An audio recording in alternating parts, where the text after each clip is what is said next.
Alawode, who is the director, project director at DGI Consults, one of our important partners for this event. So without further ado, I'd like to make welcome Professor Mohammed Nasir Sambo, who is the Director General at the National Health Insurance Authority. Apologies for the small mishap earlier, sir. Let's put our hands together for him as he gives the first keynote remark for this event.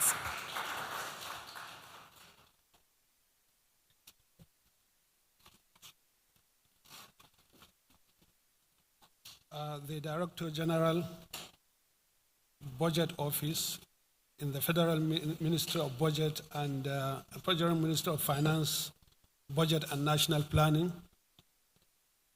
the conveners are ably presented here by Country Rep Palm Access, our sister Njide, my very good friend, Dr. Jimmy Aribaboa, President HESCPAN, Healthcare Providers Association of Nigeria, distinguished colleagues from Farm Access Ghana, other distinguished participants here present, ladies and gentlemen, members of the press, good morning.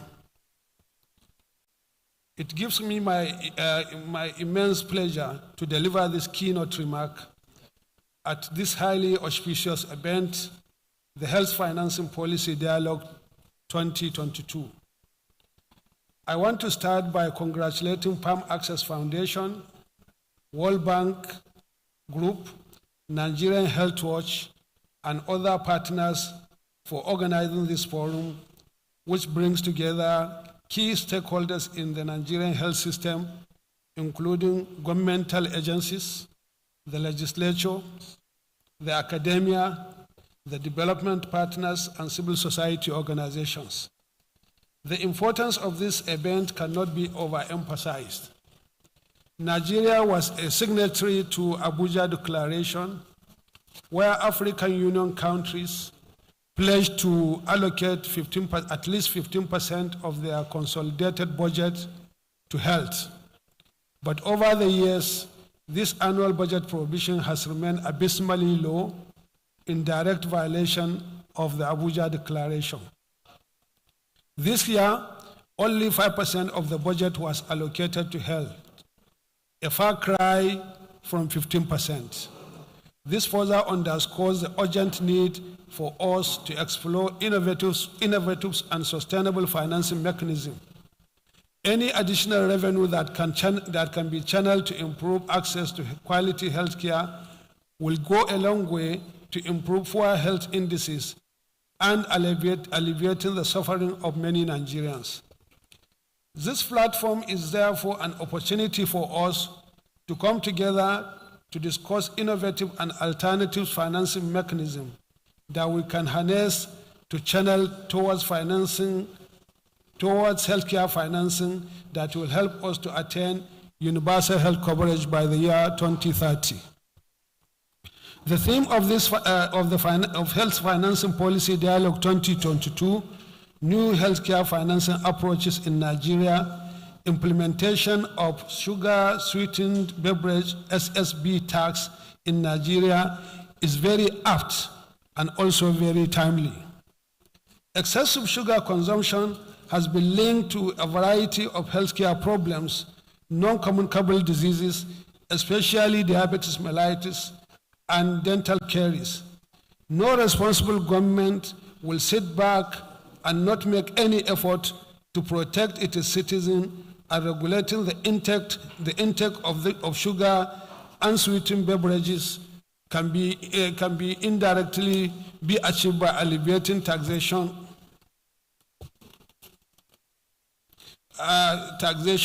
to combat the rising prevalence of non-communicable diseases. According to the World Bank Group, in the last 25 years, there has been an almost 400% rise in the number of people living with diabetes mellitus in Nigeria. There has also been progressive increase in the prevalence of diabetes mellitus, with dramatic 2.6-fold increase in the prevalence over the past 3 decades, from a prevalence of 2.2% in 1992 to 6% in 2015. This means that the cost of treating diabetes has become an additional financial burden for affected individuals, their families, and the nation. The cost of treating mild to moderate diabetes ranges from 300,000 to 500,000 naira per annum. However, this cost can rise to millions in cases of diabetes with renal or vascular complications. This trend is particularly worrisome owing to the fact that, according to the National Bureau for Statistics, more than 82 million Nigerians live on less than $1 per day. Financial barriers, which include direct and indirect costs for health services, are major barriers to access to health care. Many Nigerians are struggling to feed.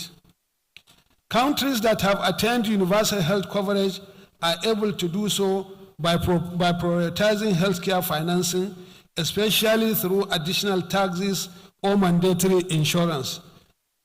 The Nigerian government on December 31, 2021, enacted a law that mandates the payment of an excise duty of 10 Nigerian naira per liter on all alcoholic and sweetened beverages in the country. The pro-health tax on SSBs will bring long-term benefit and healthcare cost savings through prevention of non-communicable diseases. The tax generated from SSBs will result in key outcomes, again for public health, by bringing about improved health outcomes and reduced healthcare costs.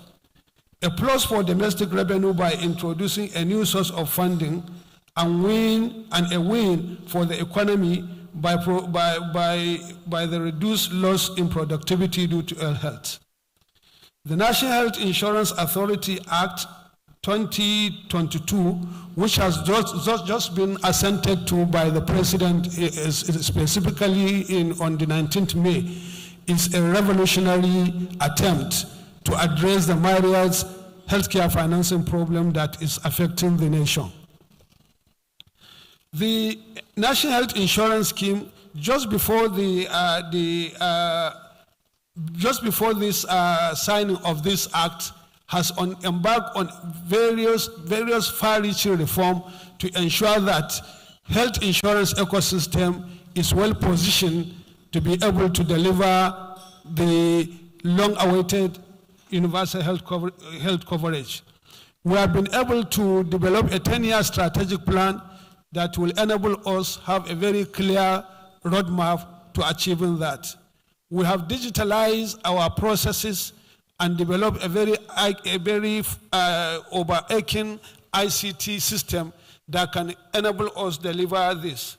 We have also developed a program known as GiftShip, Group Individual Family Social Health Insurance Program, that will enable informal sector to come into the National Health Insurance Authority.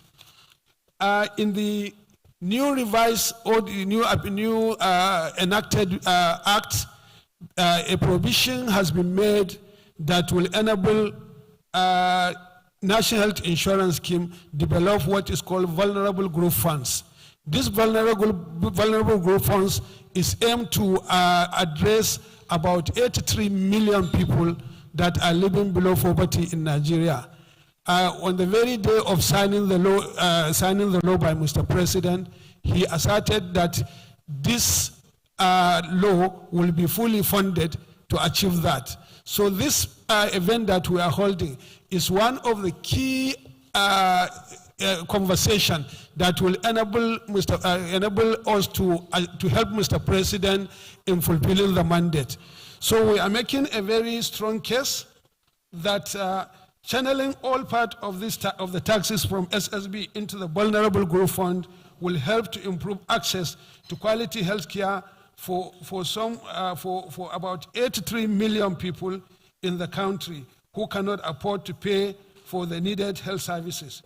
Sugar and sweetened beverages affect health negatively, and therefore the proceeds from the taxation should be used to improve health. The most equitable way to provide access to health care is mandatory health insurance. Ladies and gentlemen, if you look at the healthcare delivery system, it can simply be divided into supply side and demand side.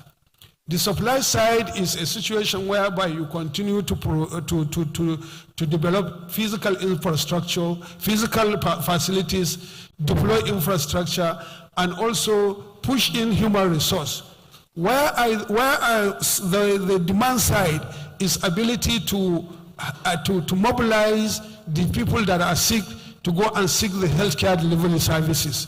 But in a situation whereby out-of-pocket expenditure in the country is still hovering around 70%, then therefore the catastrophic healthcare expenditure is ensued in that country.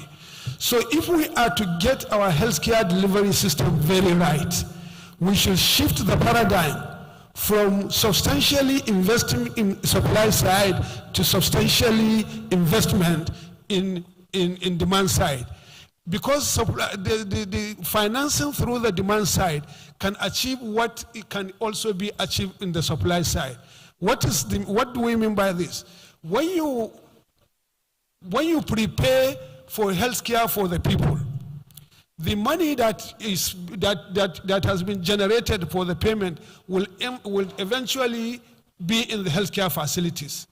And when the money is in that healthcare facility, it can be used in improving physical structure, it can be used in expanding infrastructure, and it can be used in addressing human resource.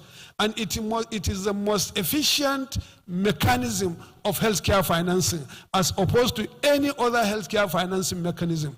So we are making a very strong case that the whole of these resources and other resources that we can leverage, like for example, 1 kobo per second call in telecommunication, can also be mobilized to come into the health insurance for the purpose of strategic purchasing. Yesterday, up to around 10:30 p.m., we were with Director of Budget and National Planning that is with us here today. We had a very lengthy debate, but I refused to tell him that I'm also coming to this event, so that, and I refused to tell him that I will be the one that will first speak in the event before him, so that before he make his own speech, I would have probably convinced him that this conversation will eventually gravitate into financing social health insurance. One of the key issues that Ministry of Finance is always trying to allude is the fact that there is competing needs. There is competing needs. Water Resources is looking for money. Ministry of Works will be looking for money. Ministry of Health will be looking for money. In public health, if there are competing demands, we develop a criteria for prioritization. For example, when we were teaching public health in the university, we say that, okay, if you have diseases, condition, malaria, upper respiratory tract infection, diabetes mellitus, how do you prioritize? Giving a limited resources, how do you prioritize? You cannot prioritize it using abstract, but you develop a criteria. In fact, we used to have many criteria for prioritization of disease, which include the burden of the disease, the social importance of the disease, the morbidity and mortality associated with the disease, the economic effect of the disease, and so on and so forth. So I want to crave the indulgence of Ministry of Budget and Finance to bring stakeholders. Let us do a prioritization as to where we will put into our money into it. It has been confirmed by the World Bank and other important literature that if you fail to invest in the healthcare delivery system, you will risk spending 10 times what you have ordinarily spent if you had done the investment. This is making a very strong case, investment case for the healthcare delivery system. So as we are moving, if anybody is in doubt that healthcare is in the top priority of the socio-economic development compact, we can sit down and do an academic debate. Let us develop a criteria for prioritization. And at the end of the day, we in the healthcare delivery system, we agree any sector that beats the healthcare delivery system, we will allow him to go with the money. And within the healthcare delivery system, we can narrow the debate between the supply side and the demand side. Whoever becomes first, we can allow the entire money to go into it. So the DG budget, thank you very much that you are here. I challenge the Ministry of Finance and Budget Planning to bring out criteria for prioritization so that it can robustly discuss and we know exactly where this money is going. And I bet you, at the end of all the criteria, when you develop all the criteria, at the end of the day, social health insurance will take all these resources and many other more. With this remark, I want to thank you for listening, and I look forward for a very robust and fruitful deliberation during this dialogue. And at the end of the day, everybody will go back to his destination safely. Thank you, and God bless all of you. Thank you so much, sir. That was really interesting. Really looking forward to the discussions around how the funds will be earmarked and all. Really happy that the National Health Insurance Act was finally signed into law. I'm happy about the Vulnerable Group Fund. So I'm actually really looking forward to the panel session and to Mr. Ben Akabueze's keynote remark, which comes next. But before I introduce him, I'd like to acknowledge some of our partners in the room. I'll start with Dr. Ngozi Azudo, who is joining us virtually. She is the Director of the Department of Health Planning, Research and Statistics at the Federal Ministry of Health, and she will be giving us a goodwill message later. Thank you so much for joining, ma'am. I'd also like to acknowledge the presence of Dr. Adila Khan, who is Maternal Health Advisor at the United Nations Population Fund, and is currently in the room. Thank you for being here. So without further ado, allow me to introduce the subject of Professor Mohammed Nasir Sambo's debates, Mr. Ben Akabueze, who is the Director General at the Budget Office of the Federation at the Federal Ministry of Finance, Budget and National Planning, for his keynote remarks and hopefully for some responses to Professor Sambo's comments. Please let's put our hands together for him as he comes up to give his keynote speech.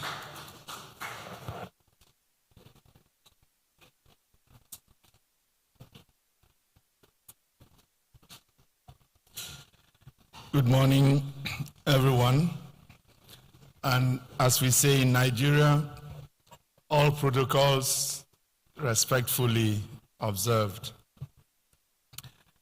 It's my pleasure to be here with us this day. And yes, when I walked in and saw Professor Sambo seated, and as he said that we were together till late last night, and he didn't mention, I smelt, as they say, I smelt a rat, and eventually the rat was let out of the bag.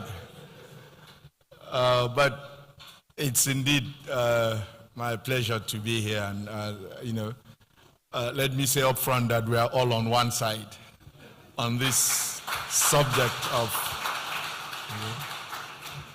improving health financing. But today our specific focus is on the sugar and sweetened beverages tax, which in Nigeria was enacted by the Finance Act 2021, which signed into law in January of this year. Section 17 of that law, the Finance Act 2021, provides as follows. That Section 17 seeks to amend Section 21 of the Customs, Excise, Tariffs, and so on Consolidation Act by inserting after Section 2 a new subsection 3 which reads, so Section 17 subsection 3 reads, excise duty on non-alcoholic carbonated and sweetened beverages shall be charged at a specific rate of 10 naira per liter. And so this is the legal basis for this tax, and taxation is always a matter of law. At least 54 countries around the world have an Ssb tax, 5 of them in Africa, with Nigeria being the latest. But the Ssb tax in Nigeria, many may not be aware, was long in the making. It was first mooted in 2017 by the economic management team, was part of. But then the country was just emerging from a recession, the 2016/2017 recession. And so we determined that it was not the right time to do so. Up until that time, the greater imperative driving this was enhancement of government revenues. But of course, the connection with improving our health outcomes was not lost on the policy makers. In 2018, again, we reopened this. But at that time, Customs was challenged to come up with an estimate for what we were likely to realize in 2019 from this tax. And they came up with an estimate of 12 billion naira. And don't say I told you, but I think that some persons figured that 12 billion naira per annum was not worth the trouble, especially in the run-up to an election year. And so it was stepped down. Of course, immediately the industry got wind that we were thinking about an Ssb tax. They mounted a strong pushback and lobby against the introduction of the Ssb tax. And this continued even up until last year. But eventually, the tax was passed into law. And in our own case, as you heard when I read the provision in the Finance Act, it is to be charged as a specific excise tax on a volumetric basis at 10 naira per liter. Customs is still basically, dealing with the implementation, modalities.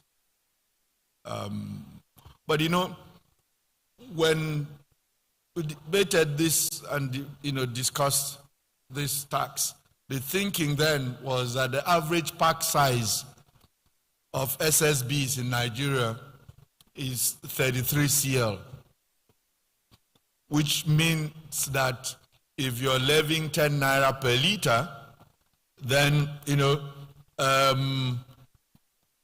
consumers will be charged 3 naira 33 kobo per average pack size of SSBs. And so it was thought that the impact was not that significant. In practice, however, what we found is that consumers are being charged, the price increase on SSBs the average pack size, in consequence, which is often attributed to this tax, is higher than the actual incidence of the tax, which ought to be just 3 naira 33 kobo per, per pack. Which recently I was at a health financing dialogue, organized by the World Bank in Washington, D.C., and some of my colleagues from other countries, in their own case, their industry was having a difficulty passing the tax on to consumers. In our own case, industry is passing more than the actual amount of tax on to consumers. So as we engage in dialogue on this matter, I think that this also has to focus on that, because that's what is going to then even limit the capacity to generate a whole lot of resources from this tax. Many have questioned the appropriateness of the tax, that's the Ssb tax in Nigeria, on health grounds at this point, given Nigeria's relatively low per capita sugar consumption, currently estimated at 8 kilograms, compared to a global average of 36 kilograms and an extreme of 126 kilograms in the United States of America. However, there is ample evidence of upsurge in non-communicable diseases like diabetes in Nigeria, on top of our already very heavy communicable diseases burden. And we just heard Prof. Share the data on the incidence, the growth on in the incidence level of diabetes mellitus. And so, in any event, prevention is always better than cure. That's what those of you in health always say. And so we shouldn't wait to get to crisis level before taking necessary action. Some have also questioned the effectiveness of Ssb tax in curtailing sugar consumption and the related health hazards. But here again, empirical data from some other countries indicate that Ssb taxes can be effective in curtailing sugar consumption, including data from South Africa on our continent. Another criticism is that Ssb taxes are regressive. This is possibly true, especially in the early stages of implementation before adjustments in consumption habits.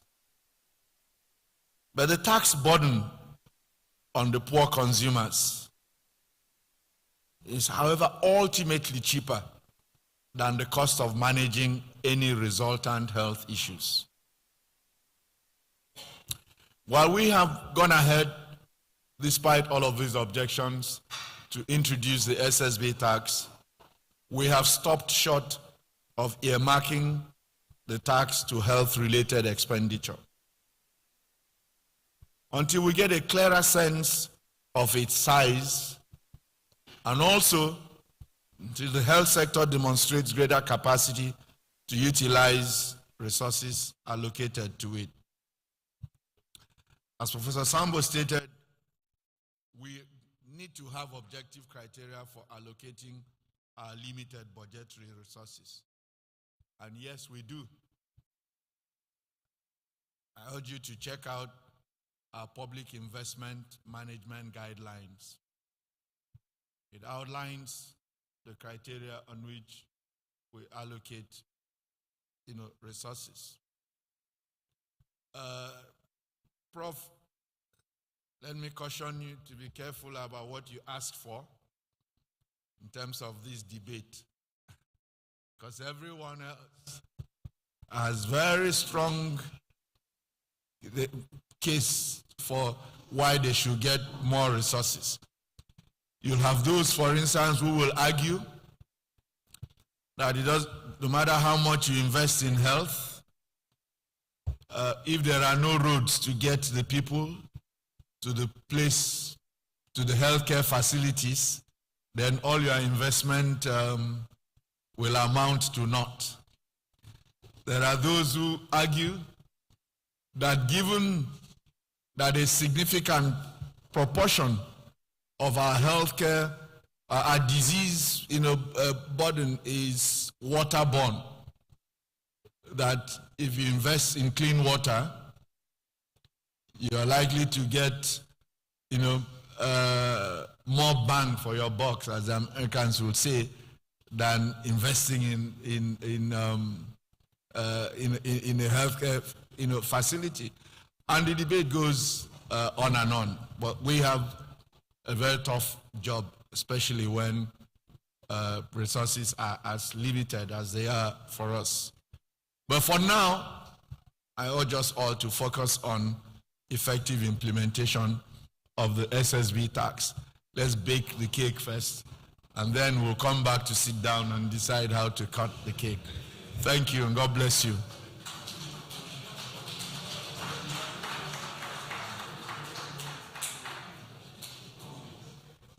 Well, thank you very much, sir, Mr. Ben Akabweze.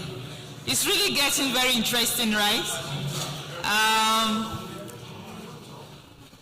We are happy this is happening, and we are sure that by the end of today's dialogue, we are going to have a very robust communique coming out that would ensure it balances every sector here.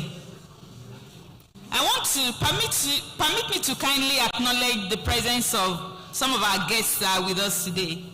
I want to appreciate and acknowledge the presence of Dr. Pamela Ajayi, who is joining us online. She's the president of the Healthcare Federation of Nigeria. I would also like to to acknowledge the presence of Dr. Olumide Okunlola, a senior health specialist at the World Bank. He's here with us in the hall. You are welcome, sir. And we look forward to your presentation later today. I would like to also acknowledge the presence of one of our special guests today. She's a woman of valor, very intelligent and hardworking. She flew in all the way from Kwara to ensure she attends this program today. She's the Executive Secretary of the Kwara State Health Insurance Agency, Dr. Olubunmi Jetawo Winter. You are welcome. A round of applause for her. We are moving on to the next activity on our agenda, which is the goodwill messages from representatives of the government, our donors, and private sector.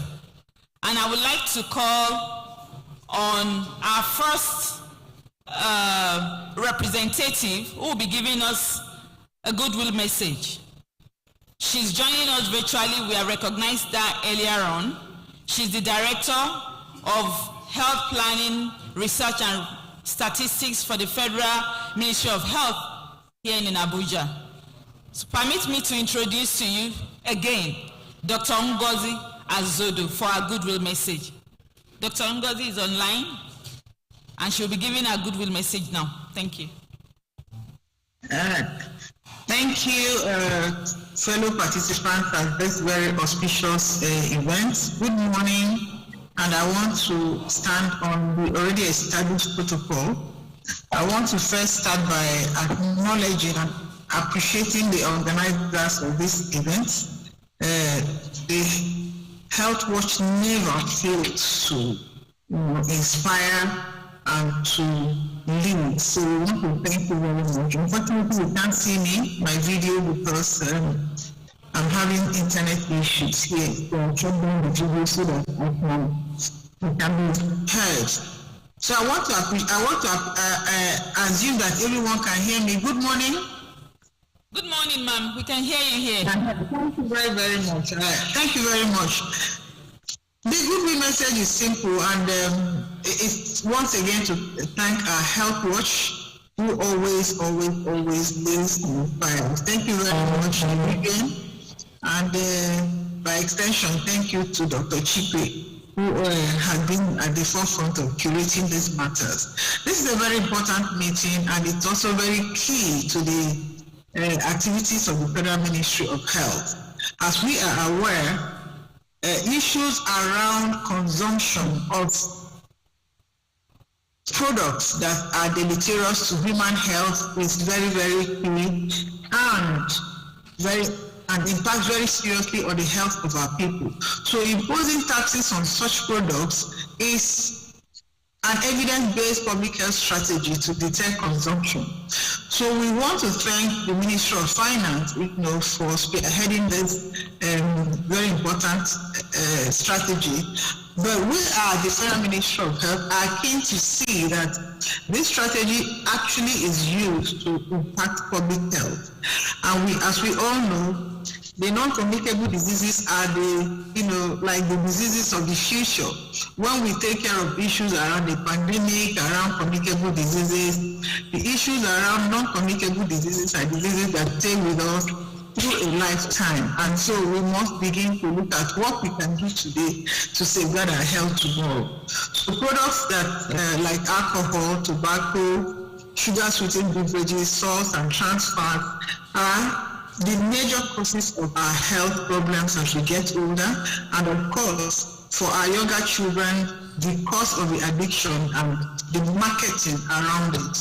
So we think at the Federal Ministry of Health that it is important, and of course everyone agrees, which is why this where we are today, that it is important to tax this product and use them. In addition, we think that we must use the outcome or the taxes or the financing around this to deter consumption, not just for those of us who are older, but to stop our children, our young children from consuming them, from forming the habits of deleterious consumptions early in life. And also to ensure that the damages already caused are taken care of. And that is why we ask that there should be earmarking of this fund to the health sector. We are working within the health sector, and we want to work with the Ministry of Budget and National Planning, especially through the Budget Office, to develop the criteria for support. We cannot have a prioritization of the utilization of the funds raised on account of these full health taxes without the guidance of the Federal Ministry of Health. So on behalf of the Minister of Health, who knows at this meeting, I want to request once again that we work with you to decide on the priorities on how to earmark these funds, on how to utilize this fund. The health sector is keen to get all of the funds, all of that, because we think that in addressing the issues of public health challenges around the consumption of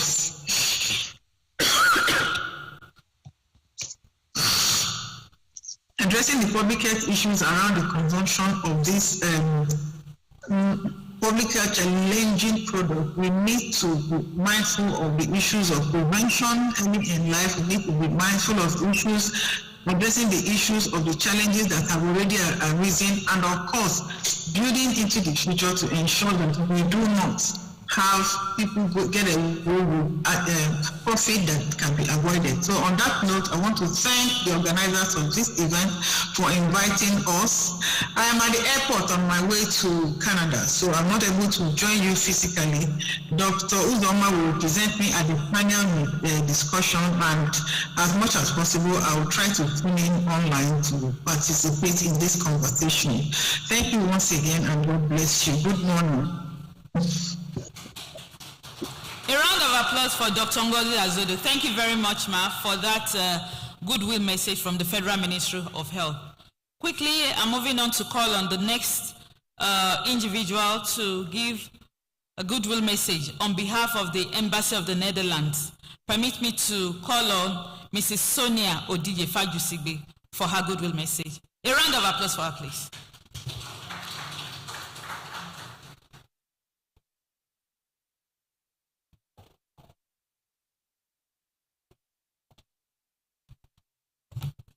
Good morning, everyone. Permit me to stand on existing protocols. Sincere apologies. The Consul General of the Kingdom of the Netherlands would have loved to be here, but is unavoidably absent, and I bring greetings to him, from him to everyone present here. First, we would like to thank the organizers of this event, World Bank, Farm Access Foundation, the Nigerian Health Watch Policy, on this policy dialogue on healthcare financing approaches in Nigeria. Since 2007, the Netherlands government, through the Health Innovation Fund, has supported farm access to foster the development of an inclusive and equitable health systems. Some of the works that Farm Access Foundation has done through the Health Innovation Fund include strengthening of Nigerian healthcare markets, development of the private sector, capacity to ensure that improve access to quality healthcare for all groups, inclusive of low and middle income. In pursuit of the universal health coverage, 2030 remains a core objective.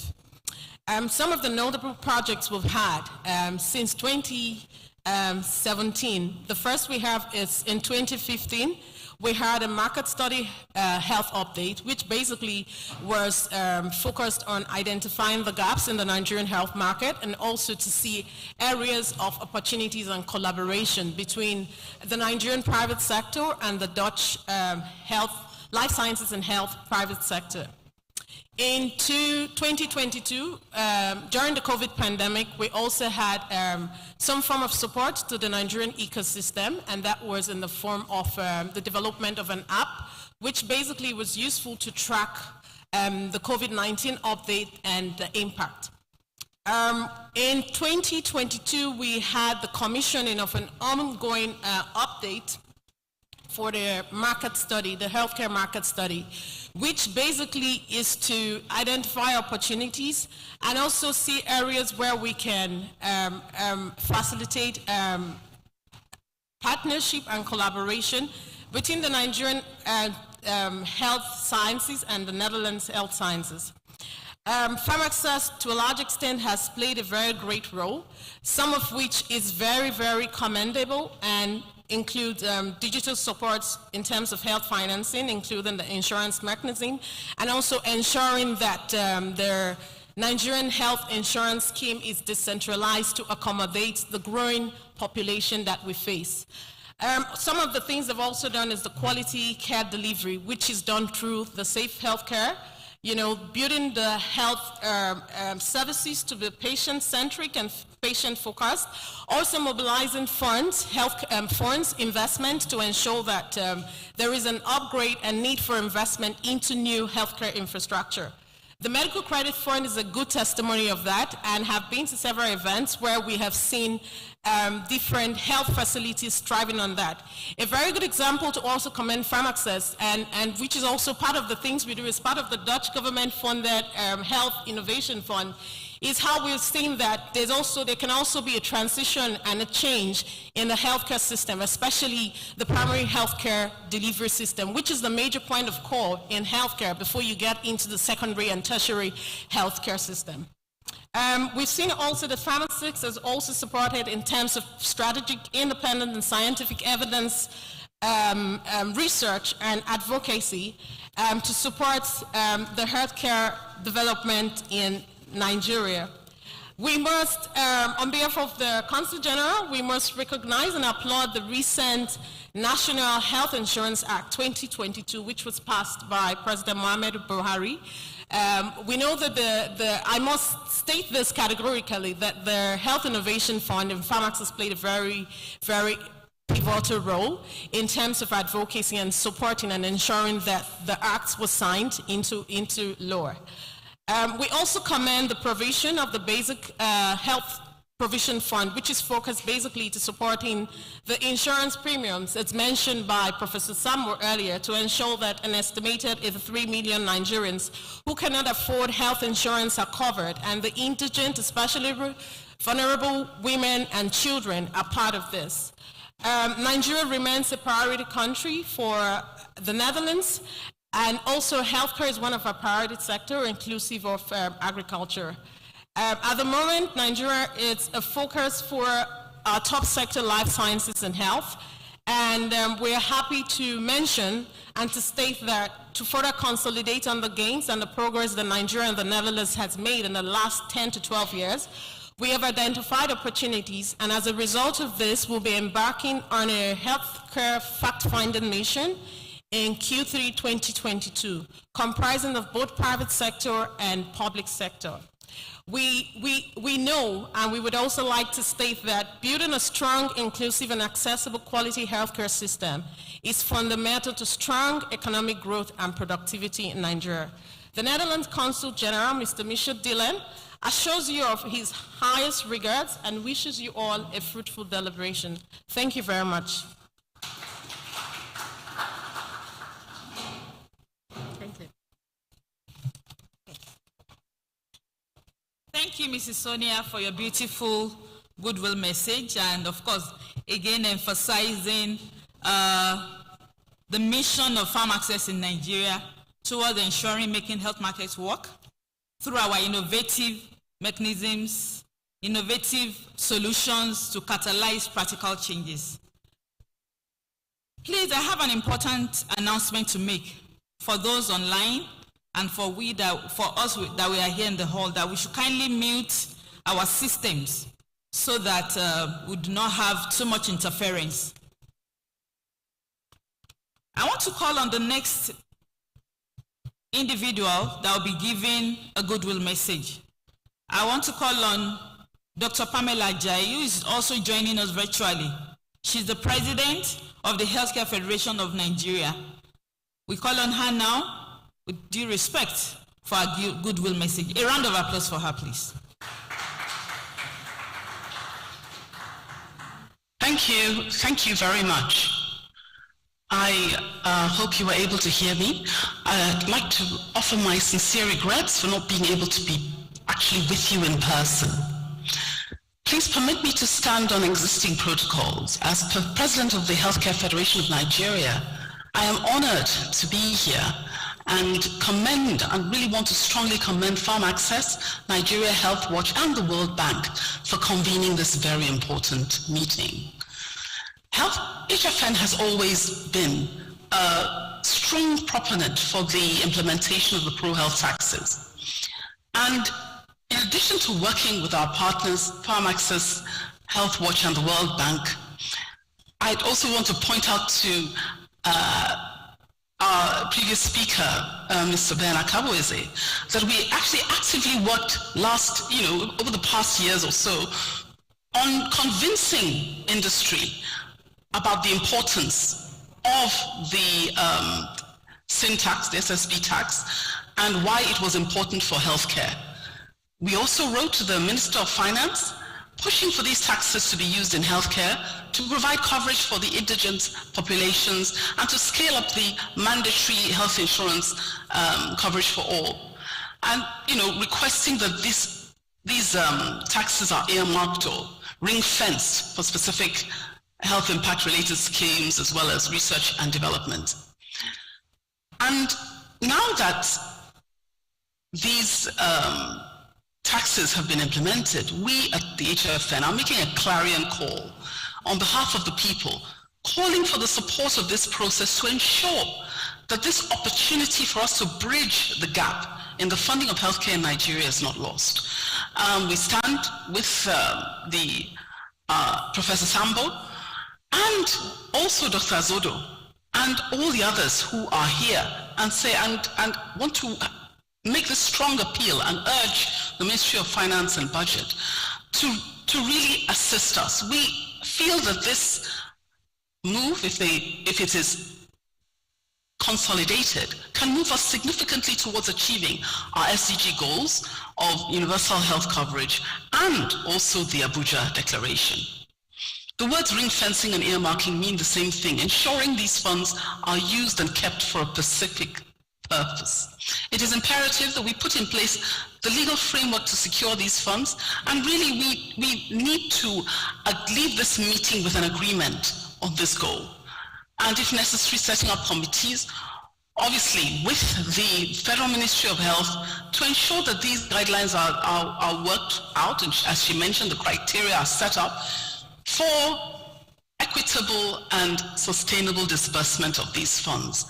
We want to once again strongly appreciate the convenience of this meeting, the Farm Access, the World Bank and Nigerian Health Watch, and wish you a successful deliberation.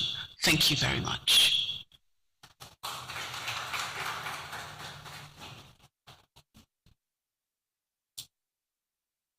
Thank you very much, Dr. Pamela, for your goodwill message. As we were going on through the program, we have in our midst a delegation from WHO Geneva, and I would like to acknowledge the presence of Dr. Kutsin and his team. You're welcome, who will also be giving us a goodwill message later in due course. I would like to call on our colleague from Ghana, who is the country director for Farm Access in Ghana, Dr. Maxwell Antewi, for his goodwill message. Maxwell, you have the stage. Thank you.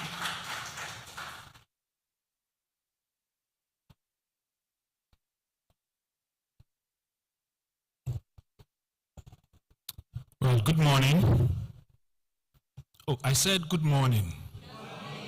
Thank you. Ladies and gentlemen, let me stand on existing protocols respectfully. I bring you warm compliments from Farm Access in Ghana and also Healthcare Federation of Ghana. My sincere pleasure also to join you for today's health financing policy dialogue with a focus on the new health financing approaches in Nigeria linked to the implementation of the Sugar-Sweetened Beverage tax. This dialogue, ladies and gentlemen, is meant to provide a thorough review and consensus on health financing strategy for Nigeria for actual pragmatic implementation, but also to inject some new energies into achieving Nigeria's identified UHC 2030 priorities. Ladies and gentlemen, permit me to briefly share with you some learnings and insights Ghana has gained on its health financing journey, which are critical for today's dialogue. After all, our late presidents, Nnamdi Azikiwe and Kwame Nkrumah, both of blessed memory, were very good friends. And it is generally accepted, at least in Ghana, that Nigeria and Ghana have intertwined national destinies. So Ghana started with a free healthcare policy in the 1960s and 70s, which were fully funded by the government budget. We later transitioned in the 1990s to user fee, which we popularly called cash and carry. I remember then as a young medical officer, when somebody comes in an emergency room, the first you do is to search their pocket or their bag if they had any money on them. Then we transitioned to piloting of community-based health insurance schemes, mainly by church denominations in the 1990s. And then about 20 years ago, a countrywide national health insurance scheme was bequeathed to us by our former president, John Ajekun Kufuor. At Farm Access, we have been working actively with the Ghana's National Health Insurance Scheme since 2008 on the development of accreditation, or what sometimes we call credentialing standards for healthcare providers, the linkage of Ghana's National Health Insurance Card to Ghana's biometric national identification card, so that people who are holding the national ID card, which is the ECOWAS card, and incidentally, when I got to the airport yesterday, they asked me for my ECOWAS card. That same ECOWAS card can be used to access national health insurance services without having to go for another biometric registration for an NHIS card. Also, we have worked with the National Health Insurance Scheme in poverty mapping and identification of indigents so that they can be exempted from premium payments. We've been working also with them on digitalization of enrollment and re-enrollment of members, but also importantly, a digitalization of claims management. Ladies and gentlemen, over the last 2 years, we have been working actively with Ghana's National Health Insurance Scheme on big data analytics, leading to 3 major policy interventions in unison with other partners, some of which are represented here. Let me acknowledge my good friend from WHO. I'm sitting on my left side. Ada, you're welcome. Good. So this has led to 3 major policy interventions. One of them is the revision of Ghana's national NCD policy, which was launched by His Excellency the President about a year ago. The second biggest revision is the inclusion of family planning in Ghana's national health insurance schemes benefits package. And the third is the inclusion of 4 childhood cancers in the NHIS benefits package. And all these were out of the result of the actuarial modeling and the big data analytics that we and other partners worked with Ghana's national health insurance scheme on.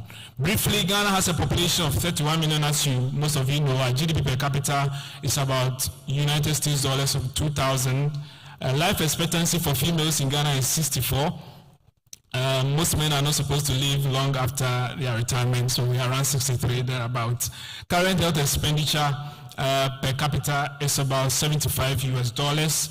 Domestic government expenditure is about 40%. Dr. Sambo, out-of-pocket expenditure is around 36% of current health expenditure, and external expenditure as a percentage of current health expenditure about 10%. In summary, Ghana's current health expenditure is mostly domestically financed. Ghana's NHI has some very interesting features. So current active membership is about 54% of the population, and I mean current active members. It's about 54% of the population.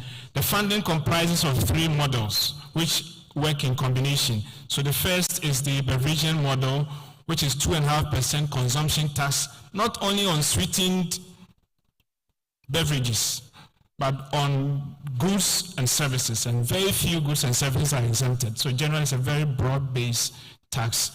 The second model that works with the first one is what we usually call the technicians call the Bismarckian model, which is 2.5% of pension contributions, and it is deducted from payroll as source for both formal, private, and public sector workers. And the third combination is the mutual health scheme model, where graduated premiums are paid. Generally now it's about $5 for those in the informal sector. However, the consumption tax and the pension contributions currently, as at end of June this year, constitute about 95% of the total inflows, which means that only about 4 to 5% currently comes from payment of premiums. Ladies and gentlemen, in Ghana's healthcare financing journey, we have made some progress. We have also made some mistakes. Permit me to share with you some of those mistakes and progress in the hope that Nigeria will do better where we failed. So the first is Ghana's lesson number 1. Political will is sine qua non for a good health financing strategy. So ladies and gentlemen, political will, if used well, can transform Nigeria's health financing strategy for a common national good. In Ghana, in the year 2000, the then presidential candidate, John Ejikun Kufuor, who had lost a previous presidential bid, promised to give Ghana a national health insurance scheme if voted into office. When he won the elections, he introduced a value-added tax of 2.5% on goods and services to finance health insurance in Ghana, even though, ladies and gentlemen, he was the leader of a political party that had vehemently opposed the introduction of VAT whilst in opposition through a public demonstration that turned violent. And I see my friend Ghanaian laughing because he can remember it. But that demonstration was called Kumipraku. Kumipraku means kill me anyway. And indeed, some were killed.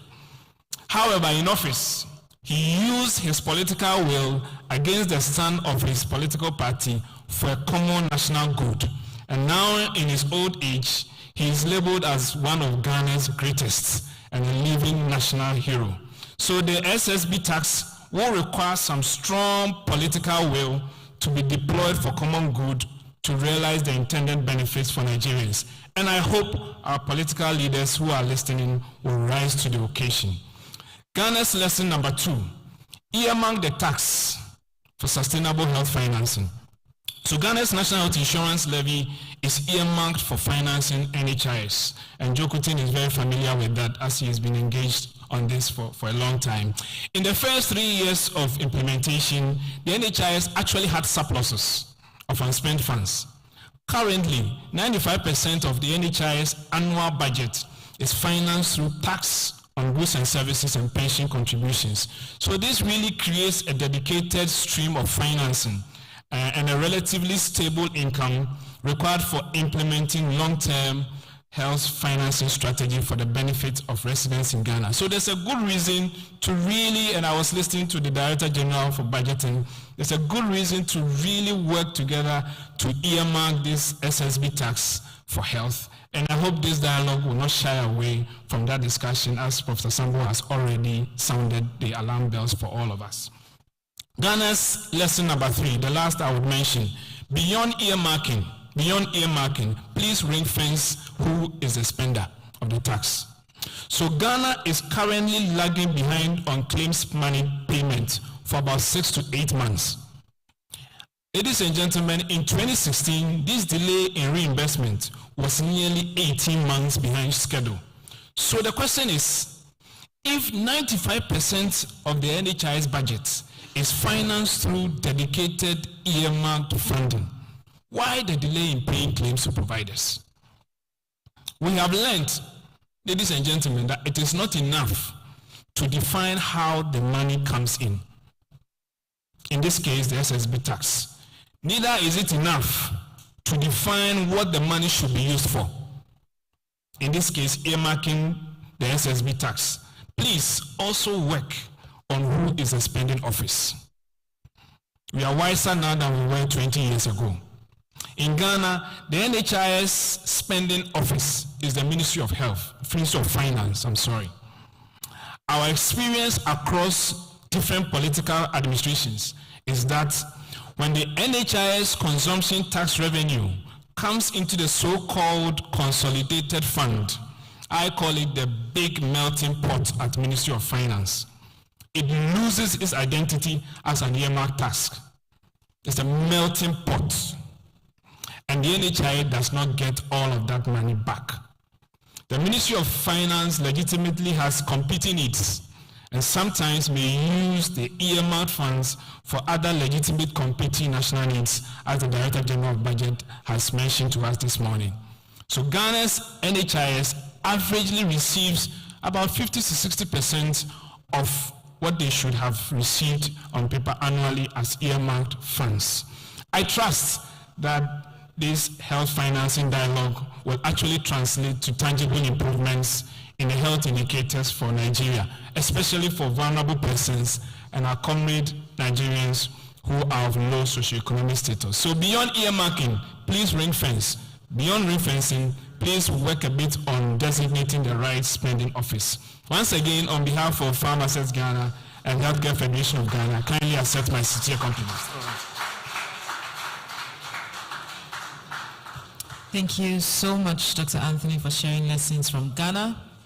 We also consider Ghana, our brothers, except on the matter of whose jollof is better, because, no one can win that war. So very quickly, I'd like to acknowledge the presence of the WHO Healthcare Financing Mission in Nigeria.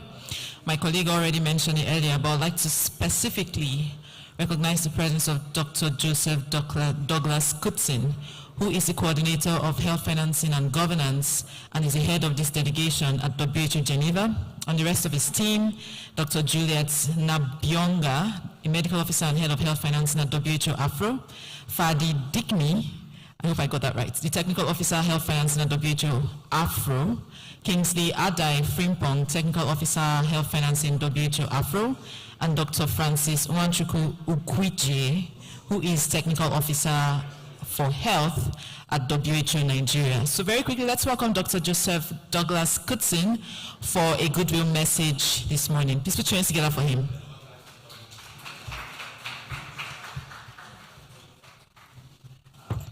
Thank you. It's very nice to be here, and this is an assignment given on short notice. The risk is, as always, if anyone knows me, that I will talk too long, but I'll try to be brief.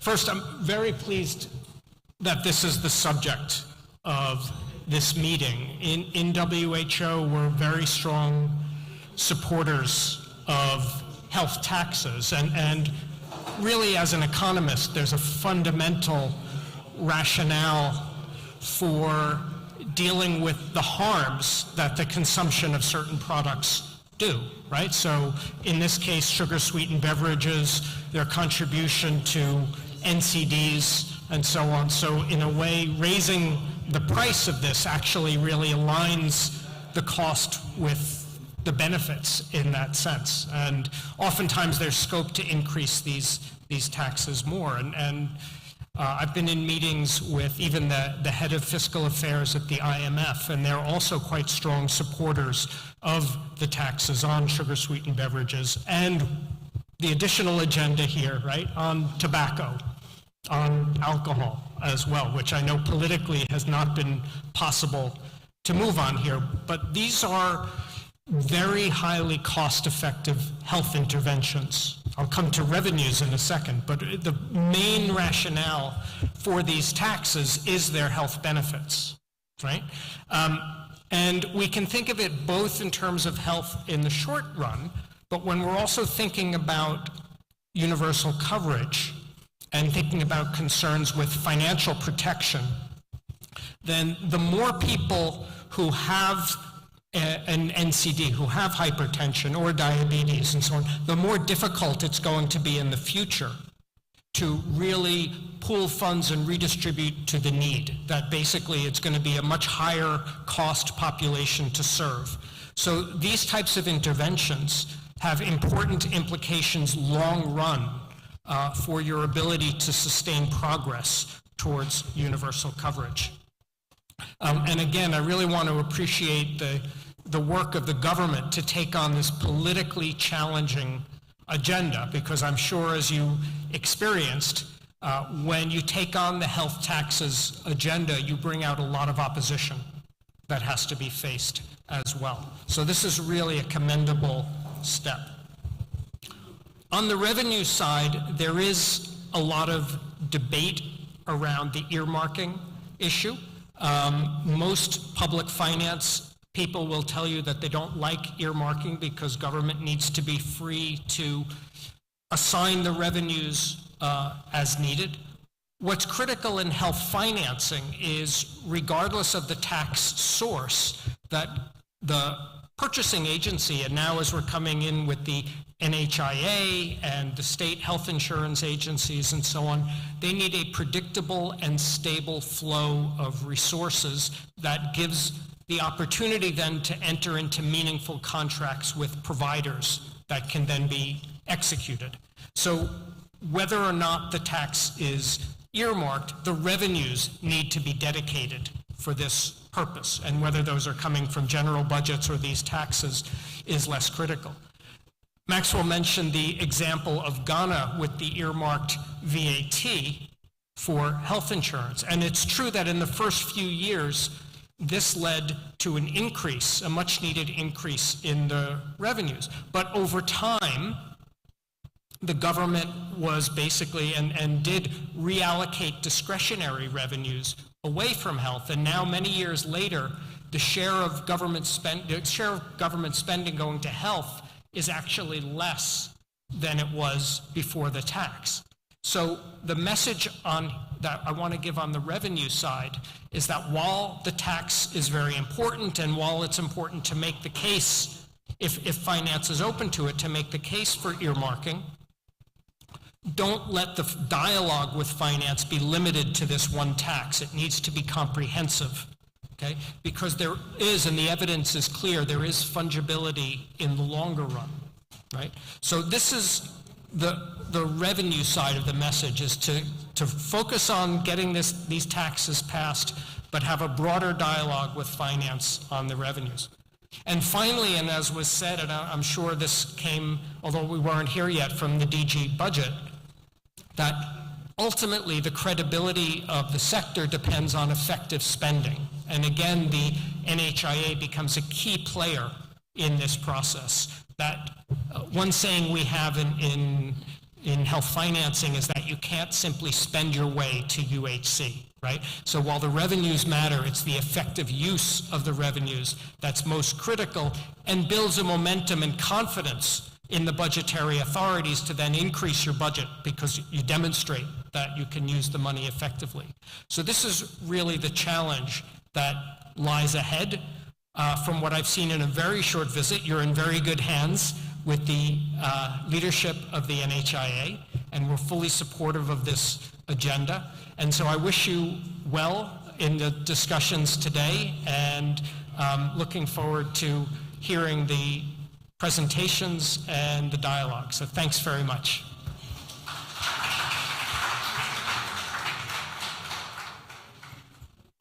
Thank you so much, Dr. Kutsin, for your goodwill remarks. While you were speaking, we had someone important enter into the room, Dr. Ibrahim Yahaya Oluriegbe, who is the chairman of the Senate Committee on Health, and will be giving us his keynote remarks. Please put your hands together for Dr. Oluriegbe for his keynote remarks.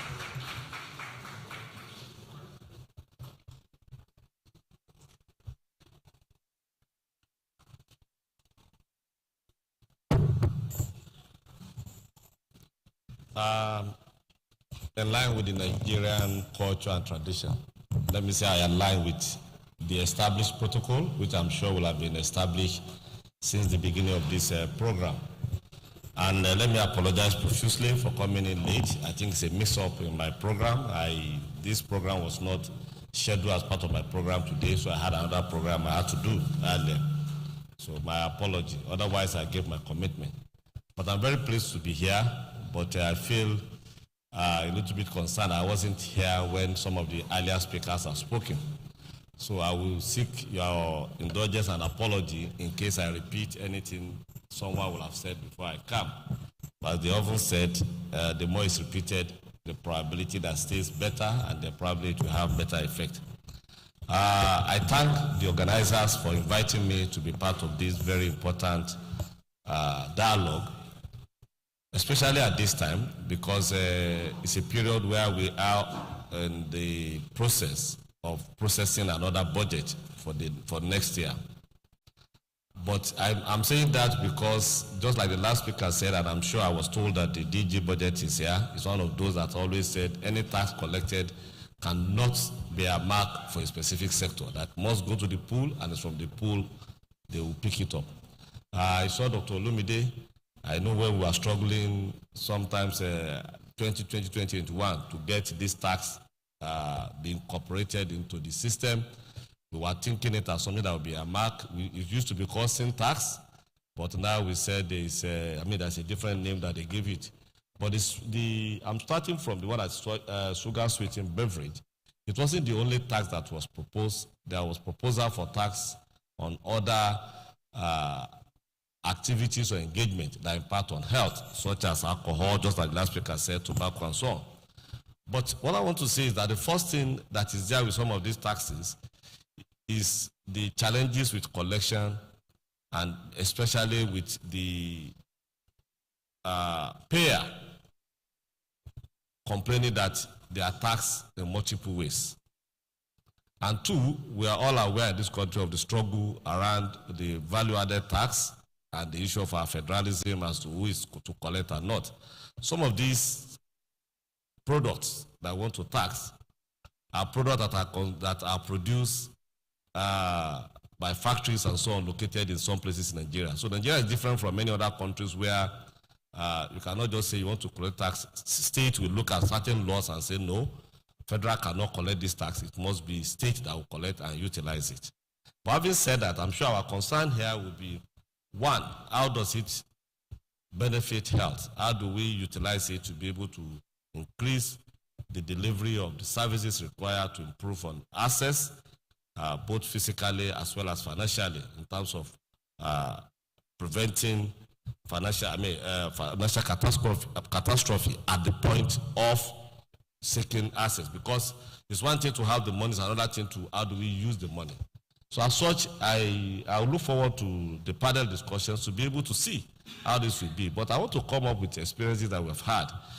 And as somebody that is privileged to be in the saddle now, I'm sure the DG budget must have mentioned this. It is sad to say that in the sector, particularly in this the last budget, 2021 budget, the health sector returned money back to Treasury, unused money, as high as almost 6 billion naira. This is sad. So it shows that the absorption capacity or the efficiency in terms of utilization is very poor. If that is happening, why are we asking for more? So as such, I know we have broad range of stakeholders here. I will representing Federal Ministry of Affairs. The minister is not here. If he's here, because I'm not happy about that. As oversight arm of the government, we put our pressure and we did actually try to see, and we were willing and ready to be able to repurpose the fund for it to be used. But the minister himself was not willing. This is in public domain. Because the fund were already appropriated. Appropriation is a law to say use this for this. If you don't use it, except the parliament reappropriated, you can't. But we were willing, but the ministry is not willing to do its own part to be able to get this money utilized. And this will affect whatever tax you are collecting. If you're asking for more from finance, finance will say, what we are giving you, you are not utilizing it. So that's number one, but that's overall. Number two is about the allocation of the resources itself at the federal level.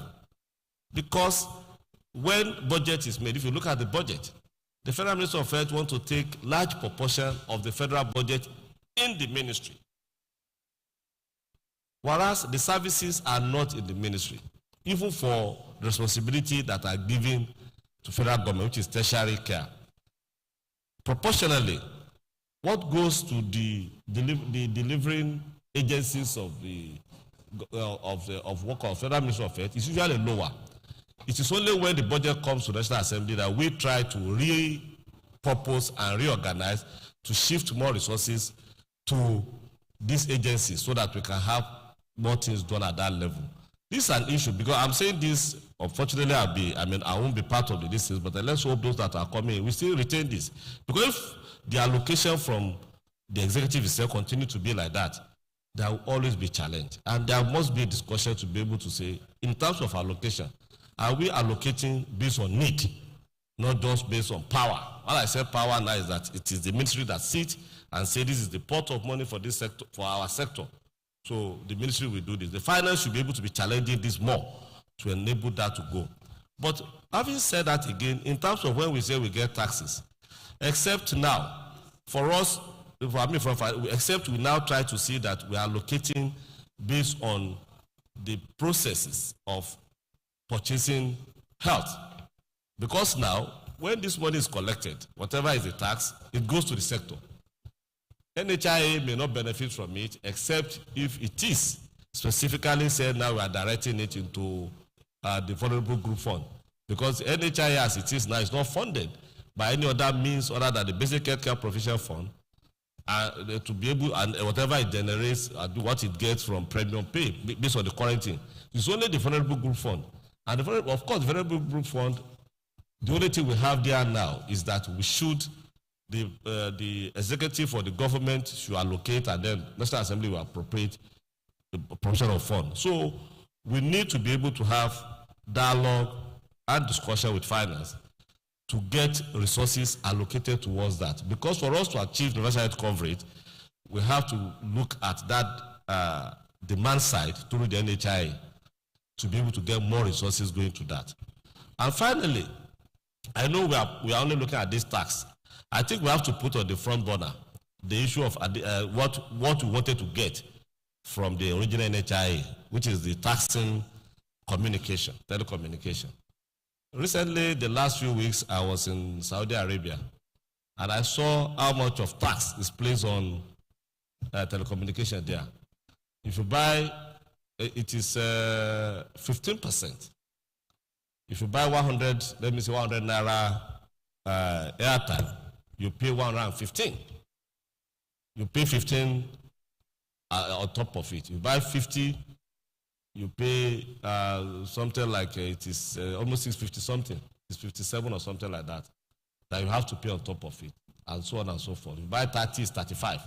So I don't know how they use their resources, but I think in this country also, rather than all this, it looks to be an untapped tax that we need to look at, because everybody utilizes that. Either you are poor, you are rich. It's like it's based on your earning. We have finance experts here.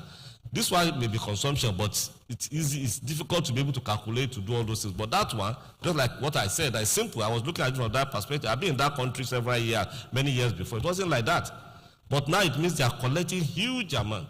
Of course, a country that has a lot of people going. In Nigeria also, that means either you are a resident or you are a visitor.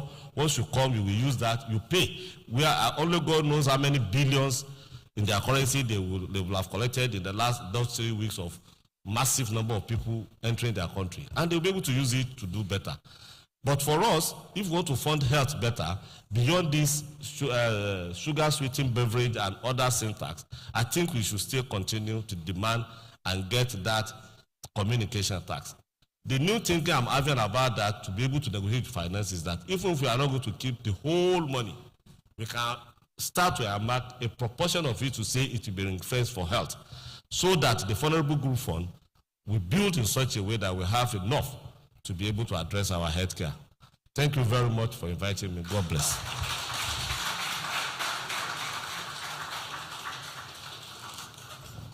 Thank you so much, sir. You have given us a lot to think about as we, chart the course for implementation of the sugar-sweetened beverages tax. So a small amendment to the agenda. Just before we break for tea, I'd like to make welcome Dr. Olumide Okwonla, who is the Senior Health Specialist at World Bank, for a presentation on an overview of implementation of the sugar-sweetened beverage tax in other countries. Thank you. So,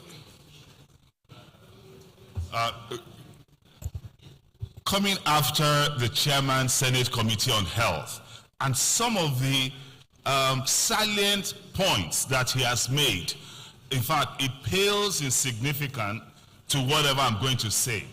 Because if we stand here and advocate for more resources, and then you have a sector that is also returning funds, and we say and we write that Nigeria spends so little on health, then sometimes you wonder how you situate that within that kind of context.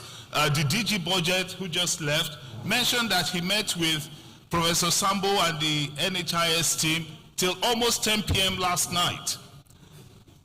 The conversation was more about how do we raise more money for health. So how do you then marry the two issues together? Please, can we have the presentation on, please? So essentially, I'm going to be saying 4 things. So how does this work?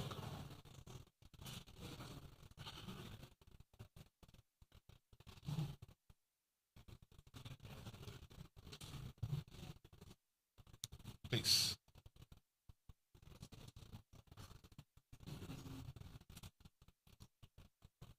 So how does this work? Okay.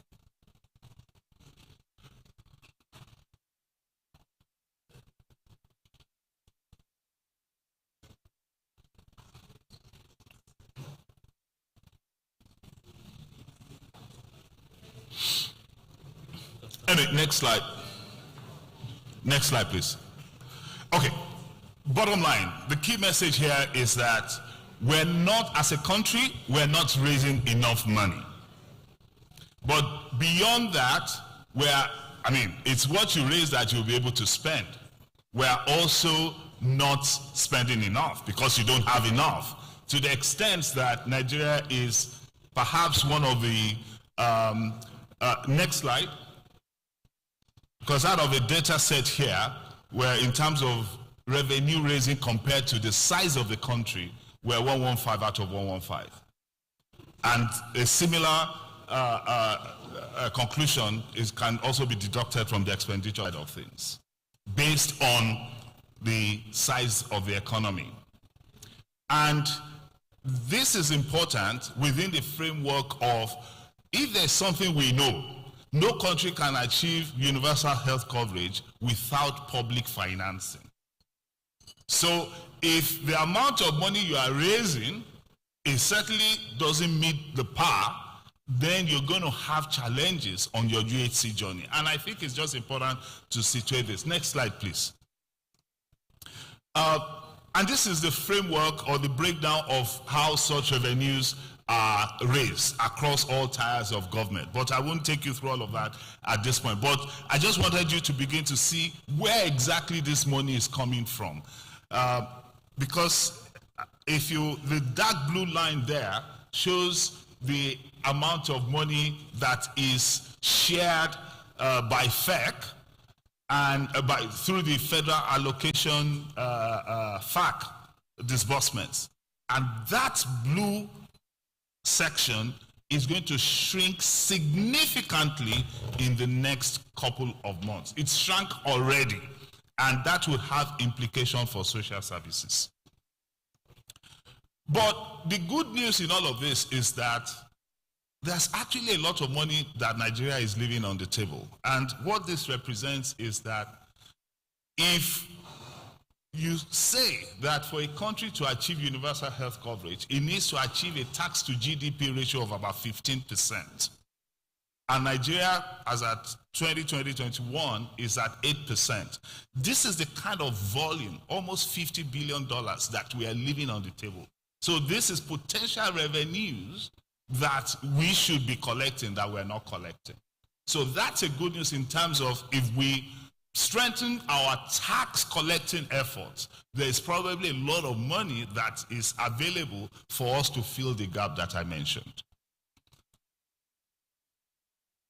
But also very quickly, I needed to bring all of this up front so that we are able to put our case on a solid footing.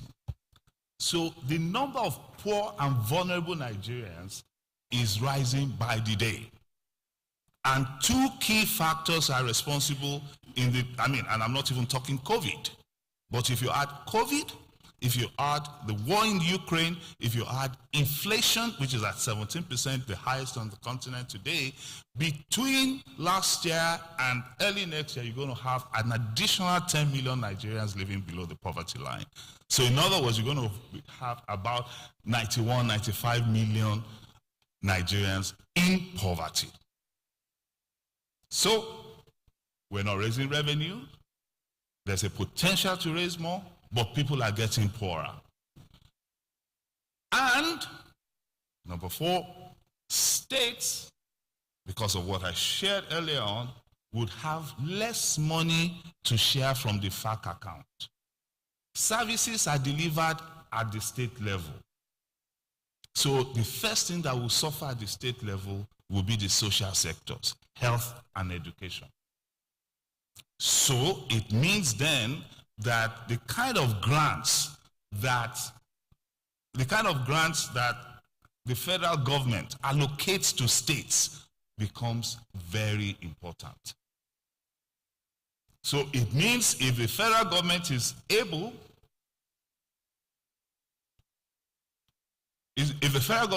to raise more revenues so that additional federal grants, the BHCPF, the FAC allocation, states will get more. So important to have a good understanding on the revenue side. And that's why I try to bring this up, so that as health advocates, we can situate our arguments on solid ground. The other argument for Ssb taxes will be, primarily, this is a health tax. Revenue is secondary. Because at the end of the day, as a sector, we will be the one to bear the brunt of the consequences of the complications of this consumption of sugar-sweetened beverages. I think many speakers already have alluded to the fact that there's a rising incidence and prevalence of diabetes mellitus, but that's only just the tip of the iceberg. As this, I'm trying to go back, please.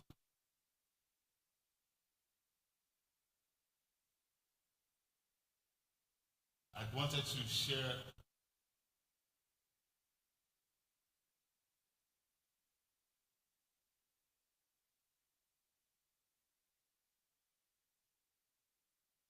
Anyway, essentially, I wanted us to define what sugar-sweetened beverages are. It's important because the Finance Act indicated, and I will want you to go back to it, indicated carbonated tax. If you stricto sensu look at the tax from the perspective of carbonated taxes, then you'll be leaving a lot of money on the table. So it's important to have a solid definition of what sugar-sweetened beverages are. Otherwise, you will leave all these energy drinks, amongst other things, on the table. And those are the kind of things that industry is now using to want to try and circumvent this law. Please, this is not, it's actually frustrating me. Next slide, yes. So essentially, we have carbonated drinks, lemonades, enhanced waters. So sometimes you see something in the supermarket, it's like a water, but it's flavored. That is a sugar-sweetened beverage as well. Oh, damn. So just to point out that the DG quoted a figure. That figure is from industry in terms of the sugar consumption per capita. That's not what the evidence is saying, but I bring this up because it means that for us in this room, we need to be ready to present to Minister of Finance and Budget hard data based from or data curated from global evidence, backed by global evidence. Because when he said that Nigeria consumes 8 kg per capita, I think that was his word, that's not what we have here. But what we are seeing is that Nigeria has the 7th highest per capita consumption of carbonated soft drinks globally. And this directly correlates to the consequences in terms of non-communicable diseases. But bottom line is that we know that these taxes are modifiable. Thankfully for that. And that's why we want to use the instrument of taxation to modify that risk. And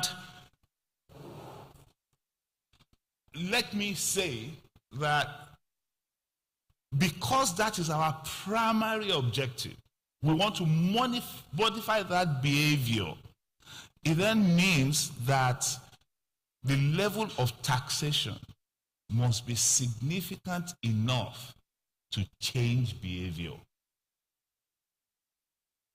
So at the current rate of 10 naira, it's almost not worth your time instituting the tax. Because what industry will do is absorb it and keep price constant. So the figure again that the DG budget mentioned, based on the current rate, might not be necessarily correct, and that's where we also need to help to say, if you, right now, that 10 naira per liter is perhaps one of the lowest in the world. We are glad that at least that opportunity has been created. But the next phase of our discussion, so if there's one ask to this audience is, thank you that you've instituted the Ssb tax, but please let's begin to tax appropriately so that it can deter or modify behavior. That would be a key ask from this audience. So essentially several countries across the world, and these are some of the countries, but it's probably also important to situate this discussion within, I hear what Dr. Kudzin mentioned, and also Senator Loriak, but maybe as a stakeholder group, we should not focus necessarily on Ssb taxes alone. Perhaps what we should be considering is look at the entirety of pro-health taxes, which will be alcohol, tobacco, and sugar. So Nigeria had introduced or increased the tax rates for alcohol and tobacco in 2018. It was meant to be a phased graduation of those particular taxes. Ssb was a new one. It hadn't been introduced before. It was only just introduced last year. But alcohol and tobacco were meant to be increased over time. But industry pushed back, meaning that phased graduation is not happening. Meaning you are leaving money on the table. First for your pot, which translates to the health sector somehow. But if you then follow through, this is my second ask, which is let's do this advocacy looking at the entirety of Ssb, alcohol and tobacco, then we're talking of a larger and bigger pot of money for the sector. So just to mention that Philippines was able, you cannot talk about the universal health coverage story of the Philippines without talking of the health tax law or the sin tax law in Philippines. It was a hard battle, but it was a battle that translated straight away into universal health coverage in the Philippines. And I urge you to just get a bit more background about that. But there's one thing I'd like to highlight about the Philippines. So you had an output-oriented framework.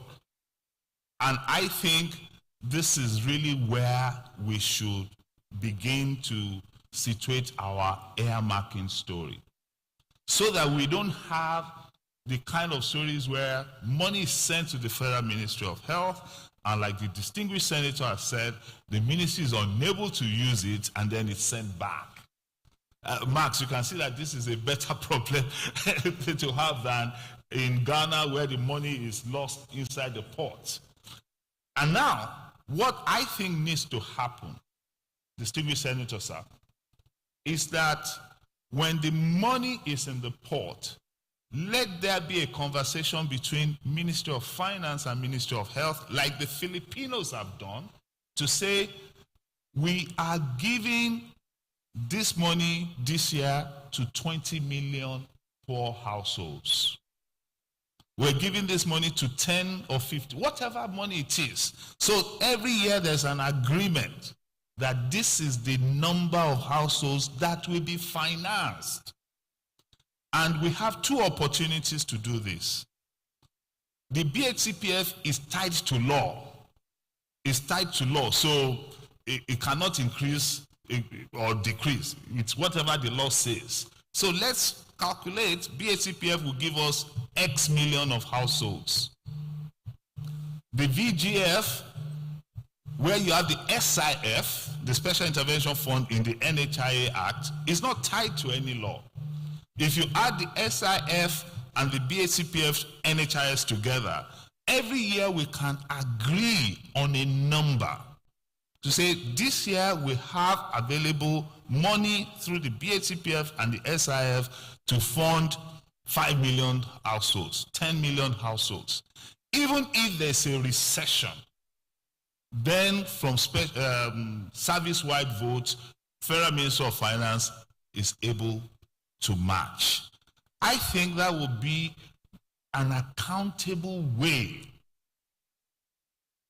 to move our discussion so we can begin to say BHCPF NHIS, Special Intervention Fund from the NHIA Act, and whatever comes in from sugar-sweetened beverages. This annually will fund 10 million people. Sir, without looking at this discussion from this perspective, it might be a hard sell. UHC might be a hard sell for us. So I just wanted to close to show that already Nigeria has gone far in identifying poor and vulnerable households. The National Social Registry, which is an aggregation of state social registries, has at the last count almost 50 million Nigerians identified. If we say that there are about 90 million, but we know where the 50 million are. Okay, can we be bold enough to say, let's bring money out to provide health insurance for 10 million of these people? Or 20 million? That's a kind of political commitment that will get us to universal health coverage. I believe it's not just asking for more money now, but we're asking for money to address a problem, to address a goal.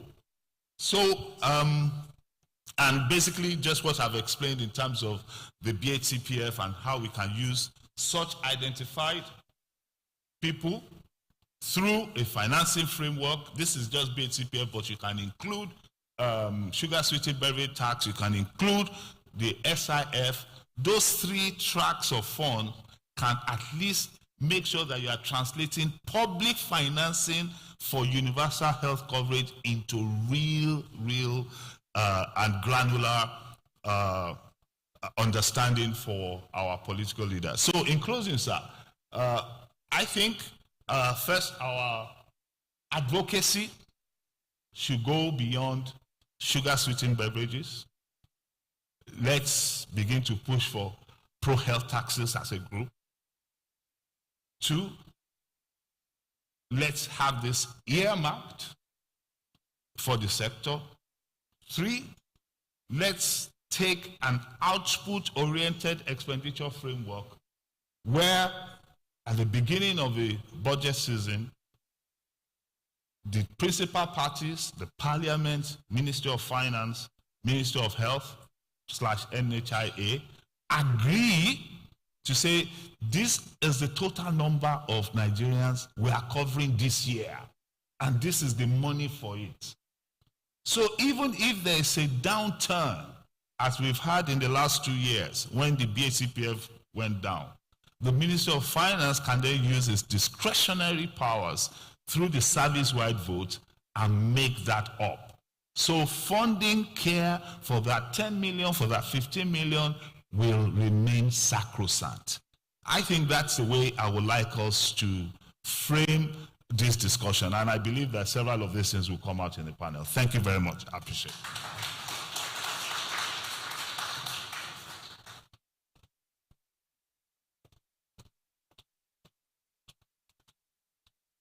Thank you so much, Dr. Olumide. I'm really looking forward to the panel sessions where a lot of these terms and recommendations will be discussed in detail. But before we go into that, we would like to break for tea. Tea would last up until 12:15, and if I'm correct, it's just right outside. Or is it at the restaurant? Sorry, I'll just clarify that. Right, it's right outside, downstairs. So please head downstairs for tea and be back here by 12:15 for the very engaging panel sessions that will follow all of the wonderful presentations we've had. Thank you so much, everyone.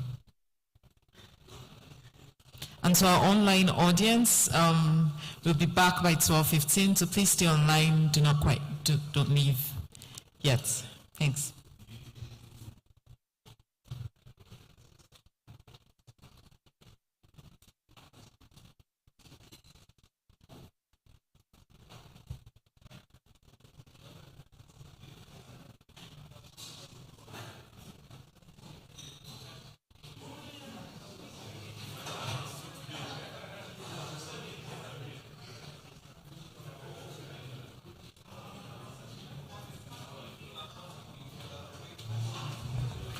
Hi, sorry everyone. Tea break is right here, just behind the hall. So please just head over there, get your tea, sit, and do some networking.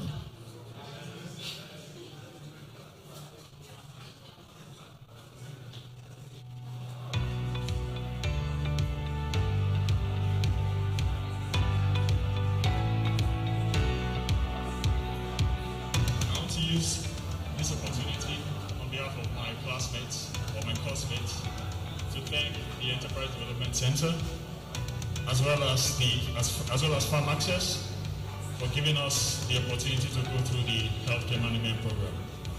And I want to thank them for actually coming up with this program, its design and its sustenance, because it has had a lot of impact in all our lives, and we believe ultimately in the life of the country as time goes forward.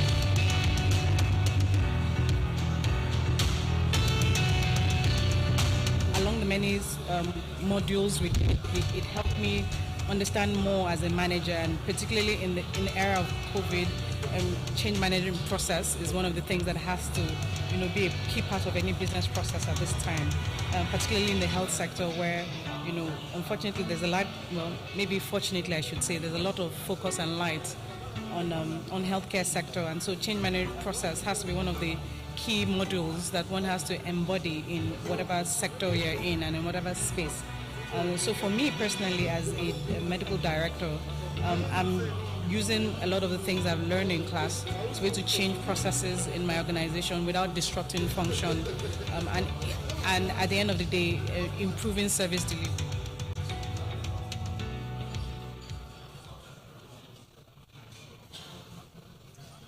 Quality healthcare is a luxury that a large portion of Nigeria's population can't afford.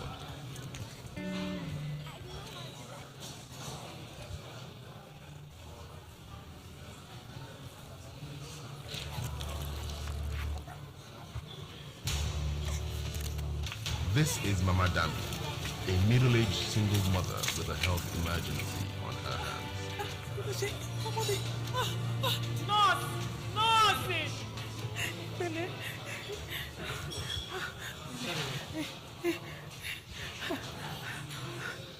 At the hospital, she learns that because she has no insurance, she may not get the medical attention that she now desperately needs. Just give her something, at least to stop the pain. Then I'll run around and look for the money, please. Her cries for help gets her some support, but it's not enough.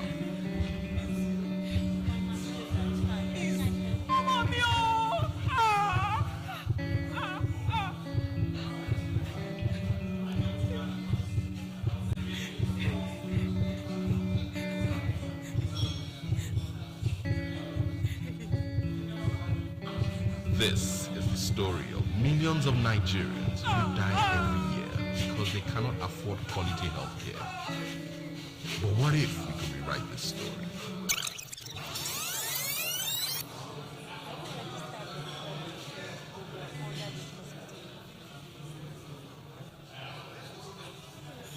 At Farm Access Nigeria, our vision is a Nigeria where anyone, regardless of their economic status, has access to affordable and better health care for themselves and their families.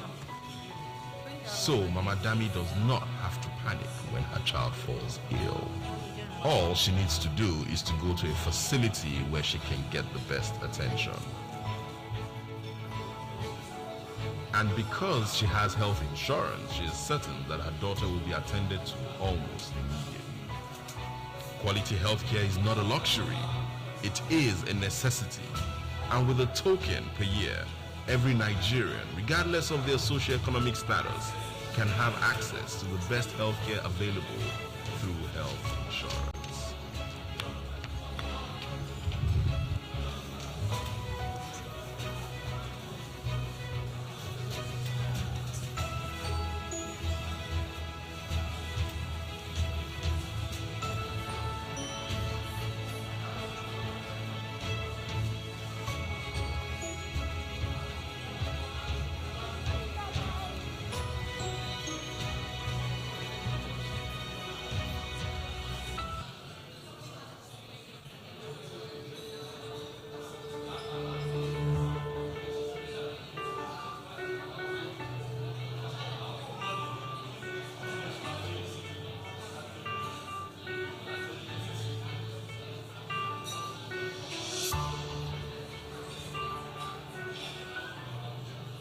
I'm Dr. Olaiwola Bello, the medical director of Sugar Hospital.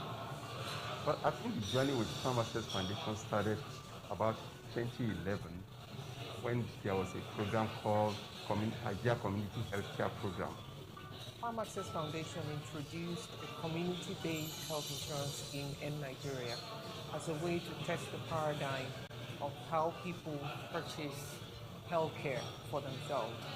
And at the time, we started with the Lagos market women and the farming community in Shonga, Kwara State. Sobo was selected as one of the providers on that scheme. And at the time, to be honest, one of our efforts was to make sure that the quality of service within each of the provider hospitals was improved. And so we introduced Safe Care to all the providers that were going to be providing care in that program. So that's how Subo was introduced to Farm Access. So what they required of us were basic safe care standards that we needed to put in place, and we were able to put that in place within 6 months of our first encounter with Farm Access. If not for safe care, I'm very sure I wouldn't be where we are today. We won't be where we are today. It's been very interesting and it actually opened also what quality is all about in medical practice.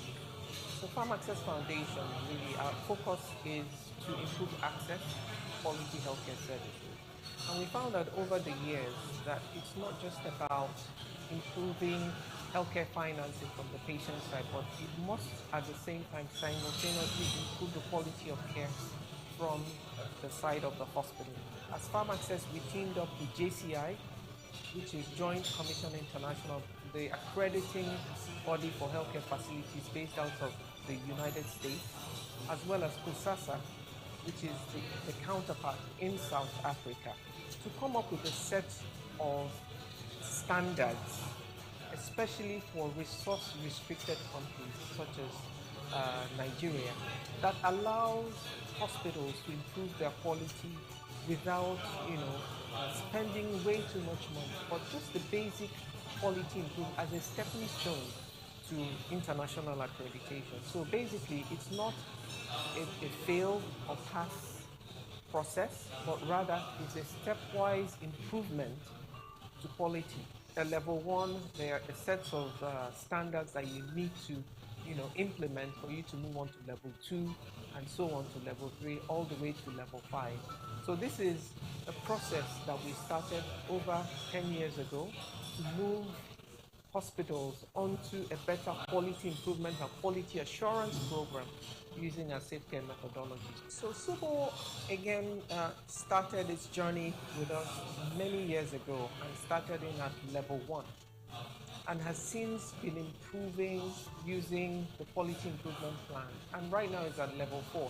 So when you get to level 4, that means that the level of service that you're providing far outweighs quite a number of hospitals within your peers. And you're almost at the point where you can actually go for international accreditation. It's reflected in the quality of the staff you have, the adoption of clinical protocols and adherence to clinical protocols, the use of technology, the right number of medical staffing per patient within your facility, and quite a number of other initiatives. Safe care has about 13 elements, and all these elements are geared towards providing services that are safe for the people. It's all about safe care delivery. You have elements that have to do with governance. You need to put governance in place, clinical governance. You want to look at your laboratory. Is it well? Do you have facilities for outpatients to make it safe for them? Is your theater safe? Will it be safe for us to give you patients that will take to theater and the patient will come out alive? It's a whole lot of things. The basic things like, do you have, if the patient requires oxygen, is he going to get the oxygen? Do you have your ambulance? What is your referral system? If you have a patient that is for primary care and it requires secondary care, are you able to provide the secondary care? Of course, we can provide secondary care. If it requires tertiary care, can you provide it? We have to upgrade a lot of our facilities. For instance, the theater, lamp, all we needed to put in, most of these things we never have. But when safe care came into our practice, we realized that we really needed to scale up, and that was how we had to move. And each time we scale up, there's still another level to go through, like starting from level 0, and within 2 years we are able to move up to level 4, which is just one more step to the very final step. And we are able to move progressively, and along the line you have to acquire equipment. You are even trying to give us, but of course, because the practice was actually attracting a lot of clientele for us in terms of patients who are coming, so we were able to really do something where we are able, in all honesty, to be able to raise sufficient funds without even recourse to to borrowing, taking loan from facilities. But the practice was really self-sustaining because people appreciated what we were doing, based on the fact that we have put a lot of structures in place that were very attractive to the patients, and so we are getting satisfactory patronage. With Subol, you would find the management team, and Dr. Bello in particular, is very, very interested in quality. We just had another assessment last week, and each time we perform an assessment in this facility, you always see the genuine interest for quality. Dr. Bello always wants to know what next. I've never seen anybody more happier to receive a quality improvement than even I, as a quality manager. It beats me every time. Because after an assessment, the next thing he asks, he doesn't ask for his report. He wants to know, so when am I getting my quality improvement plan? So with Subo, it's interesting because who doesn't like to work with a facility that wants to work with you? And that's Subo for you. Every time they want to know where they're at, where the weaknesses are. Don't praise me. That's Dr. Bello's stance. Don't praise me. Tell me where I am lacking so I can improve. He would rather you tell him where he's lacking than tell him where he's doing well. So with Subo, it's sort of easy, for lack of a better word, because you can tell that they're ready to work and they want to improve on service. Subo Hospital has really been a trailblazer, if I can call them that. Dr. Bello has really embraced the quality improvement path. And since we started implementing safe care, I mean, he has been the place to go for best practice for other hospitals to understand what is going on and how quality improvement is being implemented. He has seen footfalls within his facility increase.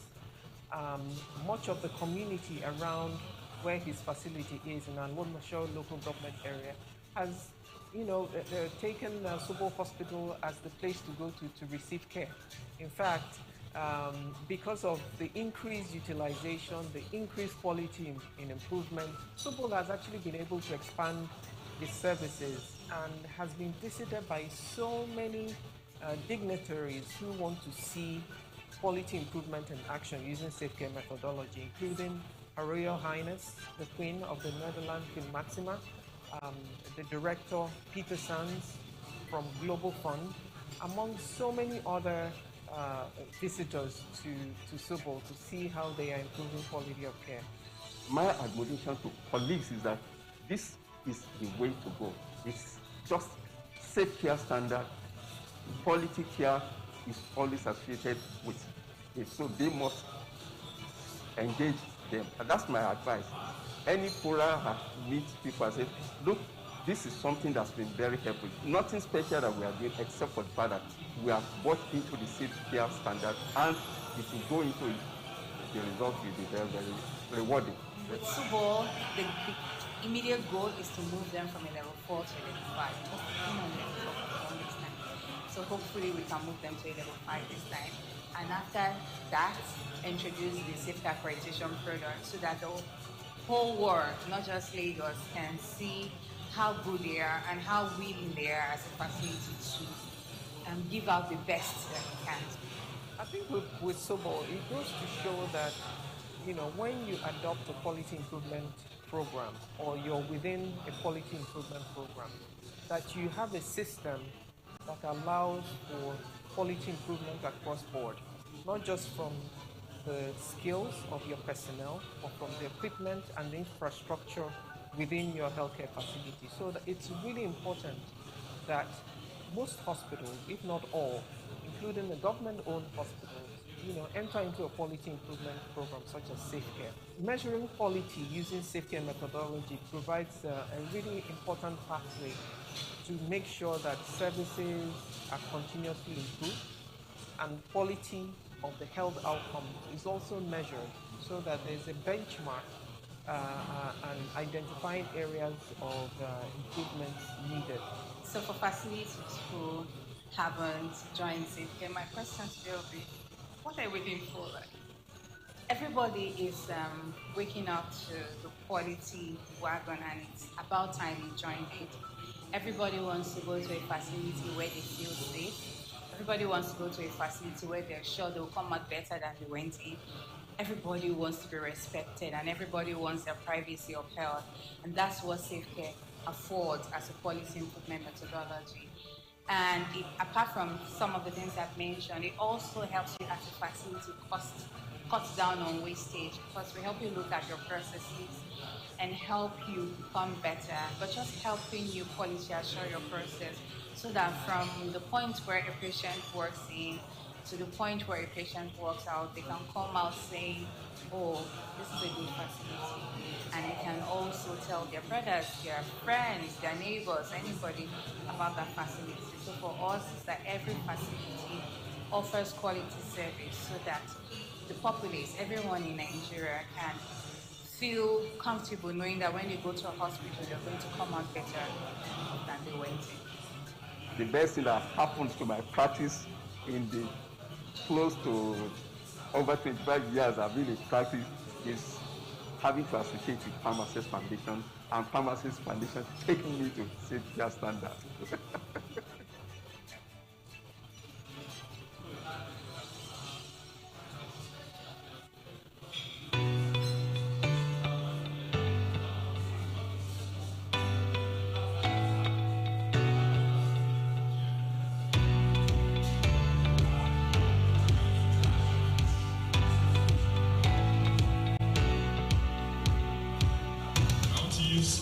This opportunity on behalf of my classmates or my classmates to thank the Enterprise Development Center as well as Farm Access for giving us the opportunity to go through the healthcare management program. And I want to thank them for actually coming up with this program, its design and its sustenance, because it has had a lot of impact in all our lives, and we believe ultimately in the life of the country as time goes forward.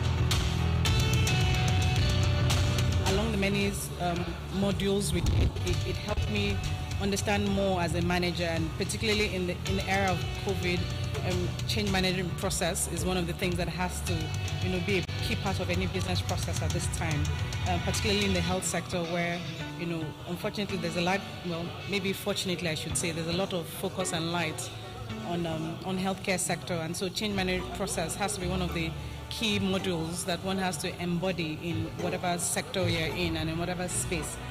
So for me personally, as a medical director, I'm using a lot of the things I've learned in class to be able to change processes in my organization without disrupting function, and at the end of the day, improving service delivery.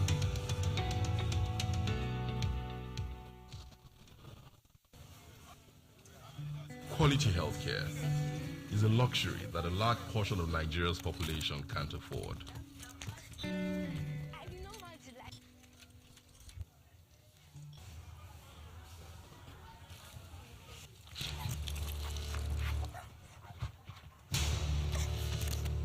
This is Mama Dami, a middle-aged single mother with a health emergency on her hands.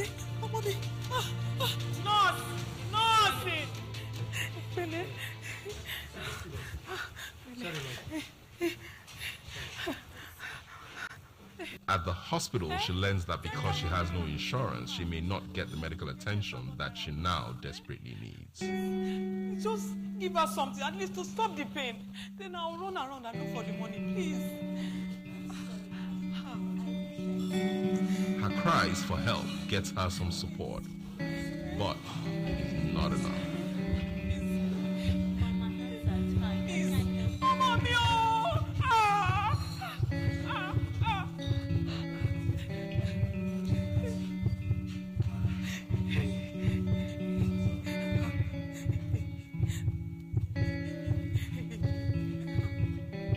This is the story of millions of Nigerians who die every year because they cannot afford quality health care. But what if we could rewrite this story?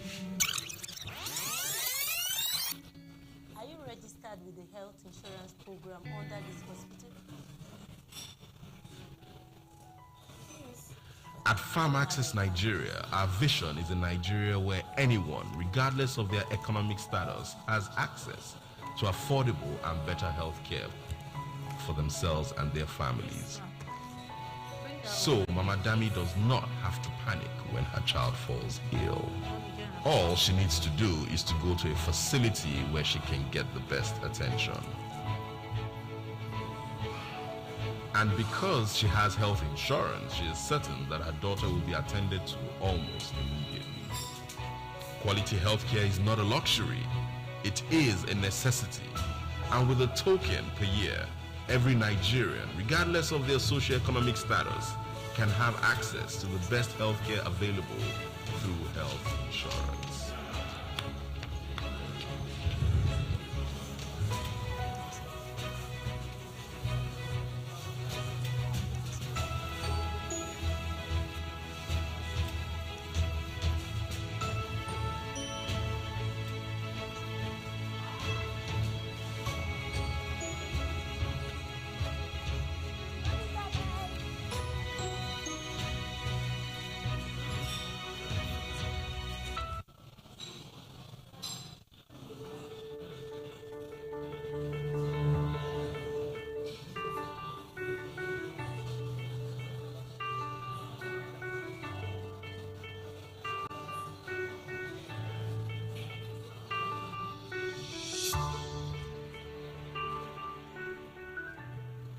Well, I'm Dr. Olaiwola Bello, the medical director of Ssb Hospital. Well, I think the journey with Farm Access Foundation started about 2011 when there was a program called Nigeria Community Healthcare Program. Farm Access Foundation introduced a community-based health insurance scheme in Nigeria as a way to test the paradigm of how people purchase healthcare for themselves. And at the time, we started with the Lagos market women and the farming community in Shonga, Kwara State. Ssb was selected as one of the providers on that scheme. And at the time, to be honest, one of our efforts was to make sure that the quality of service within each of the provider hospitals was improved. And so we introduced safe care to all the providers that were going to be providing care in that program.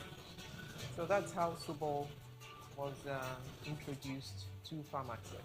So what they required of us were basic safe care standards that we needed to put in place, and we were able to put that in place within 6 months of our first encounter with Farm Access. If not for safe care, I'm very sure I wouldn't be where we are today. We won't be where we are today. It's been very interesting and it actually opened also what quality is all about in medical practice. So Farm Access Foundation, really, our focus is to improve access to quality healthcare services. And we found that over the years that it's not just about improving healthcare financing from the patient side, but it must at the same time simultaneously improve the quality of care from the side of the hospital. As Farm Access, we teamed up with JCI, which is Joint Commission International, the accrediting body for healthcare facilities based out of the United States, as well as CUSASA, which is the counterpart in South Africa, to come up with a set of standards especially for resource-restricted countries such as Nigeria, that allows hospitals to improve their quality without, spending way too much money, but just the basic quality improvement as a stepping stone to international accreditation. So basically, it's not a fail or pass process, but rather is a stepwise improvement to quality. At level 1, there are a set of standards that you need to, implement for you to move on to level 2, and so on to level 3, all the way to level 5. So this is a process that we started over 10 years ago to move hospitals onto a better quality improvement and quality assurance program using our safe care methodologies. So Subo, again, started its journey with us many years ago and started in at level 1 and has since been improving using the quality improvement, and right now it's at level 4. So when you get to level 4, that means that the level of service that you're providing far outweighs quite a number of hospitals within your peers, and you're almost at the point where you can actually go for international accreditation.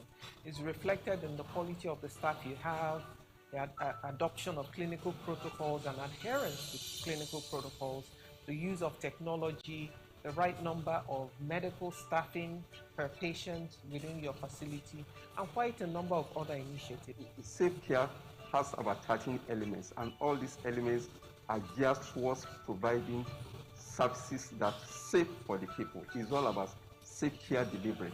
You have elements that have to do with governance. You need to put governance in place, clinical governance. You want to look at your laboratory. Is it well? Do you have facilities for outpatients to make it safe for them? Is your theater safe? Will it be safe for us to give you patients that we take to theater and the patient will come out? A whole lot of things. Yeah, basic things like, do you have, if the patient requires oxygen, is he going to get the oxygen? Do you have your ambulance? What is your referral system? If you have a patient that is for primary care and it requires secondary care, are you going to provide the secondary care? Of course, we can provide secondary care. If it requires tertiary care, can you provide it? We have to upgrade a lot of our facilities. For instance, the theater, lamp, all we needed to put in place.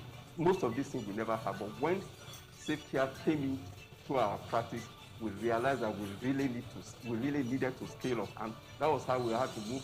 And each time we scale up, there's still another level to go through, like starting from level 0, and within 2 years we are able to move up to level 4, which is just one more step to the very final step. And we are able to move progressively, and along the line you have to acquire equipment. You are even trying to give us, but of course, because the practice was actually attracting a lot of clientele for us in terms of patients who are coming. So we were able to really do something where we are able, in all honesty, to be able to raise sufficient funds without even recourse to to borrowing, taking loans from facilities. The practice was really self-sustaining because people appreciated what we were doing, based on the fact that we have put a lot of structures in place that were very attractive to the patients, and so we are getting satisfactory actually.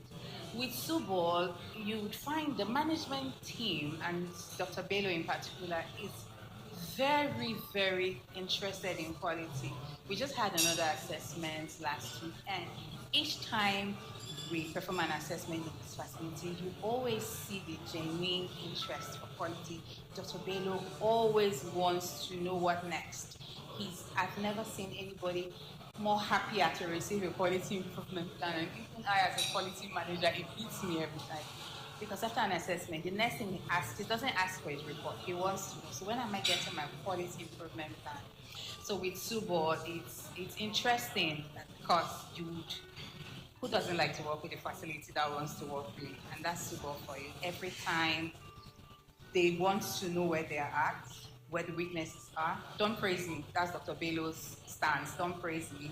Tell me where I am lacking so I can improve. He would rather you tell him where he's lacking than tell him where he's doing well.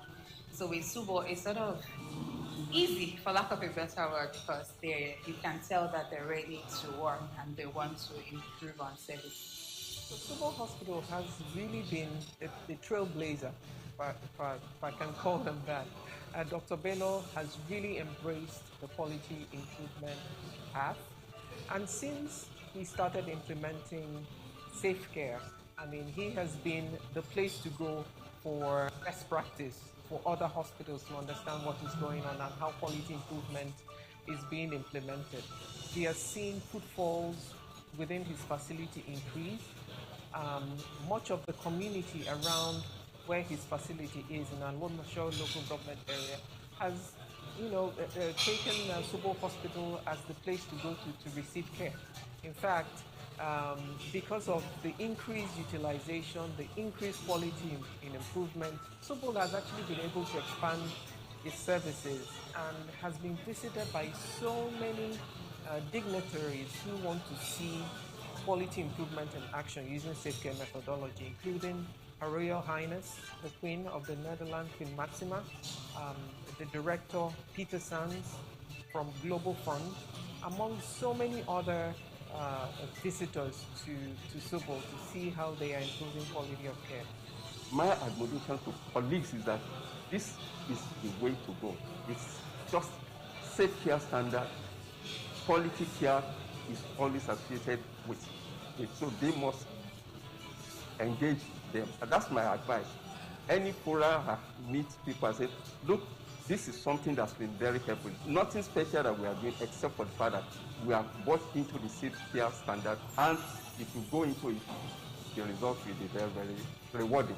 With Subo, the immediate goal is to move them from a level 4 to a level 5, because they've been on a level 4 for the longest time. So hopefully we can move them to a level 5 this time. And after that, introduce the safety accreditation product so that the whole world, not just Lagos, can see how good they are and how willing they are as a facility to give out the best that they can. I think with Subo, it goes to show that, when you adopt a quality improvement program or you're within a quality improvement program, that you have a system that allows for quality improvement across board, not just from the skills of your personnel, but from the equipment and the infrastructure within your healthcare facility. So that it's really important that most hospitals, if not all, including the government-owned hospitals, enter into a quality improvement program such as safe care. Measuring quality using safe care methodology provides a really important pathway to make sure that services are continuously improved and quality of the health outcomes is also measured so that there's a benchmark and identifying areas of improvements needed. So for facility,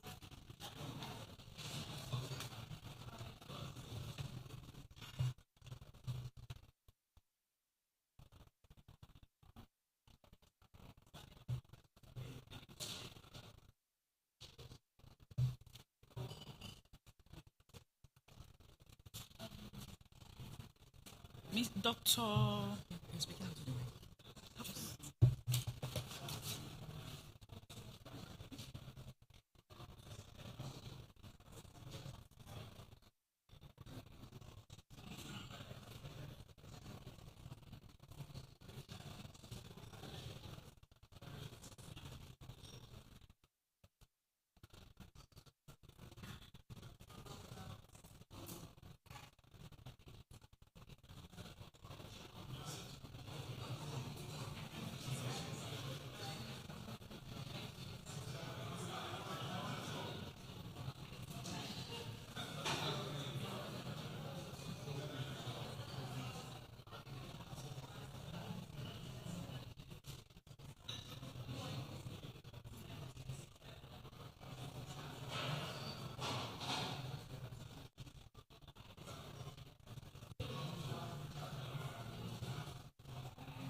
Hi, everyone. Good afternoon. So we'll be starting shortly, but while we prepare to start, please, could you just kindly do us a favor and occupy the seats in front, please? Could you move forward, please? There are a lot of empty seats in front. Please oblige us and just move forward. If there's an empty table in front of you, please move to it so that those online can see your pretty and handsome faces. Thank you. Thank you. Thank you for moving forward. Please move forward. Please occupy the seats in front.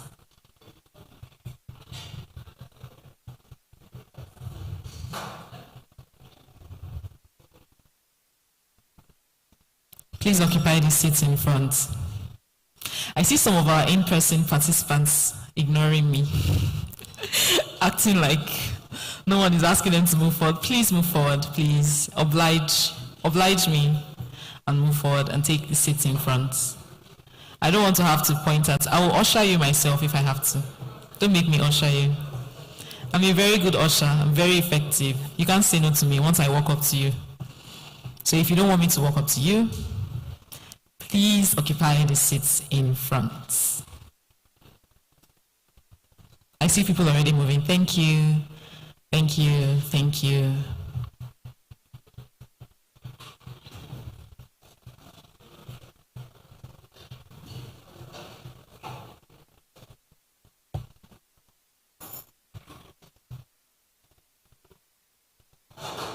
Okay, did you enjoy your tea? Honestly, even if you don't answer, I'll just assume that everyone enjoyed tea. So now we have come to the panel sessions for today, and I'm sure everyone has been looking forward to it. It's been a very interesting discussion up until now.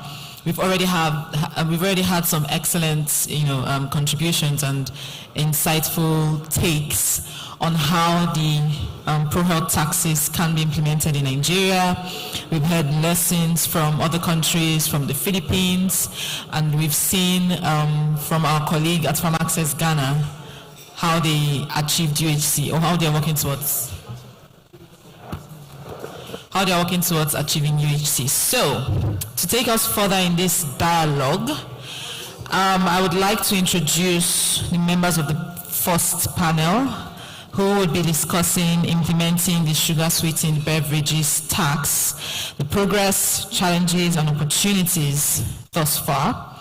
And before I introduce our esteemed moderator, I'd like to introduce to you those who will be speaking on this panel. First, we have Dr. Zainab Bagudu, who is Her Excellency, thank you for that correction. I'd like to introduce Her Excellency Dr. Zainab Bagudu, who is a pediatric consultant and is a loud voice in the fight against cancer and a child's rights advocate. She is the First Lady of Kebbi State, and she has used that platform to advocate effectively for children's health, and her advocacy for women, children, and the youth in the state and in northern Nigeria cuts across health, education, and skills acquisition. Dr. Zainab Bagudu will be joining us online. Thank you so much for being with us this morning, now afternoon. Secondly, I'd like to introduce the representative of Dr. Ngozi Azodo, who we heard from earlier. She is Dr. Uzoma Owankwo, who is the Assistant Director of the Department of Health, Financing and Equity at the Federal Ministry of Health. She's here representing Dr. Ngozi Azodo, the Director of Health Planning, Research and Statistics at the Federal Ministry of Health. Please put your hands together and make welcome Dr. Uzoma Owankwo.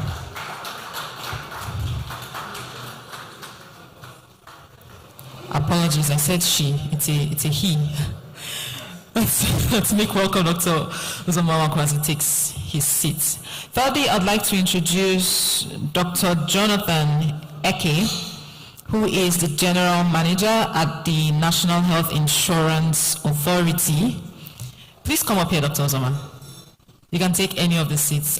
Just ignore Yeah. Ignore the names there. So Dr. Jonathan Eke, General Manager at the National Health Insurance Authority. Please put your hands together for him. He is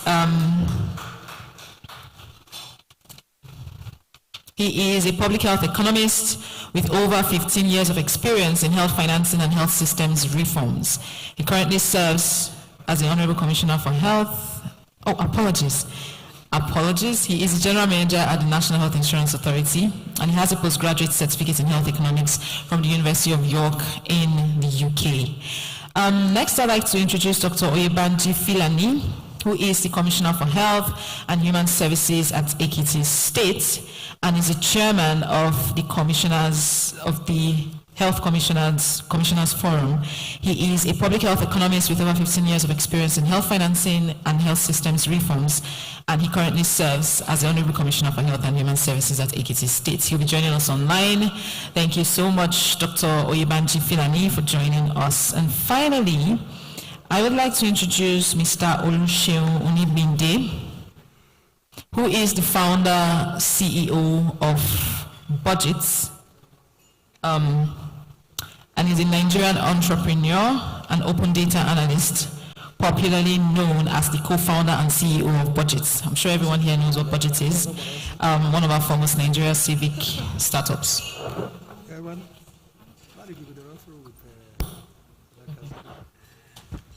And he's a fiscal transparency advocate and firm believer in the power of open data. In 2012, he was awarded the Future Awards Prize for Science and Tech Innovation. He's also joining us online. Thank you, Mr. Oluseun Onibinde, for being with us this afternoon. And finally, I'd like to introduce our excellent moderator for this session, Dr. Francis Ukuije, who is a health economist, a medical doctor, public health specialist with over 11 years of progressive government, private sector, and NGO experience. He gained automatic entry into the Federal Ministry of Health in 2007, having earned the prestigious Nigerian President's Honor Award as the best and most outstanding corps member in Nigeria between 2005 and 2006. He'll be moderating this session, and I would yield the mic to him now as he takes over. Thank you so much, sir. Thank you.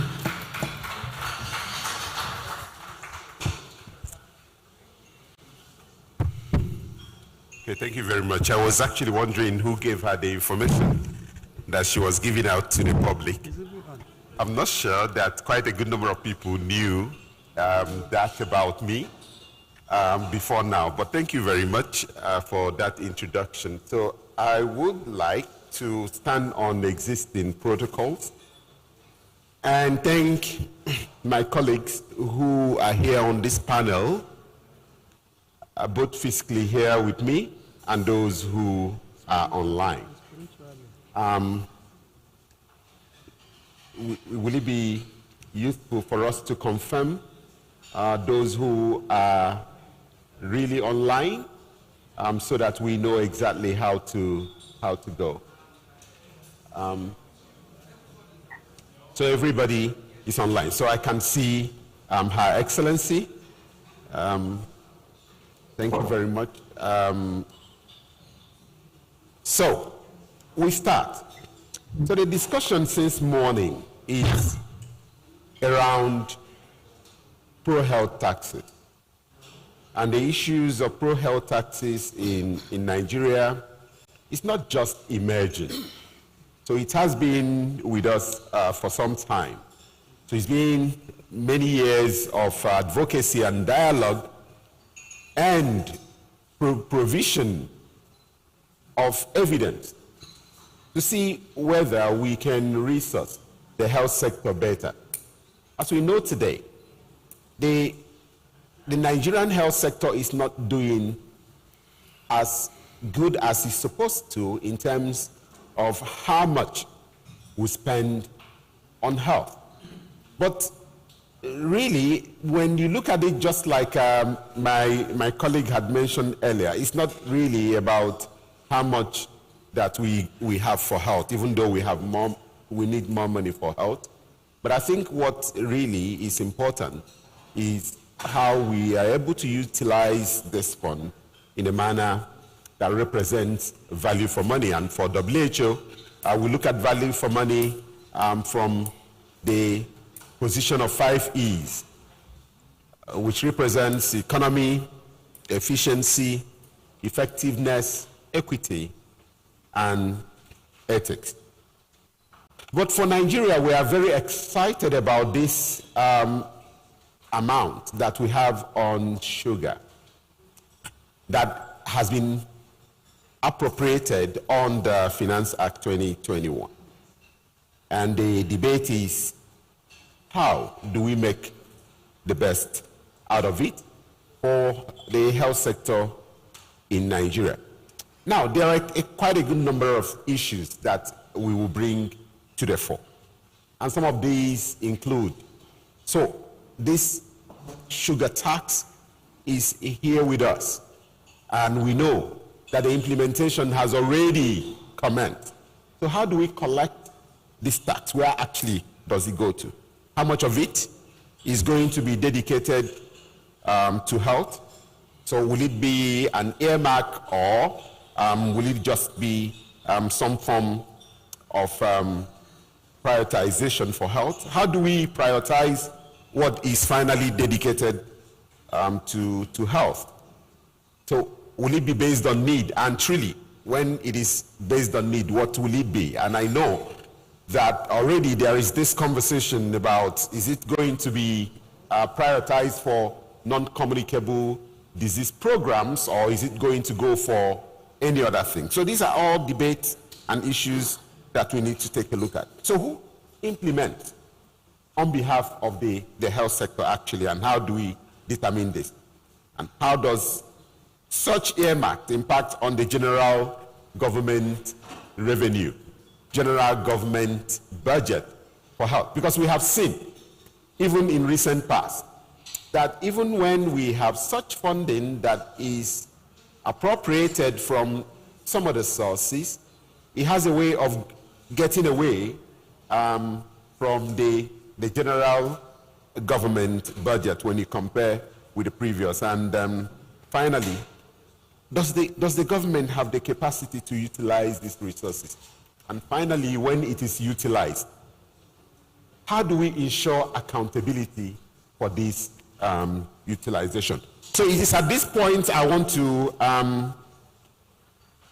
turn to my colleagues that are the panelists. So Dr. Uzoma is representing the Director of Health Planning Research and Statistics, Dr. Ngozi Azodo. And he is the representative of the Federal Ministry of Health on this panel. Perhaps it will be useful to start with you to begin to look at what you actually see as the real opportunity in this SSB that we are talking about. Good afternoon, everybody. Is this working? Good afternoon, everybody. Thank you.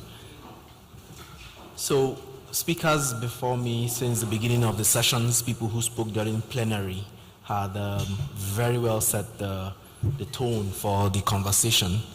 We recognize that raising revenue for health is something that is a very, very important and the first fundamental part of financing health.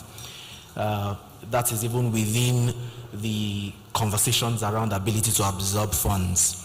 But we know that Nigeria is not yet spending as much as it should spend on the health of Nigerians.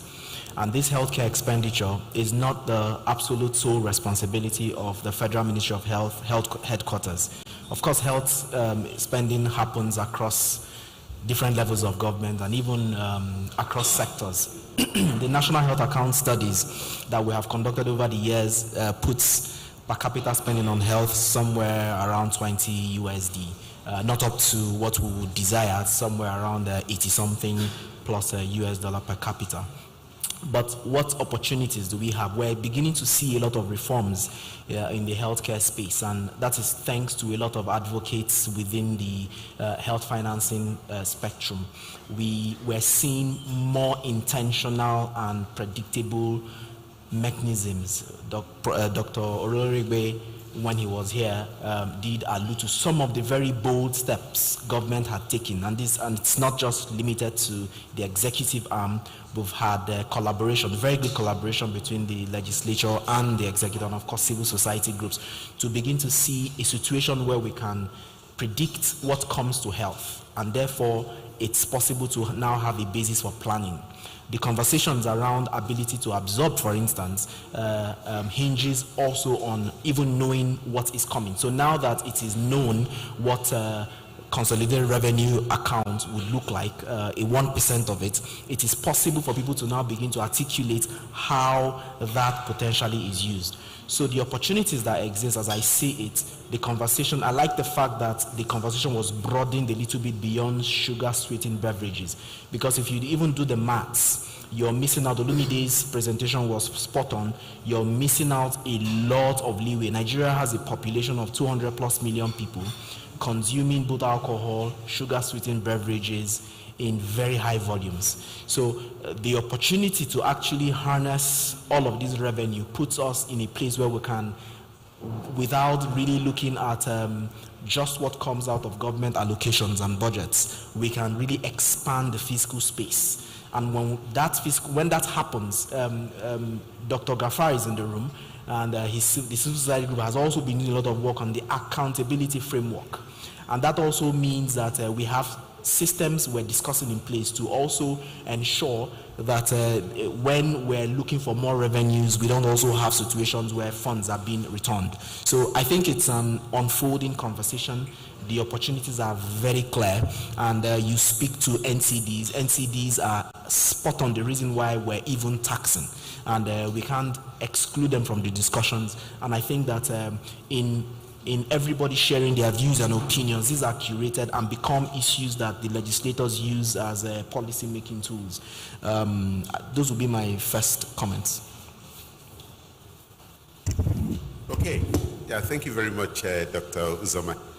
I would like to go to Dr. Eke. Dr. Uzoma had just mentioned that the government expenditure on health is low, and we have it on record from the NHA that per capita expenditure on health, at least as of 2019, that is the validated data, is about $14 per capita. Again, I would turn it over to you. So do you actually see much opportunities on the SSB? Yeah. Thank you very much. Thank you very much, listeners.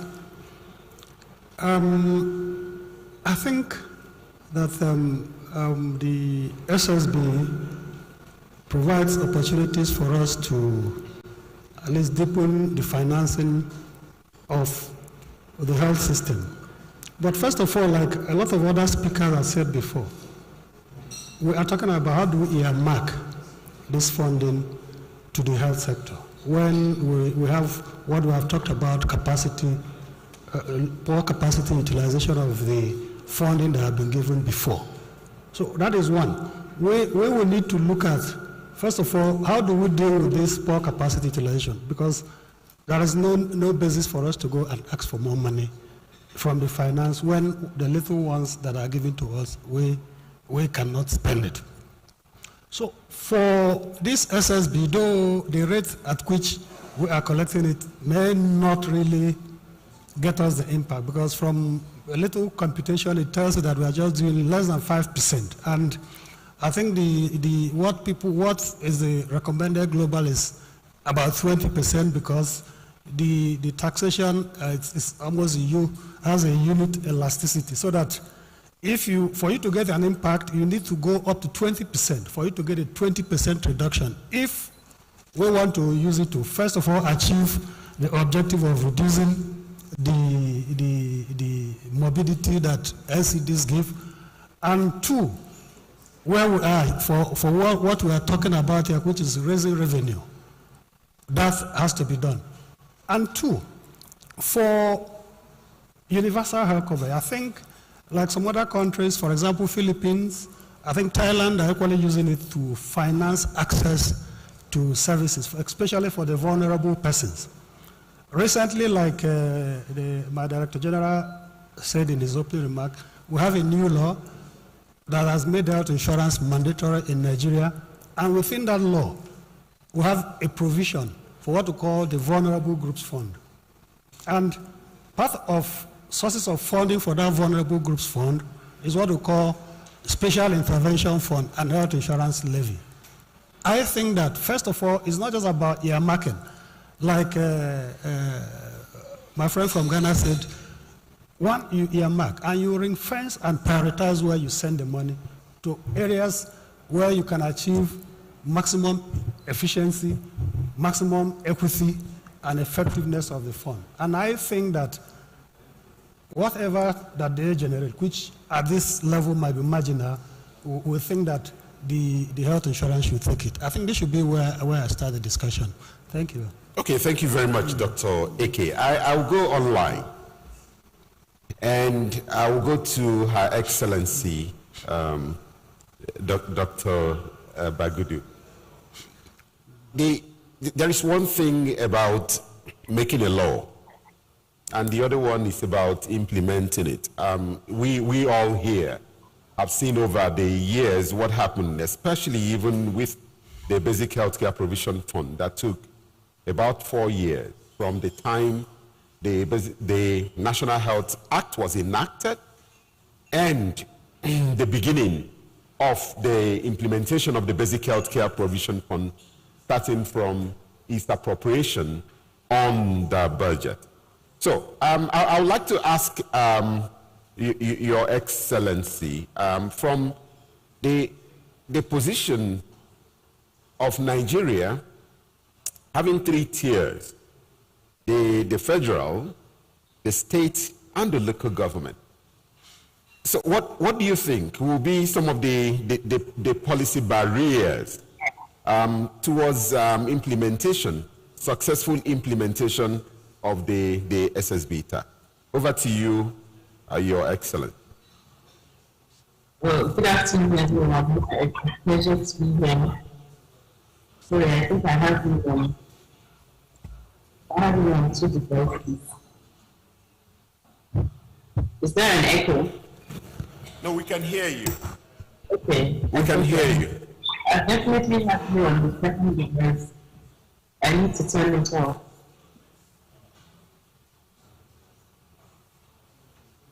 It's echoing my end. It's still echoing.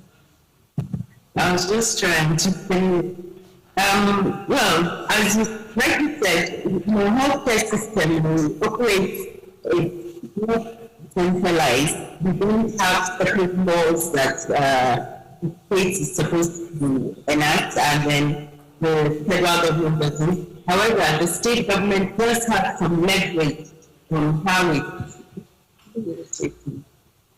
it carries out its own laws and how it implements certain taxes. Obviously, if we had a pool of funds coming in from this type of tax, these things I think. If we had a pool of funds coming in from such a tax as this, which is something that we've all been advocating for and successfully finally got it into the budget last year, and it's now happening, it would go into a common pool and be divided appropriately, appropriated across all the states. It shouldn't really make a difference how each state spends its own or each local government, but as long as there is a directive from the Federal Ministry of Health on this, on how it should be spent. If the ministry guides and the council, health council guides as well, there will be some adherence to that at the state and local government levels. But I think that the more important question that we need to ask and things that we need to address beyond the spending agency is how to ensure that we get the sugar tax funding to the health sector. Just by virtue of the name, the reason it was created, why we need it, and so on and so forth, all of which have been beautifully enumerated in this meeting. We cannot fold our arms and watch while it's diverted to another sector. Either there are 101 competing needs for every local government, for every state government, for every federal government. But if there is a specific need and that sector has specifically taxed itself, found a way to tax that sector so that we can have more funding into it, then there is no justification for moving it to building roads. We must ensure that it is put towards the health of our people. And then the other issue along that same line, which you mentioned now, is about the other funds that we've seen, similar funds like the Basic Healthcare Provision Fund and of more importance to me, the Cancer Health Fund. We design these very beautifully. We even advocate for them. We lobby everybody that needs to be lobbied until the laws are passed and the taxation starts. But there is no clear-cut directive on how it's going to be spent. And so in the beginning of the Basic Healthcare Fund, we're still in the beginning of the Cancer Health Fund, there's a lot of agitation and misunderstanding because the stakeholders that are involved in the spending process have not been carried along or have not had adequate inputs into the way in which the law is being delivered, and eventually they're tasked with the responsibility of spending this money. So there's a whole confusion, the planners have done it one way and the implementing agency thinks this is the way they should do it. And the agitators like ourselves, we get upset and we need to find new ways of making it work. Somehow we might eventually get there, but the key is to start it right. Now I'm glad to see this kind of meeting where we have everybody on the table, the ministry, the DG budget, everybody that needs to be here is here today, the DG of the NSIA and everyone else. So that is it's a good start, but we must stop talking and let's have the clear plans and how to do it. We keep on talking and talking about how to do this. I believe this is our 10th meeting or so. And we need to have a sit-down, proper meeting with those that matter in the room. The Minister of Finance, she pulled our assistants into agitating for this taxation, the budget sector, the NHIA, everybody. And we lobby the legislatures. There's this misconception that we don't lobby in Nigeria or in African countries, but we do and we can. Maybe people don't know what goes on behind the scenes, but we can lobby. So the same way that we've been lobbied to agitate for these taxes and met with the legislators and all the public hearings and everything, and it's now finally happened. It's time for us to go back and see those that matter and ask them, how are we going to spend this money at each level of government so that our people can be the ultimate beneficiaries? Okay, thank you very much. I hope I way too much from your question. No, this is very, very useful. I think I did. Yes, it's very useful, Your Excellency. You have actually raised a number of key issues that we need to take into consideration. And truly, you mentioned that we need to start it right. And I just want to base on that statement about starting it right and then go to Dr. Filani. So in starting it right, we need to also recognize the political economy of Nigeria as a federal entity. So if we need to start it right, just like Her Excellency has advised. So are there some of those political economic considerations you would like to point us to towards the successful implementation of this task, Dr. Filani? First and foremost, protocols observed, and I would like to appreciate the organizers, members of the panel as well who are here. I think it's important, before we even go into what the political economy looks like, to understand the journey as to where we started the DG budget. I'd alluded to that. And in late 2016, I recall very clearly that the former Minister of Health, Professor Adewale, had commissioned a study to explore innovative options for financing health in Nigeria. So it's really exciting and pleasing to see that the analytical work, which really began in his office at the time, was supported by a number of partners, including WHO, the World Bank, and others, has helped move the policy implementation along significantly to where we are. But beyond that also is then what do we know as of today? And we've heard a number of speakers give insight as to where we are. The DG budget spoke, a few others have also talked about it. We have an act that is in place, and that means that there's a legal backing and framework for us to be able to move forward. There are implementation challenges, obviously, driven largely by the political economy, and some of that include the electoral cycle, which was pointed at earlier on, and also which we need to take into consideration as we go into another election year next year, or electoral cycle next year, right? There's the conversation around the industry lobbyists and the implication of that on being able to move forward with collection, right? And then of course there's a conversation around the cost of collection, right? If based on the numbers quoted earlier, if same taxes, specifically the sweet beverages, as 12 billion, there's a cost to collecting that. So the actual amount that comes in eventually is not really 12 billion, but less than that.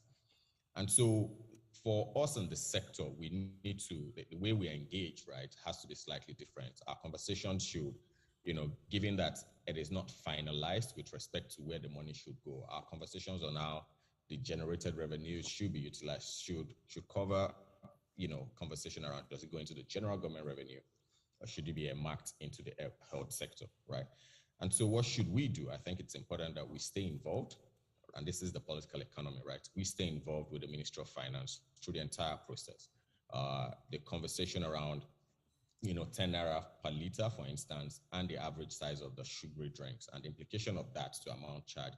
The Ministry of Health should be very involved. And when I mean Ministry of Health, I'm talking at the federal, the agencies, and even at the state, right? We all should be very involved in that conversation and not wait until all of that has been done, the money has come in, and then we begin to request, right? So that's one. The second is within this period when this conversation is going on, it's important that we demonstrate the absorptive capacity to utilize the resources that we have. And the federal government has a number of levers and instruments to do that, and I'll touch on that shortly.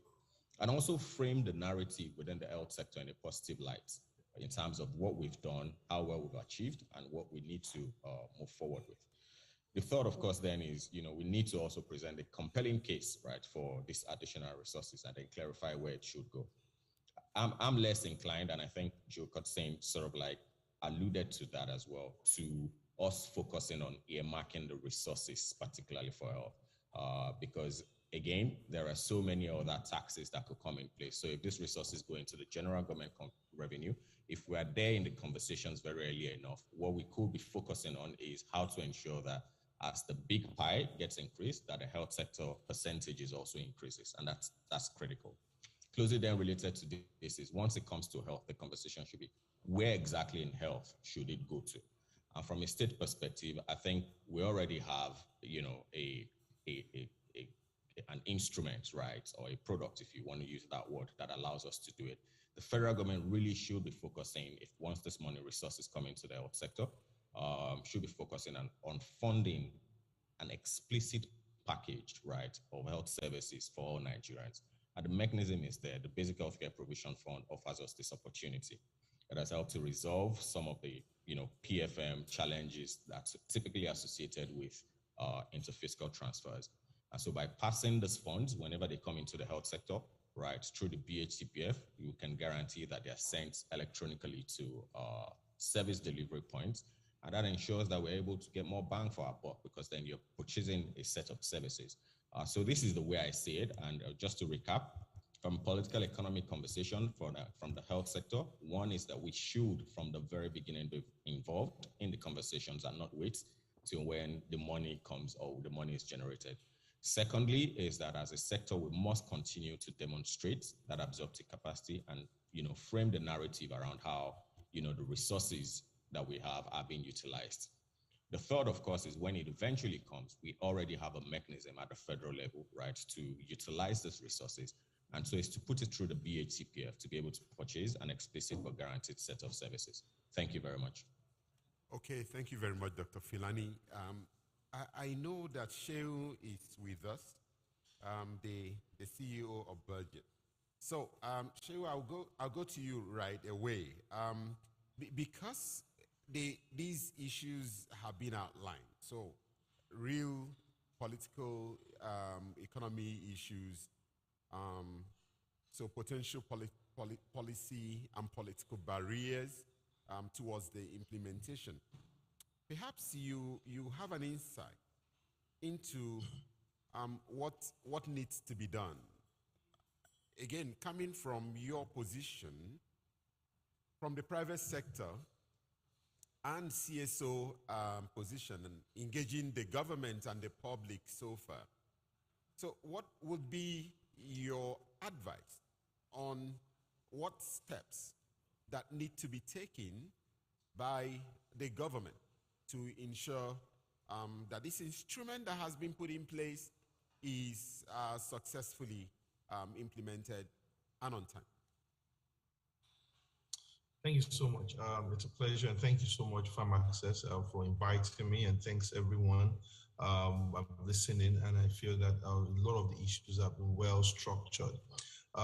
The issue around the SSBs are critical, considering the mortalities that we get from NCDs, and all the other elements in there. And I feel that what we have done is critical, but maybe it's not punitive enough.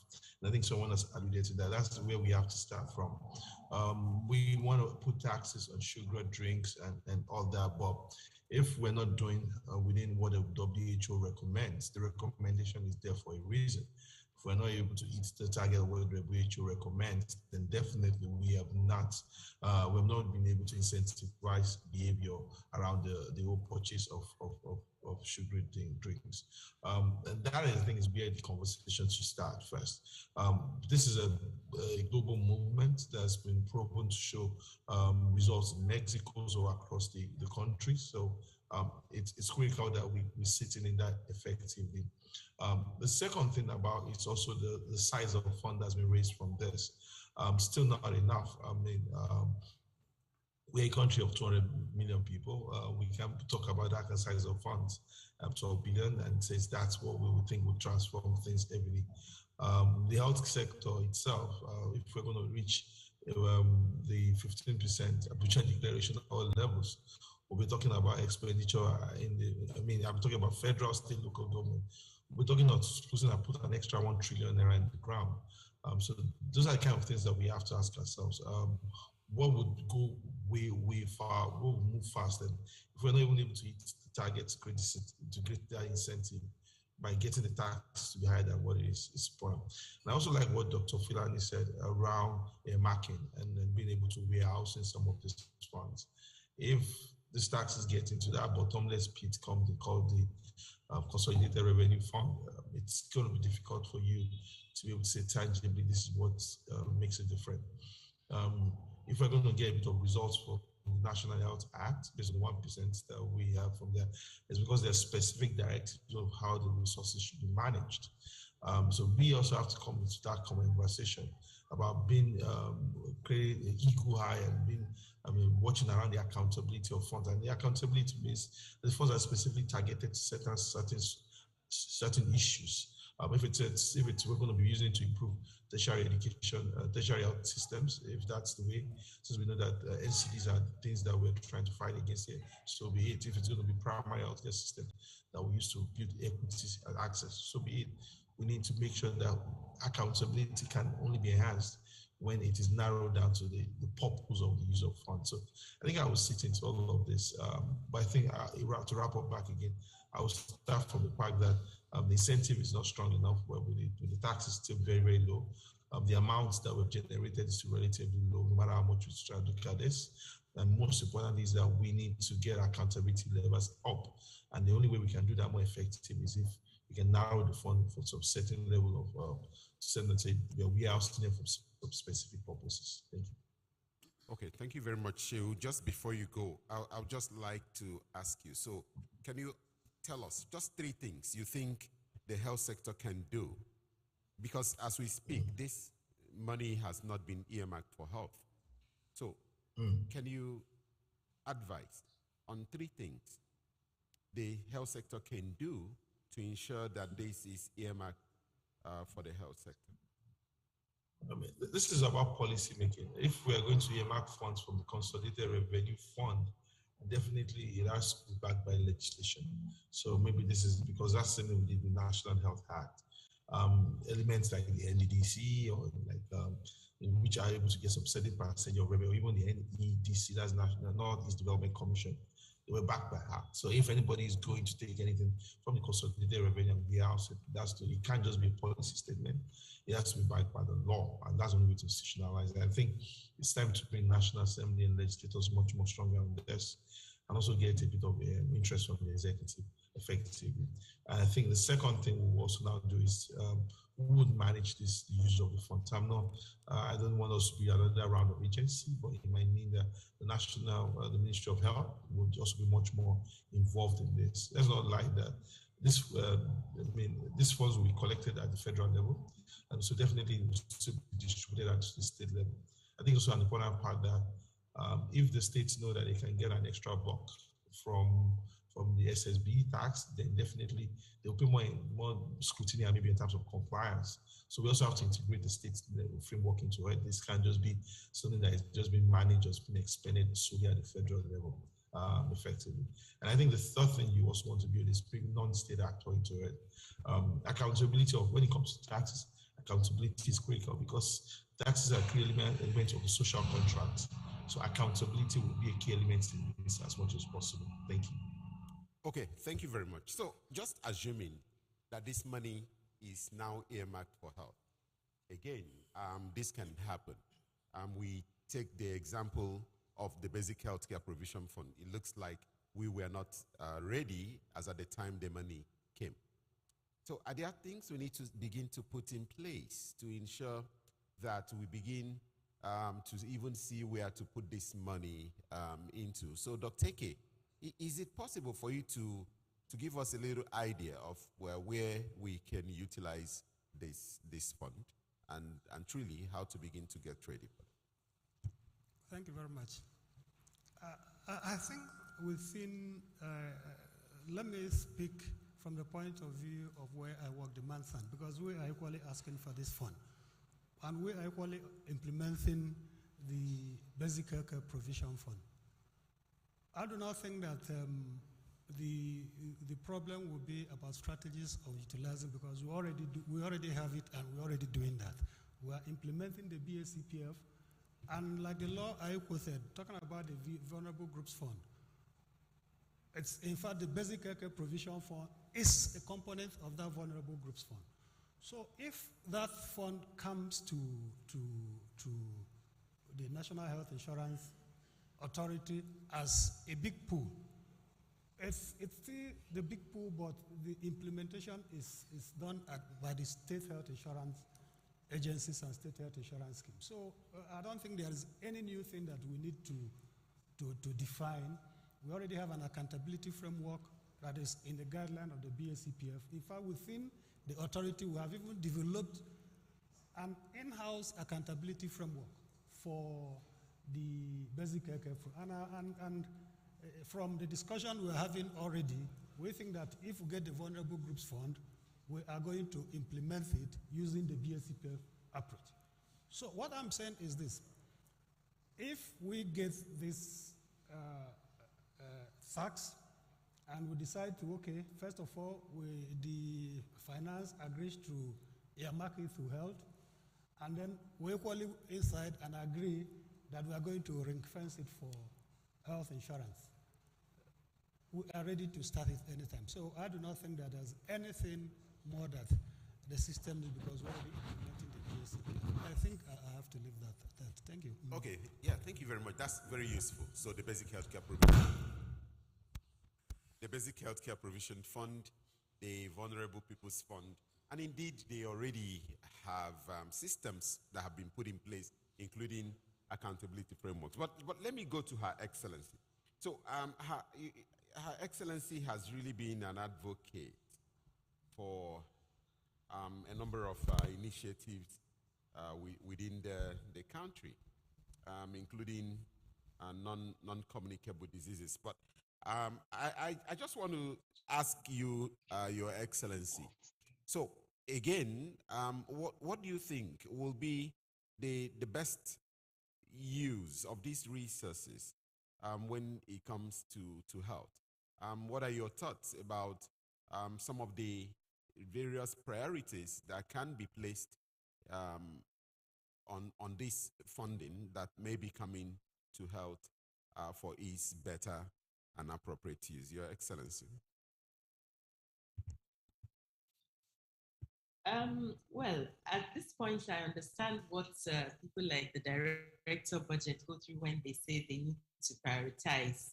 For me, as a healthcare professional with a little understanding of how government works and a passionate cancer advocate, it's a very easy question in a way, and also very difficult. There are so many needs, but for me, I would put it in non-communicable diseases.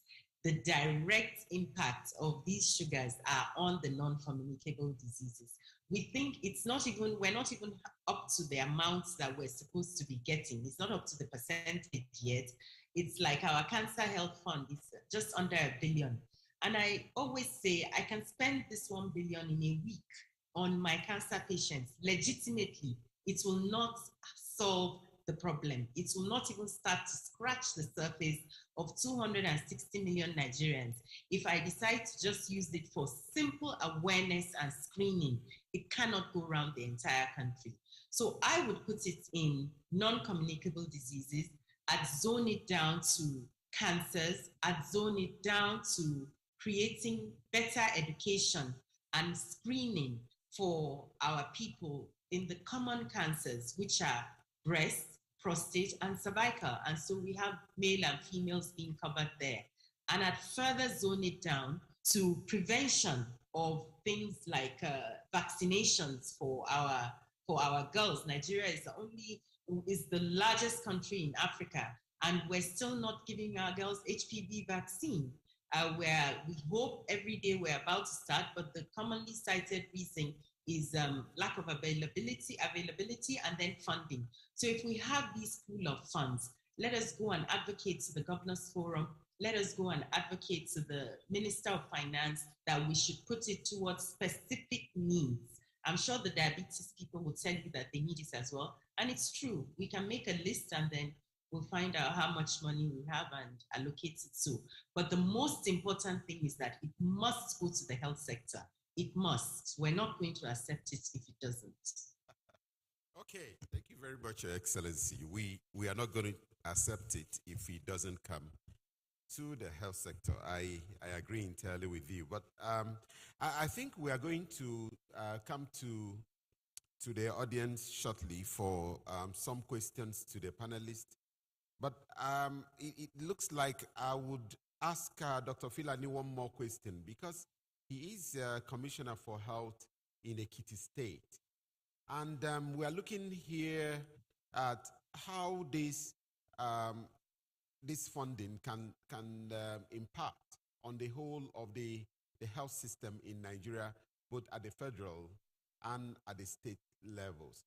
So with the kind of significant strides that you have made in the health sector in Ekiti State, Dr. Filani, if this funding comes, what do you think it can do at the state level? Thanks.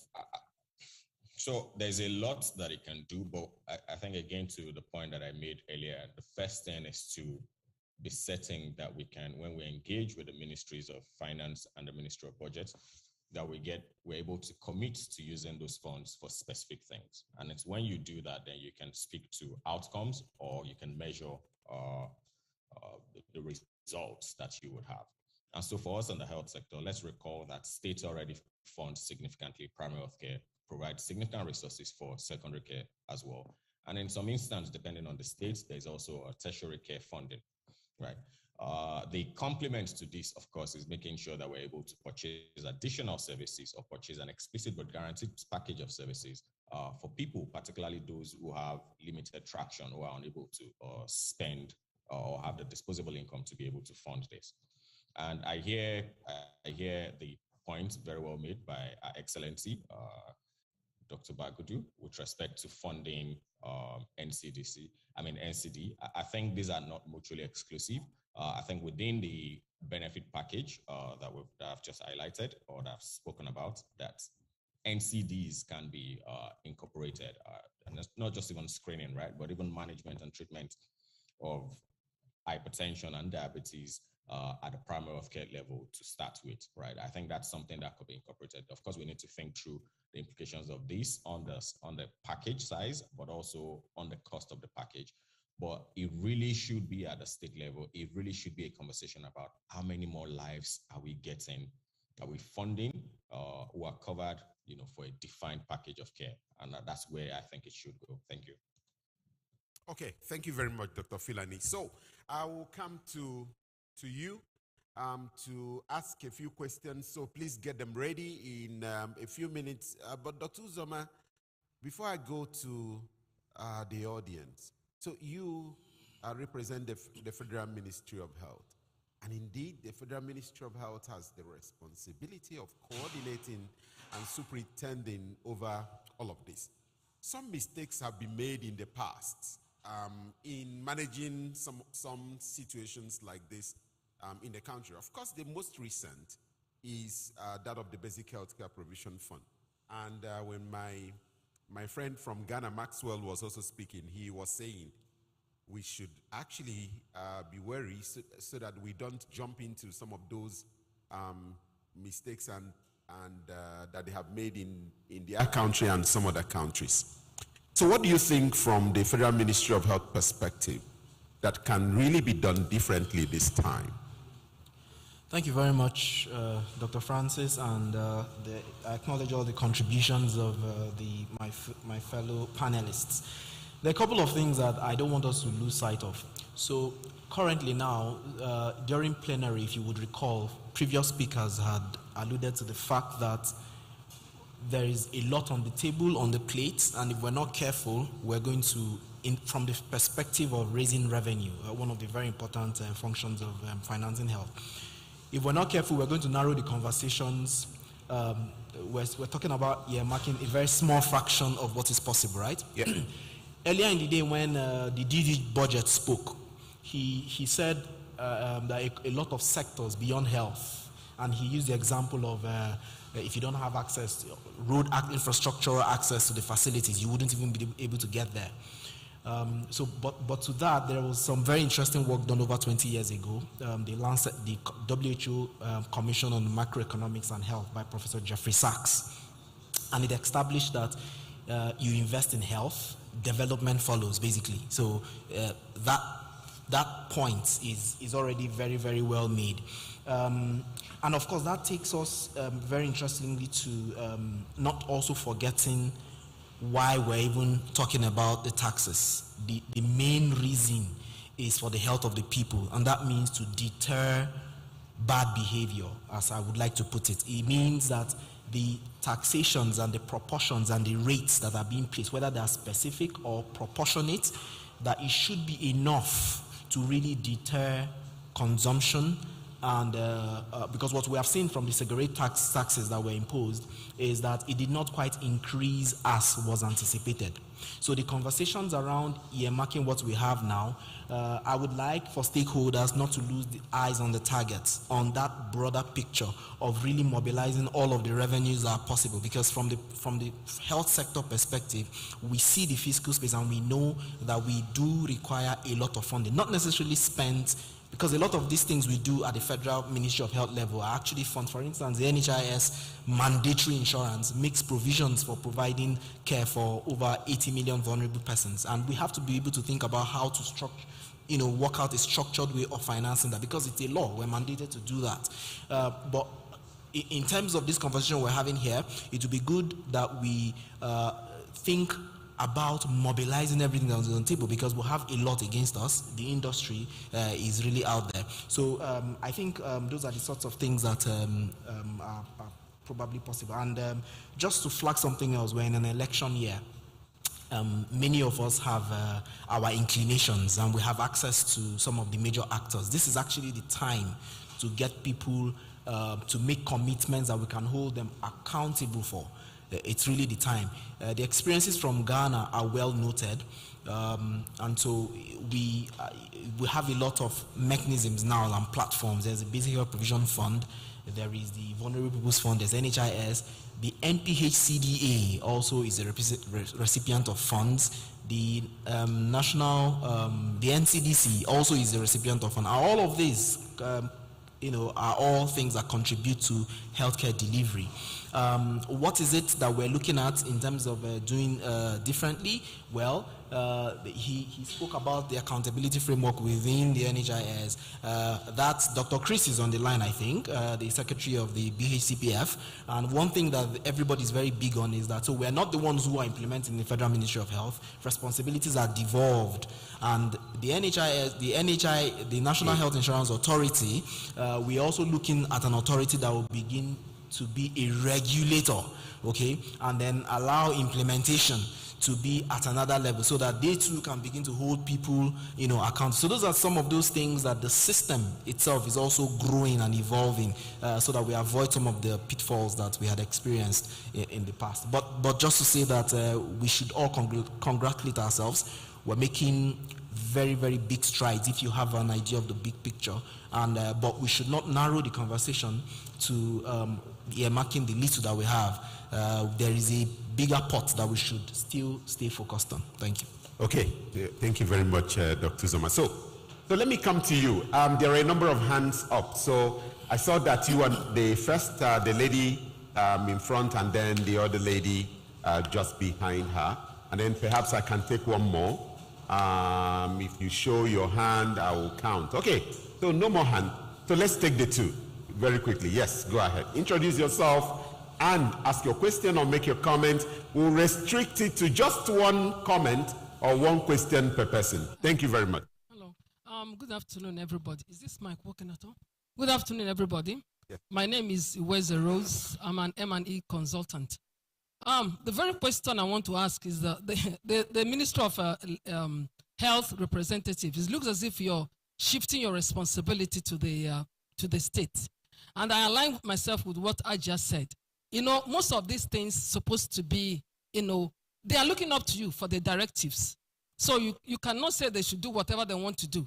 Okay, that's that. I mean, I have a couple of, messages. Now, coming to the NHIS or NHIA, I thought that if we have monies that are being returned, or probably the money accruing from this SSB, don't you think, are we not pushing towards getting a free, health insurance for everybody, rather than, the vulnerable, they also have some money to pay. Like, is it not 15,000? So are we also not talking about having a free, health insurance for all? That's okay. That's okay. So I'll go to the next lady. Please pass the microphone over. Thank you very much. So please, we'll restrict it to either one comment or one question per person. Please go. Yes. Thank you. Good afternoon, everyone. Good to be here. My name is Abimbola Adesomi. I'm a Senior Special Assistant on Nutrition to the President, and I represent the Nutrition Council here. And I think I will first of all congratulate Farm Access, World Bank, and Healthcare Watch, Health Watch, for this forum, and go straight to what I have to say. Thank you, panelists, for sharing your insights on the health financing through Ssb tax. One of the things that we are particular about is the two risk factors for NCDs, which is obesity and overweight. They are malnutrition. And one of the things that bothers us is that these two risk factors also have potential impact on stunting in the country. We're not advocating for nutrition out of the health sector. It is within the health sector, because sugar-sweetened beverages are actually consumed there are a behavioral problem in the population. What we're looking at and what I want to ask is how we see these funds earmarked or being earmarked towards a life cycle approach for preventive care rather than curative. So Her Excellency the First Lady talked about NCDs, and then she drilled down to say prevention. So what we're looking at is prevention mostly for NCDs is to look at the behavioral approach. How can we influence behaviors? And how can we, through the health financing, look at the three trusts of the universal health care that we're all proposing. First, financing, mitigating financing risk through the National Health Insurance Program. The second has to do with quality healthcare services, which also maybe perhaps health can help me with through the Basic Healthcare Provision Fund. Do we have nutrition services that could help influence population health through behavioral change? And the third has to do with attainment of the SDGs, which the states could help me, subnational level could help me answer. Thank you very much. All right, thank you very much. Yes, I saw one other hand up. Yes, we'll just take that. And then perhaps because we're running short of time. Okay, yes.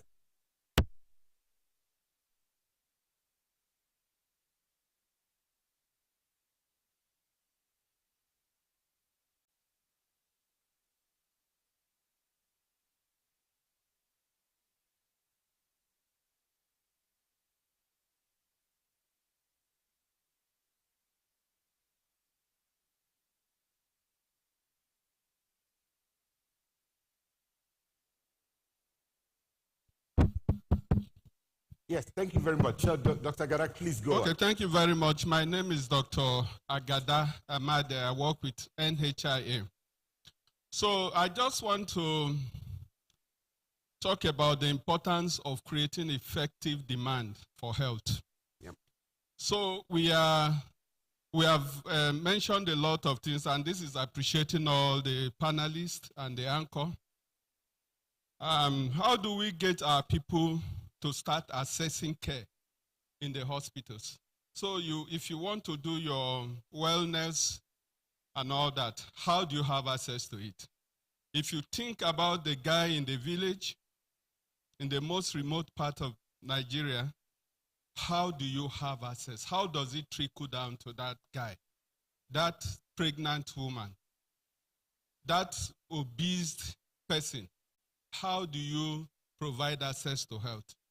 And I think that when we are prioritizing, we should be looking at how creating effective demand for whatever we have. Yeah. So at a point, can we begin to also talk with NHIA and say, and the state social health insurance, and say, how can you work on your benefit package to begin to cover some of these areas? But I think if we really want to get anything from this earmark tax, we should begin to talk of creation of demand, enabling our people, empowering them to be able to go to hospital and access care.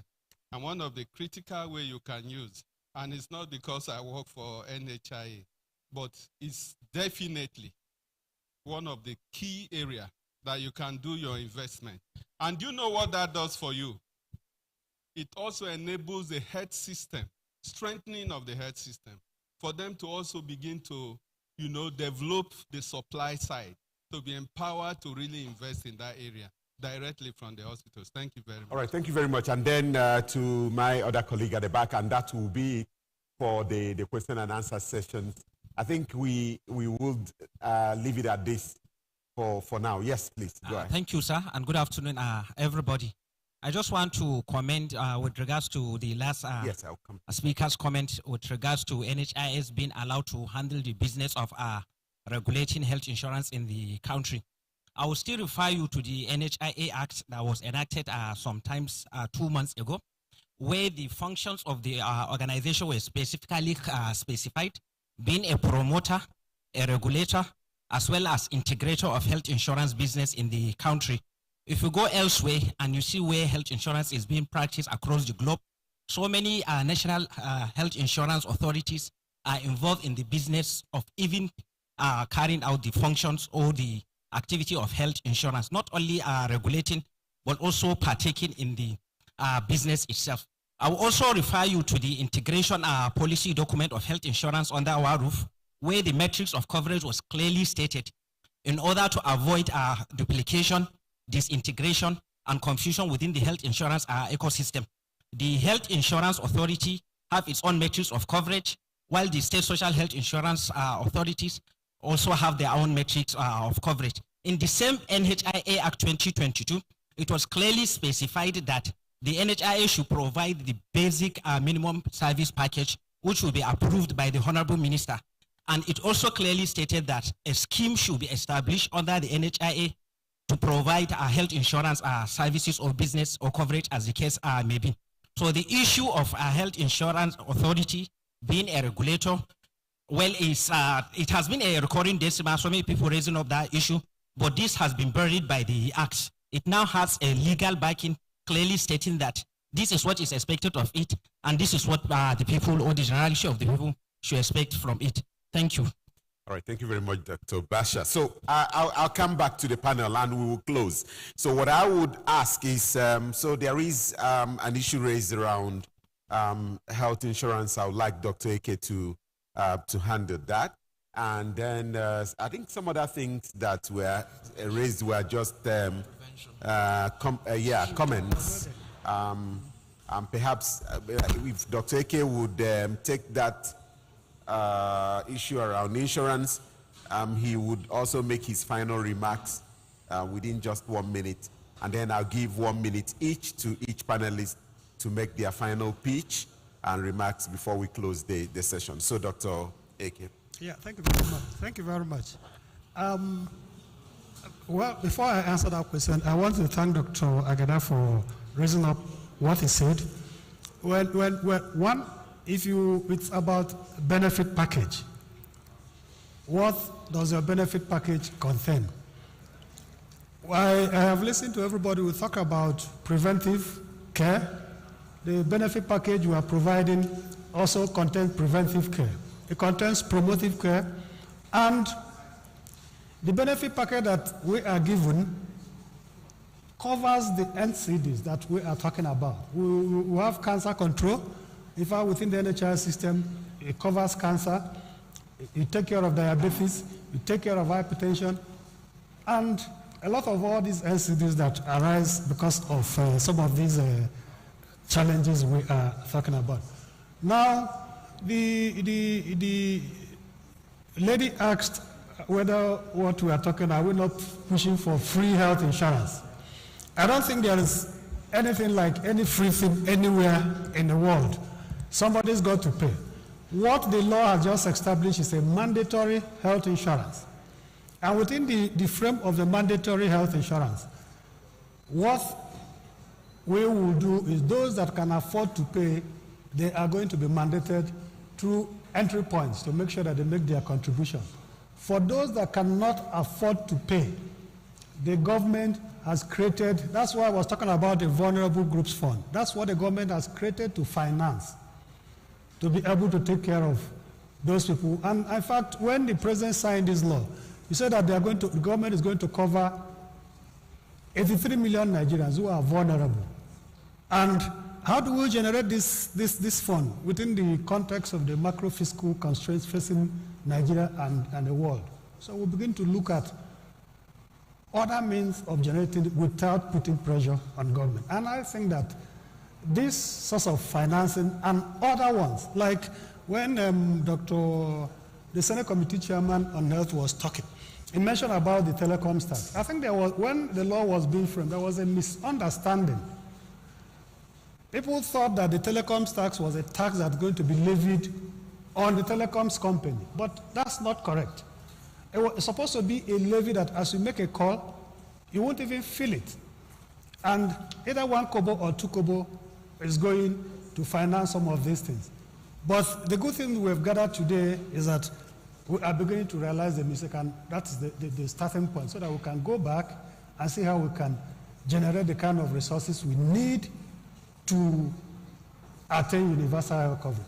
To cover about 83 million Nigerians, vulnerable persons will require monies not in billions, but money that run into trillions to be able. And I do not think that what the Basic Healthcare Provision Fund provides, like some people are talking, all the funds that we have received for the Basic Healthcare Provision Fund in the last 2 years that we have been, it's only for 1.3 million people. So, and government say we are going to cover 83 million persons.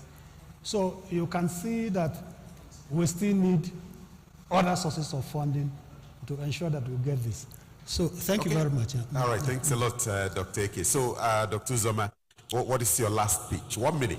Thank you. And I want to thank the Senior Special Assistant to Mr. President on Nutrition for the comment she made. And that relates to the interrogating the NHIA's benefit package. Now, if you recall, one of the things that we had flagged in the course of this conversation is that the rate of increase of these taxes, beyond just raising revenue, has to be sufficient to deter the behavior, because the ultimate outcome is to ensure that Nigerians are not burdened with diseases that further impoverish them, in the sense that they lose their health, lose productivity time, and they spend subsistence, their funding for subsistence on their health.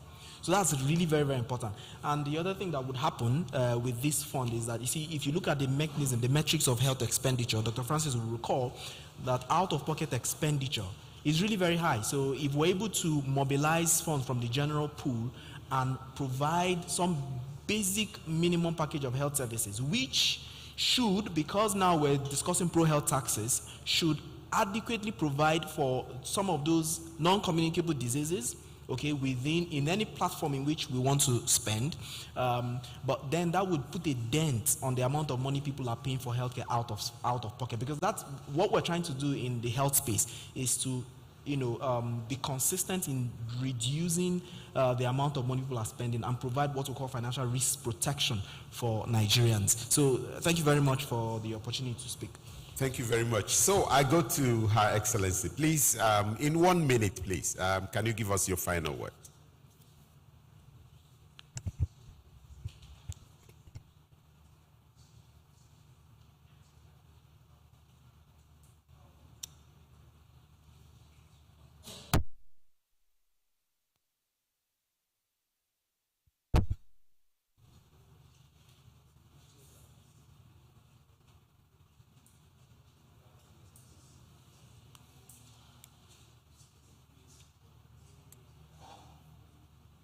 So, Your Excellency. Okay, yes, please. Now I can.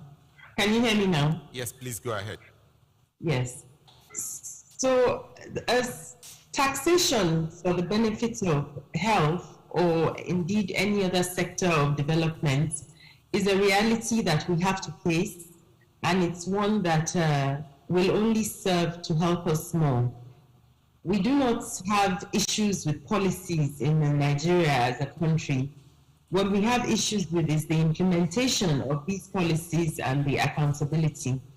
There's been a lot of robust discussion in this webinar, and indeed others, about how we can implement this particular sugar tax better. The important thing is for us to pass this message on to those that are responsible for implementing it, so that we can have the outcomes that we desire. The sugar tax is here. We hope that it will increase further, and we strongly, finally urge that it is directed towards interventions in the health sector. Okay, thank you very much, Excellency. Dr. Filani, 1 minute.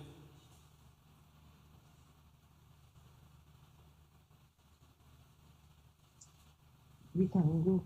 Okay, so perhaps we'll go to Shehu if Dr. Filani is not readily available.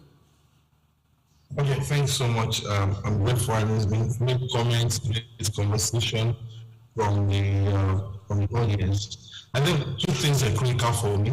Skill. We need to do much to get skills. Part of the great thing, but the size of what we have right now is still not enough in terms of the size of the challenges that we have in the healthcare sector. We are going to have purpose vehicles to fund healthcare. We are going to have things like Ssb. What we are achieving right now is still relatively small. Second is accountability. I already mentioned that accountability will come strongly when we are able to earmark and clearly say this is where we propose the fund. So maybe think within the CRF, it's really challenging for you to define what sorts out of and what is the work. I think this is a great conversation and a good opportunity to leverage health sector focused finance. Okay, thank you very much. Dr. Filani, are you here now? Yes, I am. Thanks and apologies for that delay. So first, again, I think this has been a very insightful discussion and it's timely. I would have three major things to talk about. We need to realize and recognize that this conversation we're having really should be about is around how the government increases the fiscal space. And that's the first conversation, whether it's through the sugar ones, whether it's through communication tax or any of the other additional taxes, right? And as players within the health sector, we must be involved in the conversation around how those resources should then be utilized. General government revenue versus, dedicated or earmarked for health, right? Once it comes into the health sector, we also have to be ready to provide, what I call demonstrable capacity and capabilities that we know how to use the fund and where we're going to utilize it. And that's twofold. One, between now and when the conversation is sorted out on where the funding will go, is to show that we have that absorptive capacity. The second is to ensure that the existing mechanism, which is the basic healthcare provision fund, and I continue to go back to that because when I wrap my head around vulnerable group versus VHP, I think it's one and the same. It's just a semantic around, what you want to call it, right? Is that you already have a proven mechanism to transfer resources from the federal government to states, but not just anywhere in the state. It's directly to service delivery points using electronic means of transfer. And that allows you to minimize wastages, allows you to plug leakages, and ensures that the funds reach where they should be and purchase a set of services. So thank you once again for the opportunity to be on this panel, and I've enjoyed very thoroughly some of the very insightful discussions and discourse that have come out, and I look forward to the rest of the session. Over.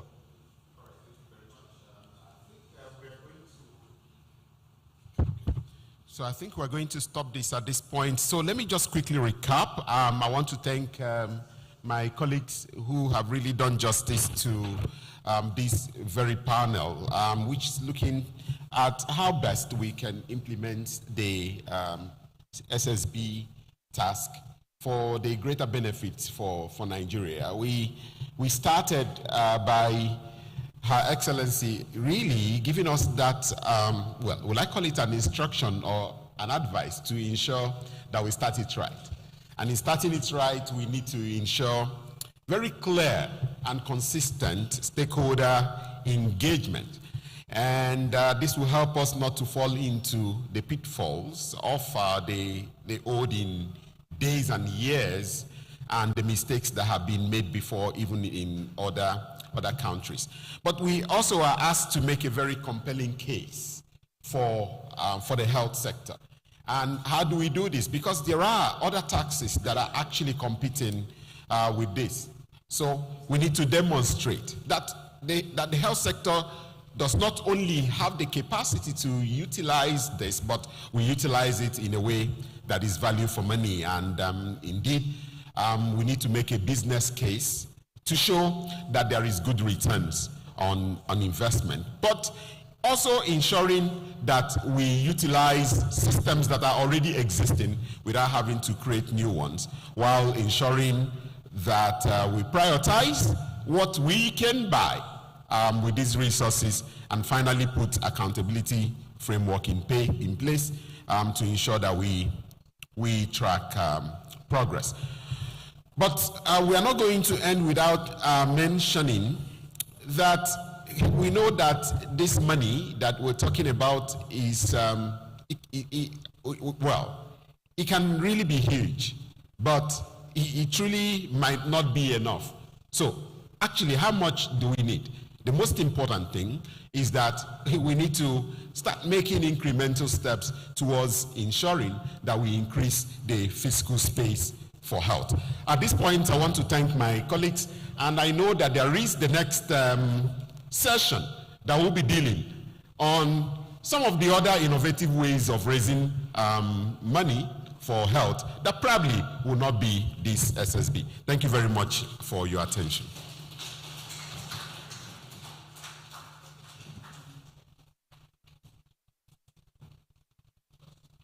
Thank you very much, Dr. Francis, for moderating that session. We need a photo shoot for the session, and our photographers are already standing by.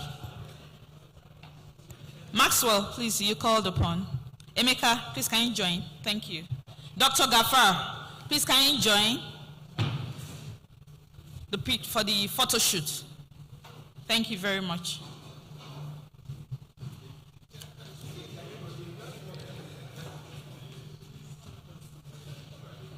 Just a few seconds, Dr. Gafar is joining the photo shoot. Are we gender balanced?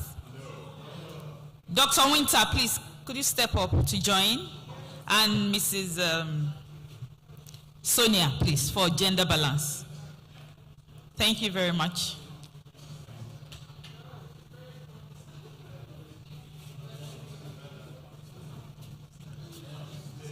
I'm sure for people here present and those online, you would agree that it has been a very, very worthwhile and fantastic session today.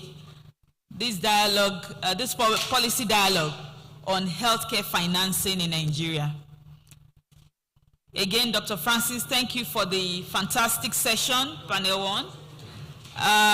We quickly move to the next panel discussion. The next panel discussion promises to be very, very interesting also. I know that Dr. Eke was speaking when he mentioned 3 things to be done to earmark funds for health. That there is need for us to ensure that policies are backed up by law. We need to ensure that managing funds efficiently are implemented, and of course, the accountability bar needs to be raised. The second panel discussion is going to focus on innovative mechanisms for healthcare financing, and we will be addressing earmarking taxes for health at both the national and subnational levels in Nigeria. We have a panel of discussants on this particular discussion, which promises to also be very, very insightful. So permit me to introduce each of our panelists to the podium for those that are with us here, and also to introduce those that will be joining us virtually.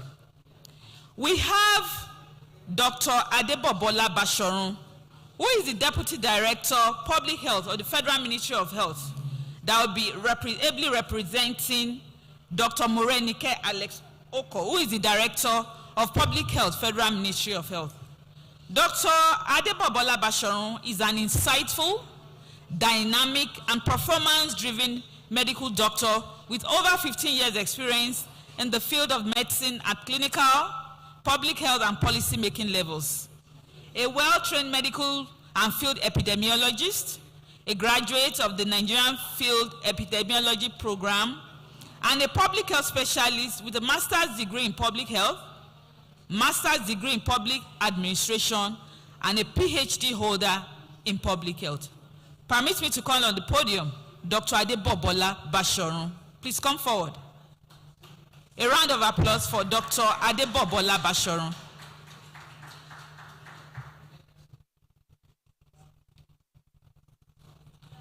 Dr. Adebobola Bashorun, I'm sure he will join us in a bit. The second panelist I'll be introducing today, he will be joining us virtually, and that is Dr. Chukwu Nkata. He is the founding partner, Health Systems Consult Limited. Dr. Chukwu Nkata is a medical doctor and health economist with over 18 years experience in health system strengthening, public health programs design and implementation. He's a leading strategic purchasing specialist and is passionate about universal health coverage. Dr. Nkata is already joining us online. A very good afternoon to you, sir. You are welcome to this program today. Going on, I want to introduce Dr. Adeyeye Arigbabuwo, who is the president of the Healthcare Providers Association of Nigeria. Dr. Adeyeye Arigbabuwo, please come on the podium. A round of applause for him.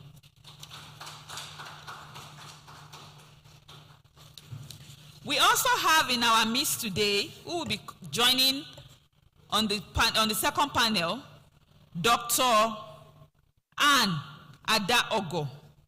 She will be representing Dr. Tinola Akimbolagbe, who is the CEO, Private Sector Health Alliance of Nigeria. Dr. Anne is a public health expert with the Private Health Sector Alliance of Nigeria. She is currently the head of policy and programs and has vast program management experience. Dr. Anne is currently a medical doctor who holds a master's degree from the University of Western Cape, a member of the Global Project Management Institute, project management certification from APMG, Buckinghamshire, and risk manager. A round of applause for her as she's welcome to the podium. Dr. Anne, please come up. A round of applause for her, please, as she walks up to the podium.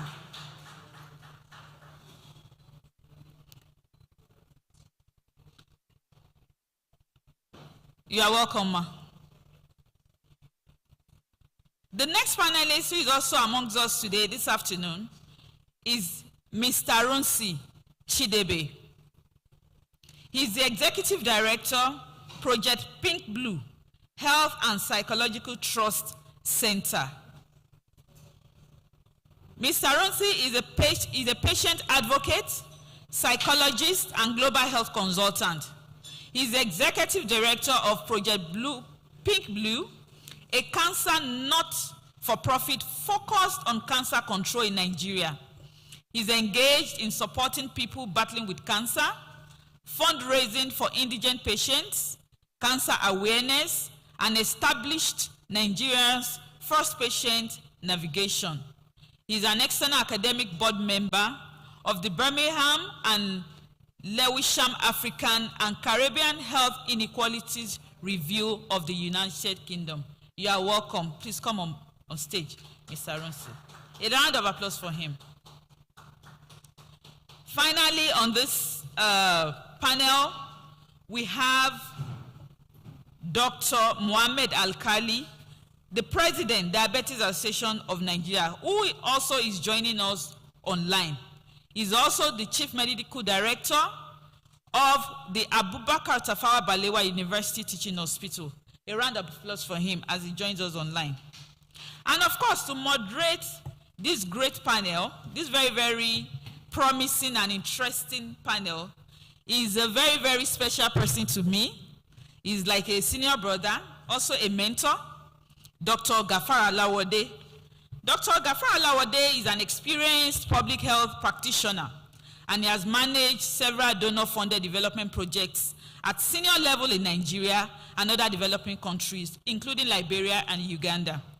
He was a country manager for Liverpool Associates in Tropical Health, state team lead for DFID funded partnership for Transforming Health Systems, Part 2, chief of party for the USAID funded health financing and governance project, and also country director for Health Policy Plus. Dr. Gafar designed and worked with other stakeholders to introduce the universal health coverage related innovations, including legislative network for universal health coverage and Universal Health Coverage 2023 Forum, which is an initiative geared towards putting UHC on the political front burner ahead of the 2023 general elections. He was appointed a member of the core group for health financing resilience community of practice by the World Bank. He is presently a managing partner at DGI Consult Limited, and he heads preventive and he leads prevention epidemics project, being managed by Lisdell as a project director. He obtained his master's degree in tropical medicine in the United Kingdom after acquiring first degree in medicine and surgery from the best university in Nigeria, University of Ilorin. Yes, sir, better by far. He is a member of the United Kingdom Faculty of Public Health of the Royal College of Physicians. Please permit me to welcome Dr. Gafar and a round of applause for him. Thank you very much.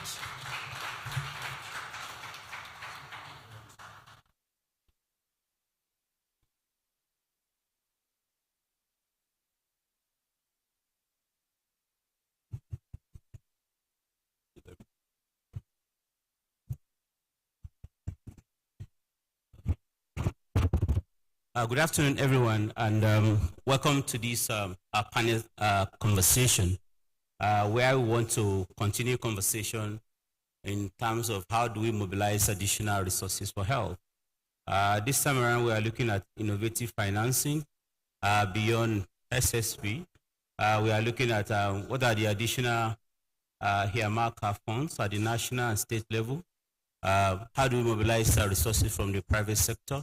And trust fund, including other innovative approaches as well. And we know that financing could be more political than technical. We'll look at how do we take advantage of the policy reset window that comes with the election. As we approach the 2023 election, we'll look at that as well. The first panel started and dwelled heavily around public financing. I would like to start with the private financing this time around. And we are very lucky to have a private sector health alliance here, doing a very, very great job looking at how to mobilize private resources. Dr. Han, we have not been able to fully tap into the private sector resources to finance health in Nigeria. But the experience of COVID tells us that it is possible. Because during COVID, we were able to mobilize a lot of resources from the private sector. Then the question to you is that your organization, what are you doing? What models should we use in a sustained manner to mobilize private sector resources to bridge resource gap in the health sector? Many thanks, Dr. Gafar, and it's a pleasure to be here. Good afternoon to everyone. So in terms of tapping into resources from the private sector, one currency that's very important is for us to continually build the trust that is currently eroded between the public sector and the private sector. We seem to have a lot around the issue of trust, accountability, ensuring value for money, reducing wastages and plugging leaks in the system. For private sector, because we're very much driven by value for money, ensuring that every dollar or naira contributed to the health sector counts and makes a difference. It's important that if the public sector is to tap into business with the private sector, they need to demonstrate a high level of accountability. There has to be a demonstration of proof of concept that whatever we're going to put these funds into is targeted at producing results, is targeted at improving health outcomes for the poorest and the most vulnerable Nigerians, is targeted at equity and ensuring that across the divide, we speak to the emerging health trends. That you can see that our pattern of health care or needs across the health sector is evolving. So if we must tap into resources in the private sector, we have to be looking at some of these issues. It's also important that we bring evidence to the table in terms of resource mobilization, because for private sector, most of our investments is driven by evidence real time. So we need to see where the needs are, that these needs are clearly demonstrated, there is proof of concept, and that funding gap is backed by evidence as driven by data. Okay, thank you very much. But are there specific models what Private Sector Health Alliance is doing now? We know all those best practices are very, very important. But in terms of a specific model of how you are collecting money from the Dangotes of this world and Jamovian and all those, what model are you using, and what can state and at the national level learn from that to bridge resource gap? So some of the projects that we have carried out, our biggest project currently is the Adopt a Healthcare Facility, primary healthcare facility, which is adopting one primary healthcare in each of the 774 local government area in Nigeria. How are we financing this model, where we're mobilizing resources from the private sector and supporting government in the public sector to ensure health access is improved? What we simply have done is to demonstrate a need. Private Sector Health Alliance is a bridge builder between the organized private sector and the public sector. So what we have done is to demonstrate proof of concept that there is a need in the public sector at the primary healthcare centers, because we believe that primary healthcare is the foundation of improving healthcare and achieving universal health coverage in Nigeria. So we have gone back to the private sector. We have done a baseline analysis. We have a tangible product that we have shown to the private sector, and we have shown them the reason why they need to invest. So we have adopters, philanthropists, well-meaning Nigerians, high net worth individuals, HNIs as we call them, who have demonstrated interest in adopting this health facility. So they're partnering with government through Private Sector Health Alliance to be able to provide healthcare to Nigerians who need it in some of the most difficult terrains. That's one model that we have used to bring private sector contribution to public sector. Something else that we have done is also to get the private sector to see through small projects that we have done, the Nigerian Health Innovative Markets, where we have done small pilot projects in communities. We have demonstrated that these work, and now we have philanthropists, we have high net worth individuals, we have companies who are willing to now put money to improving healthcare, outcomes. We are also working with banks to provide financing at low cost to private sector individuals or private sector organizations, and this has helped, to provide financing to improve the quality of commodities, healthcare commodities, that come into the market, so that we're not importing a lot, we're also reducing imports, and then we're reducing costs. Maybe lastly that I would speak about is we have also been able to work with the private sector so that some of these investments in the health sector can be reported and they get tax holidays from it, because for the private sector there has to be a reason why they are interested in investing in the public sector. So what we have provided for them is a platform that allows them to report expenses on health in Nigeria, and they are able to enjoy tax holidays from their expenditure on health before tax. Great, thank you very much, Dr. Hada. That is very, very helpful.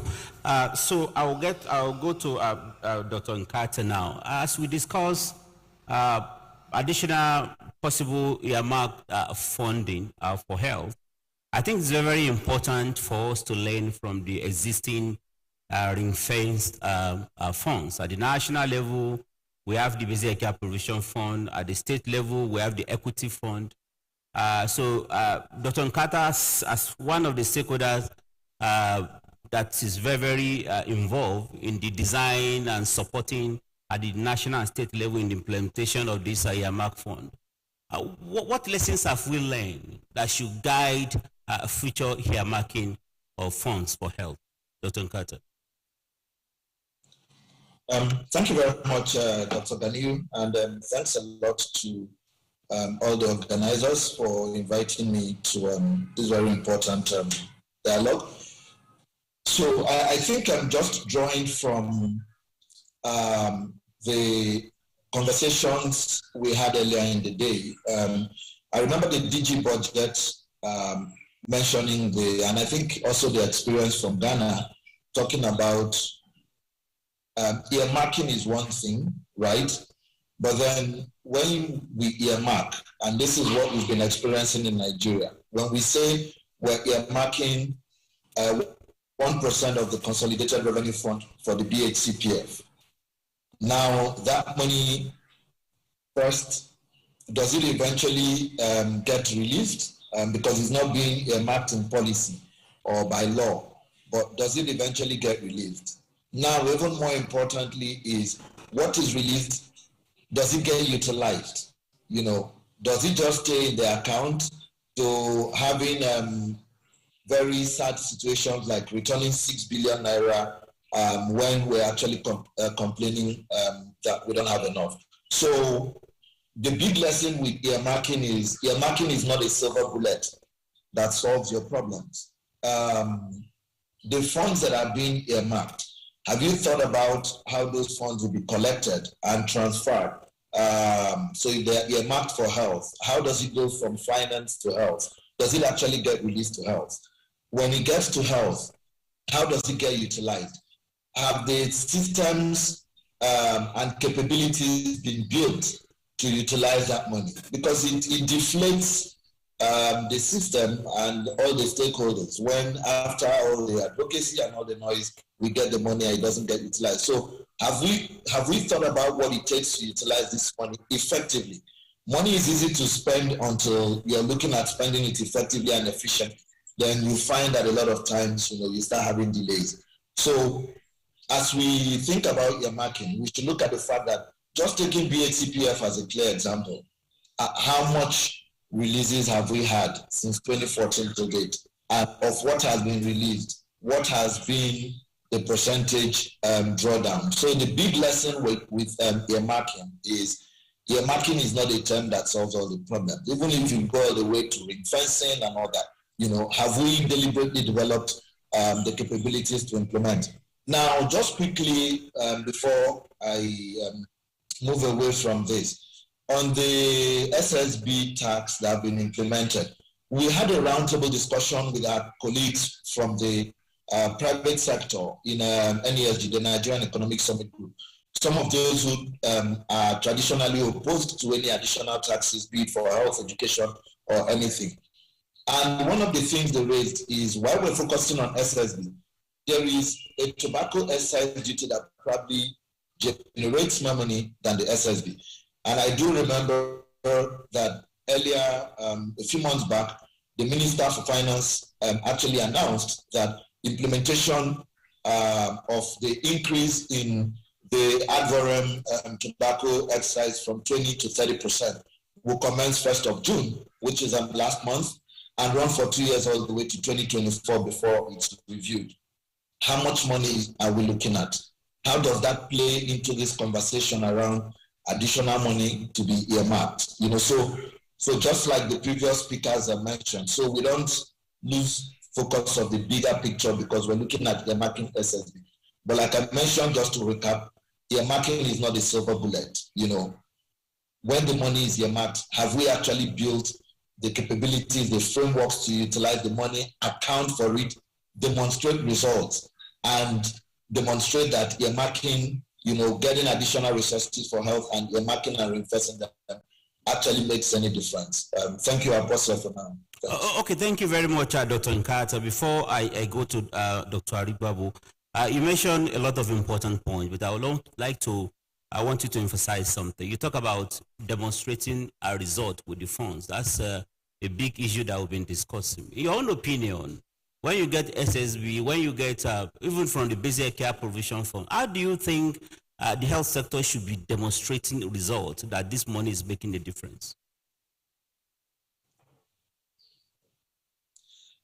Dr. Nkata. Okay, so yes, thank you, Dr. Gafar, for that long question. So I think we've done a lot of groundwork. We've laid a lot of the foundation that at this point, building on it and demonstrating results should be easy. The first thing, which I think for me is one of the biggest victories of the BHCPF, is the fact that we have defined a package of care, right? Because it's difficult to measure when you don't have a defined package or a defined product or service that your money is going into. That's one. The second one is just looking at delivering services to people. Any additional resource to the sector should not start going back to funding inputs getting ticked off by administrative charges and all that, but to actually looking at how many more Nigerians, right, can this deliver that minimum package to? And Dr. Lumide of the World Bank, the Commissioner, Dr. Banji, alluded to that. You know, how many more people is so in a state that has a state health insurance scheme and has 100,000 people covered by the health insurance scheme receiving a package of care, when they get BATPL, how many additional lives is BATPL bringing in? If you give them money from SSB, you sum up state health insurance, BATPL, how many more lives will SSB bring in? So that we can actually tell that we're adding up. Otherwise, what you're going to have is the funds become fungible. Money comes in from SSB or from tobacco, state withdraws some of its original budget or the federal, so you stay at the same point, but then you just keep throwing more money in. You know, so the easiest way really to track this is to look at outcomes, not to be measuring inputs. How many more buildings have you put up? How many more vehicles and ambulances did you buy? How many more people did you recruit? But actually to look at how many more Nigerians are receiving care. Thank you very much. Okay, great. Thank you very much, Dr. Nkata. Very, very helpful. So, Dr. Haribabu, available statistics suggest that more Nigerians access healthcare from the private provider than the public provider. So, from the private provider perspective, how do you think available earmark funding could be better utilized? What do you think the policymakers should do differently? Thank you very much. Statistics available shows that between 60 to 70% of the health care earnings and patronage provided by the private sector. Incidentally, this is the sector that is representing the eye of the supply side. In which case, assuming governments have gotten enough healthcare facilities that is public driven, fantastically driven, perhaps the private sector may be less needed, just as is happening in Rwanda and few other countries.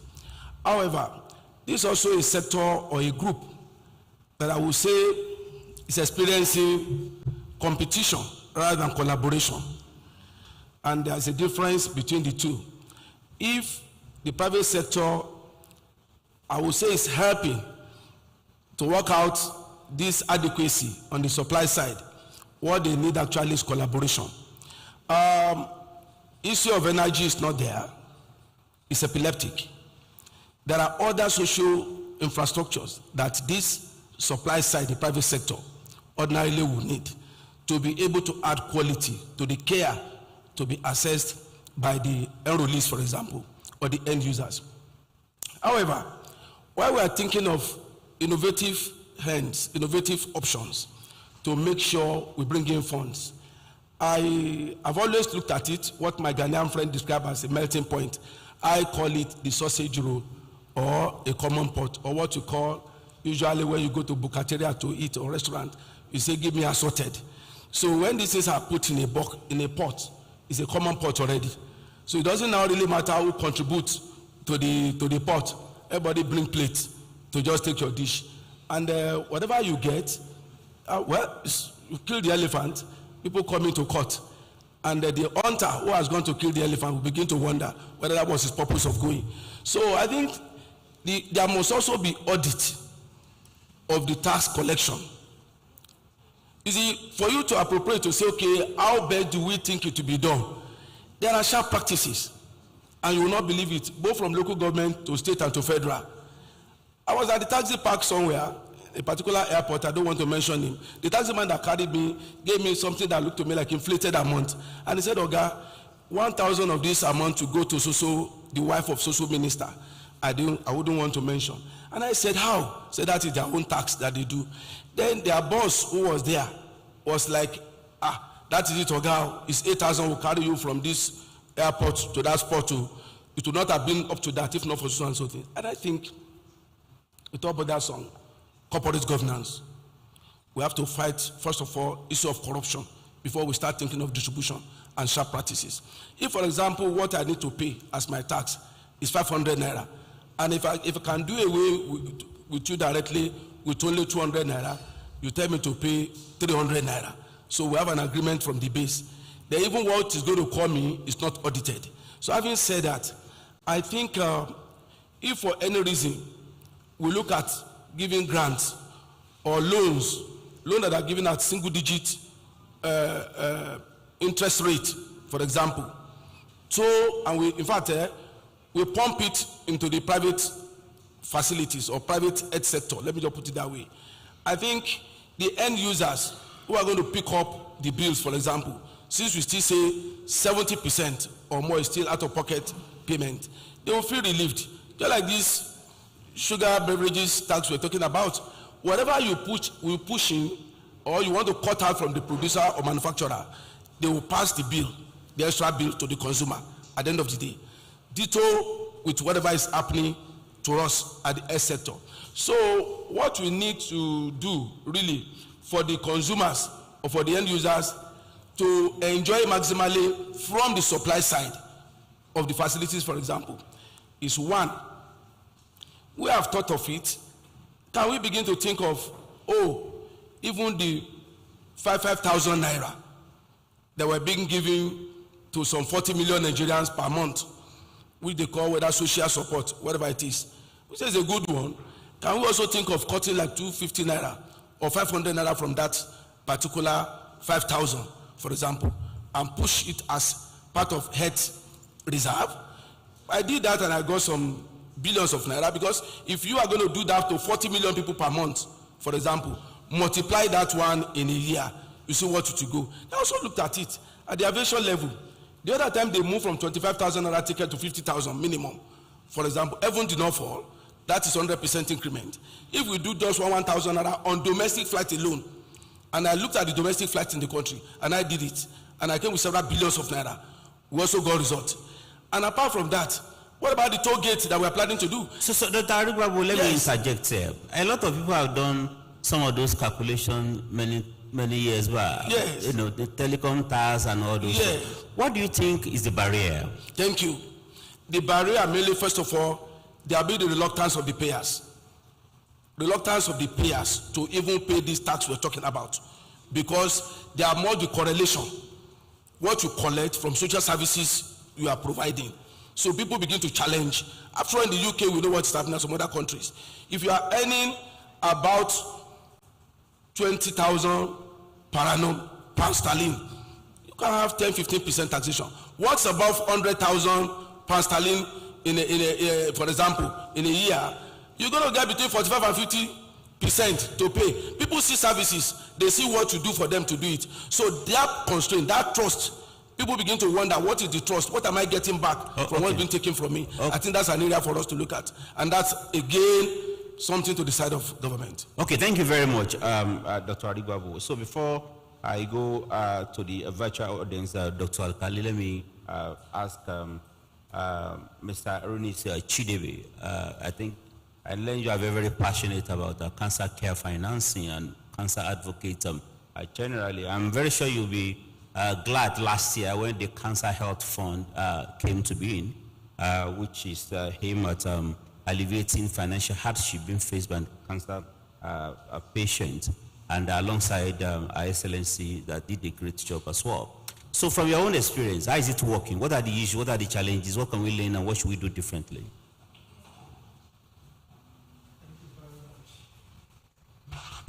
Okay, thank you very much. I think the truth is, there are positive lessons that we have actually learned from this, and there are also negative lessons as well. I think the first lesson is that advocacy works, right? We need to speak out, and when you speak out, the tendency that something will happen is there. And there is also this other feedback around that the government is listening, that it shows that the government is really interested in the people, and more importantly, the indigent ones. But the problem right now is, which I think that's why this question is so important, so that we can really look at Cancer Health Fund and see where the mistakes are and ensure we don't make the same mistake in SSB. One of the main challenges with the Cancer Health Fund was that when we actually advocated for this, we did not, to some extent, clearly state where the money should be and how it should be, how best it should. The problem is, the Federal Ministry of Health thinks that the money is for Federal Ministry of Health. The money, the CHF, which is over 1 billion naira, is not Federal Ministry of Health money. Is the money of cancer patient, indigent cancer patient, and should never be used for the purchase of vehicles, project vehicles. This is what we see. So that is number one, ownership of this fund. Number two, what is the framework? As till today, we don't know who have received these funds. We don't know even the steering committees. So there is a need for those clarity. The other challenge again is that we have people who are working in healthcare leaders who are serving their principles instead of serving the people. So this is where we always get it wrong. And finally, the main huge challenge that we're having with the CHF today is the engagement of the patient. You cannot take care of me better than how I can take care of myself. There is no massive engagement of cancer patients. And when the patients are actually involved, they can guide and direct properly. And finally, it is so painful when I said most of the healthcare leaders trying to serve their principle instead of serving the people. We heard in December that the Federal Ministry of Health was waiting for President Muhammadu Buhari to come and launch the over 1 billion fund before this fund is disbursed to the people. How can we really think? Where is our conscience? Cancer patients are dying every single day, and we are waiting for a whole Mr. President to come and launch the fund for 2 years before these funds are disbursed. So these are the core issues. This fund should never in any way actually be handled by Federal Ministry of Health. Federal Ministry of Health at the moment, with the National Cancer Control Program, is actually 11 people managing the life of over 100,000 people who are battling with cancer. These funds actually supposed to be with the National Health Insurance Authority so that we can hold, Professor Sambo was here a few minutes ago, we can hold him accountable. The minister is really dragging, malaria is dragging him here, HIV is dragging him here, and when you go to, a lot of people are dragging him. But if anything happened to Cancer Fund, we can all protest and go into the front of National Health Insurance Authority. So these are the core issues. And I think that the SSB is a fantastic opportunity. But we have to really learn from what we are seeing from the CHF to ensure that we make a better difference. Okay, great. Thank you very much. I think you mentioned a lot of a very, very important point passionately. But the last one you mentioned is the one the health financing experts are very, very concerned about. Why should you put the money in the Federal Ministry of Health instead of putting it in a purchasing agency that's able to purchase strategically? As a civil society member, what are you doing what type of advocacy are you doing to reverse that? Oh, thank you very much. So, you see, in December, I'll give you a little bit of history. In December 2016, right, 2015, we led an advocacy to the Senate and to the House of Assembly to actually establish what we call the National Agency for Cancer Control, or the National Institute for Cancer Research and Treatment. Senator Honorable Mohamed Usman worked on this when they were in the National Assembly. And President Muhammadu Buhari actually signed the bill to become an act on 20th December 2016. Till date, this institute hasn't really been implemented, neither has it been gazetted.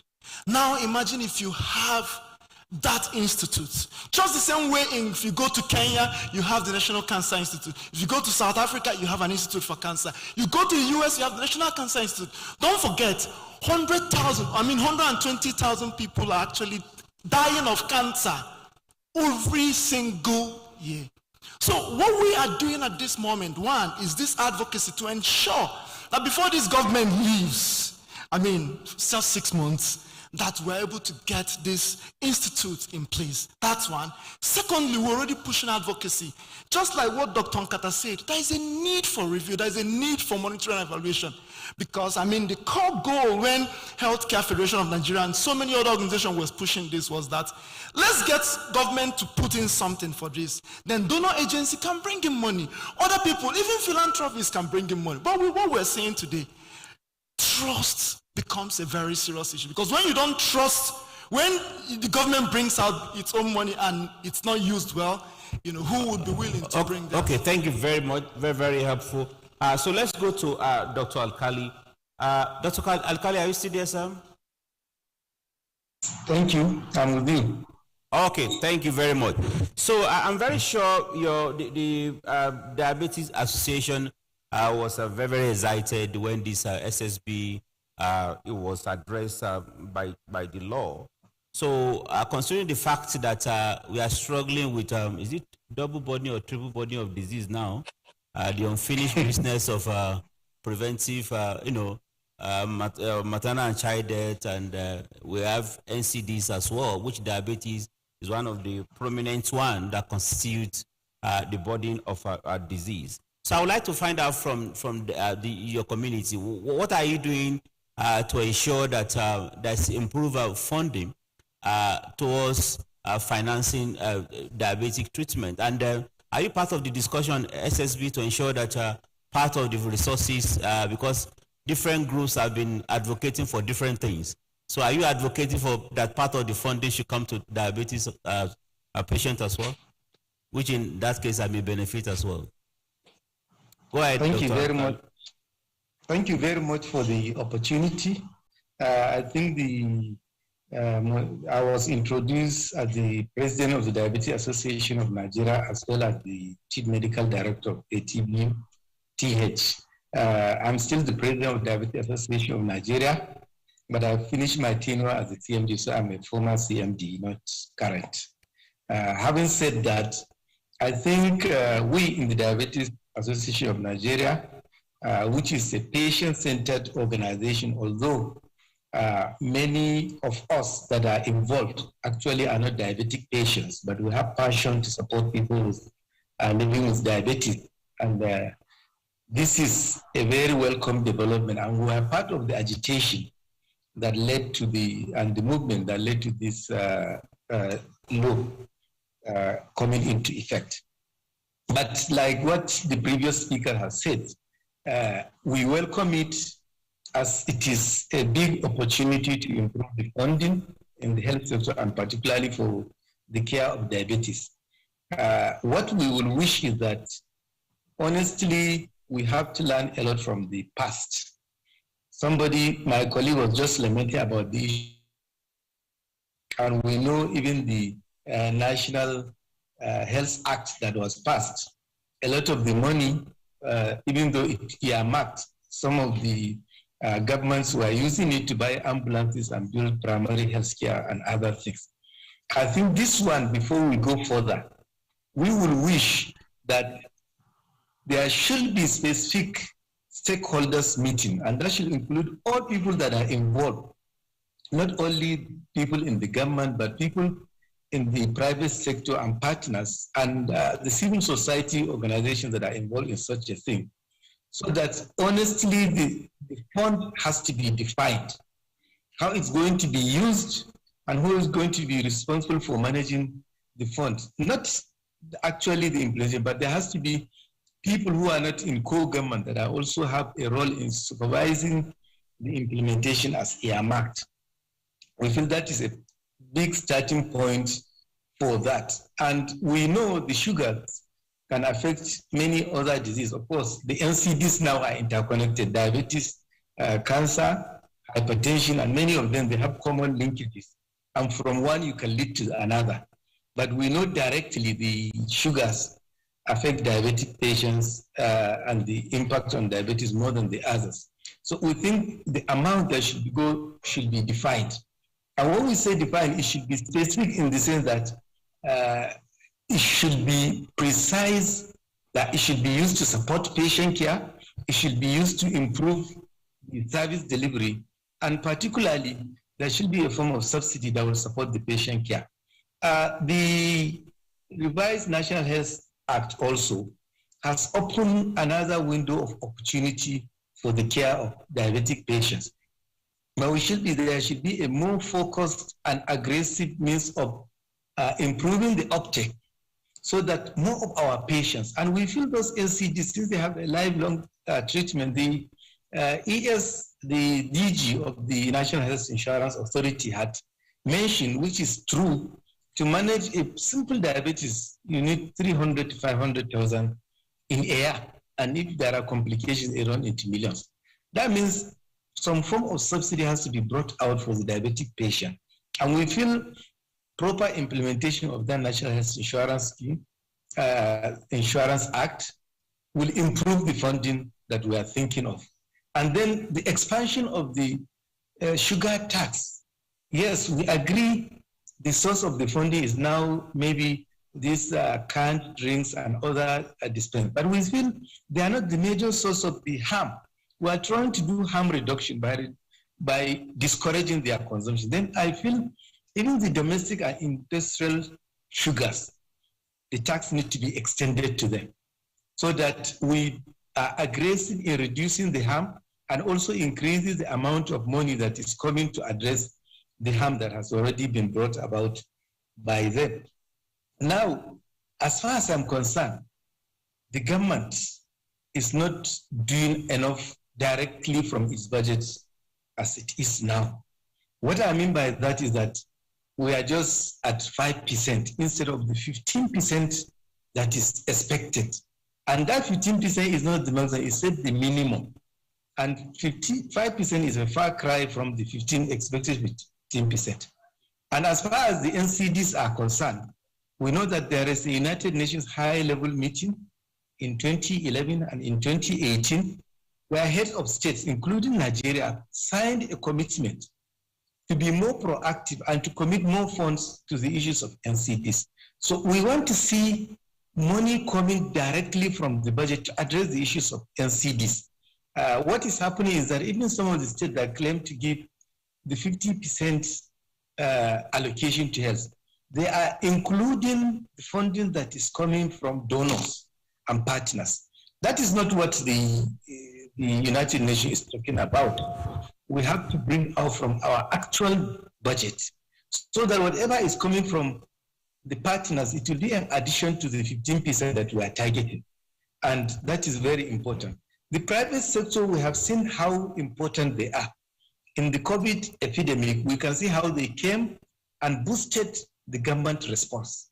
I think the government has to take the issues of NCD, which has been described now as an epidemic. It's a new epidemic. It's spreading all over. Okay, Dr. Alkali, thank you very much. I think I'll come back to, I'm very sure some members of the audience have one or two questions to ask. I think before I go to the audience, I want to find out, Dr. Han, so we have seen other countries, because experience of other countries shows a trust fund.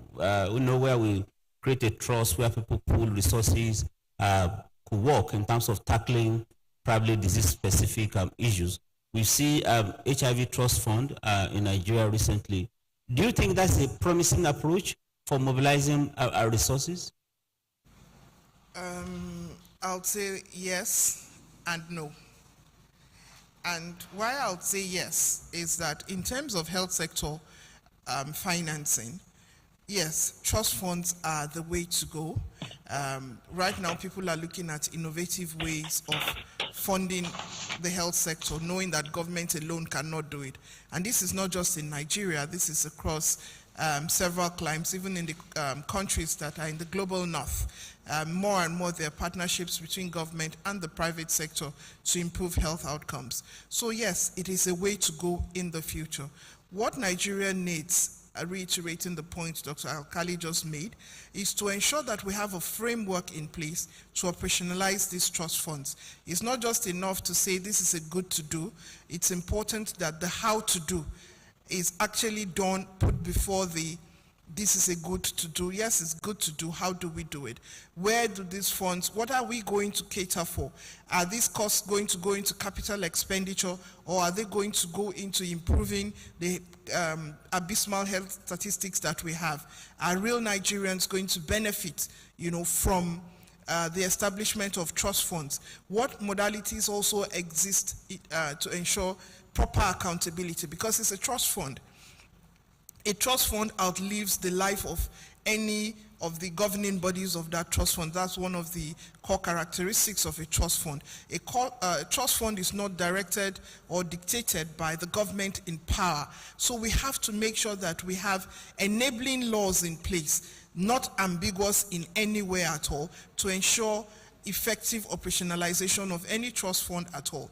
We saw what happened with the basic healthcare provision funds. Many years after these funds had been earmarked, it was difficult to implement the basic healthcare provision fund because there was this power tussle.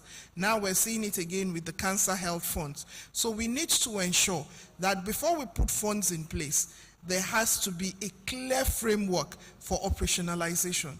Then we also have to ensure that there's a connection between the subnationals and the nationals.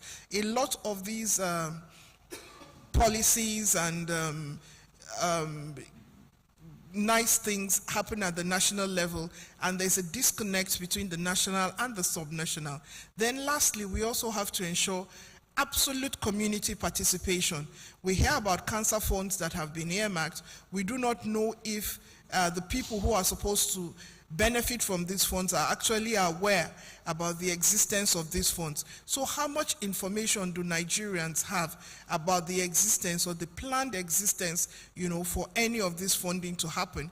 How do we build an agency in the communities to demand better accountability for a trust fund that has been established? These are germane questions that we need to answer before we think of establishing the various trust funds that we're looking at. Great, thank you very much, Dr. Han. So we'll go to the audience now. Do we have questions for our panelists? And we should not forget our virtual audience as well. I can see two and okay. So let's start with you over there. And please let us check whether our virtual audience want to ask questions as well, or maybe you put in chat box, I guess. Okay. Okay, good afternoon once again, everybody. My name is Rosie Weze. Like I introduced myself before, my question is, has there been any framework, in order not to make the same mistake, has there been any framework, like an M&E framework or a policy, that is going to help implement this SSB? Or is it just like another fund that will just go and then hang somewhere, and then the beneficiaries will not be able to benefit from it? Has there been any thorough, like a framework? Is there any legal backing to it? Even before it was, it was said last year, has there been any legal backing or policy developed around so that, and we have to have an M&E attached to it, because that is the way to be able to ensure that the people it is intended for, or the end users or the beneficiaries, will be able to benefit from it. Thank you. Okay, thank you very much. Young man over there, great. All right, thank you, moderator and discussants. Ladies and gentlemen, my name is Dr. Malau M. Toma. Actually, I am representing the Director of Public Health in the Federal Ministry of Health, but there was a mix-up in the call for the panelists. But be that as it may, I will just make a short comment and I hand over the mic. For information, there is a national policy for the prevention and control of non-communicable disease. And in that policy, it has clear objectives. One of the objectives is to strengthen governance. The second objective is to promote healthy lifestyle. And under that objective 2, the issues of excise taxes are clearly spelled out across all the risk factors that are driving non-communicable disease, one of which is tobacco use and exposure to secondhand smoke. 2, unhealthy diet, under which we have the sweetened sugar beverages and related beverages. Then, harmful consumption of alcohol and the recommended taxes are also there. So if you check down, those are clearly stated.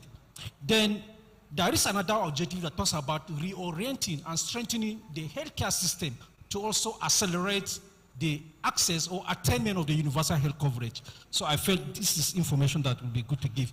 Then, sir, let me also add that in all this, let us not lose focus that before we develop non-communicable disease, are there determinants? Are there risk factors, which could be primary initial risk factors? Are there intermediate risk factors before the full-blown stage of non-communicable disease? In this discussion, are we mindful of even preventing those risk factors from evolving down to the non-communicable disease that we are talking about? These are issues that we also take this dialogue to look at. So in public health intervention to addressing this, the risk factors should be looked and tackled squarely, ranging from tobacco use, alcohol, unhealthy diet. And you could see over the few months now, there has been a lot of discussion around unhealthy diet, in which sweetened sugar beverages is part of it. So I want to advise strongly that when discussing the earmarking component, the mechanism, I'm happy that we are initiating the processes now, even though the rate is far way down from best global practices. It's far way down because it took us a long time to even get what we have now with respect to tobacco control. And for information, tobacco has its own law called the National Tobacco Control Act 2015. And in section 8 of that act clearly stated that there shall be tobacco control fund. So we are moving this conversation forward to defining the mechanism in which such funds can be gathered and distributed accordingly. Then for the sweetened sugar beverages, this is quite good. I'm very happy, even though the rate is very, very low. That's just like 10 kobo per centiliter. 10 kobo per centiliter. That's 10 naira per liter, which is very, very low. And the industry is even subsidizing this for the customers. They did that for tobacco. They subsidize it for the consumers because it's addictive. So long as they keep their customers addicted, the business and the vicious cycle continue. So in summary, let us look towards the public health approach angle to this as we discuss earmarking, because we don't want people to come down with NCDs. And if they come down with it, we should also provide intervention to address, reduce risk, complications, and bring people back to normal life. That is the way I think we should look at this conversation. Thank you. So thank you very much. I think you are now a co-opted panelist, so you have made your contributions as well. Very, very useful. Do you have any question from any other question? Okay, great. What of our virtual audience? Any question? Okay, that's fine. I think those are very, very wonderful contributions. I think the first one is around the framework for utilization of the SSB. I think it's part of what we have been discussing, that we did a very robust framework for any form of earmarking, trust fund, and everything. I think part of key lessons that we've learned, if we are looking at any financing mechanism, again, we should start with the end in mind in terms of how much, where will the money come from, how much will it generate, who is the target audience, where should it be domiciled, what is the process of raising the accountability fund. I think at the point when we are advocating for earmarking, we relegate all those conversations and become afterthoughts. When we get the money, then we are asking the next question in terms of how to spend. I think it's part of the key lessons that we've learned in terms of what we do differently. I think we'll be rounding off. Okay, let's get the questions, please.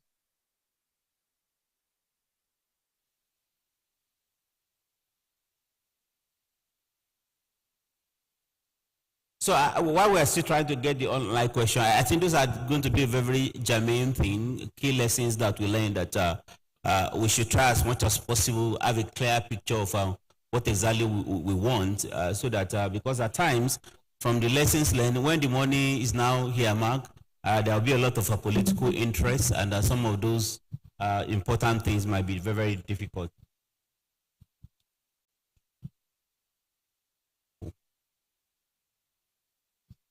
Can you come and read it out? Yeah.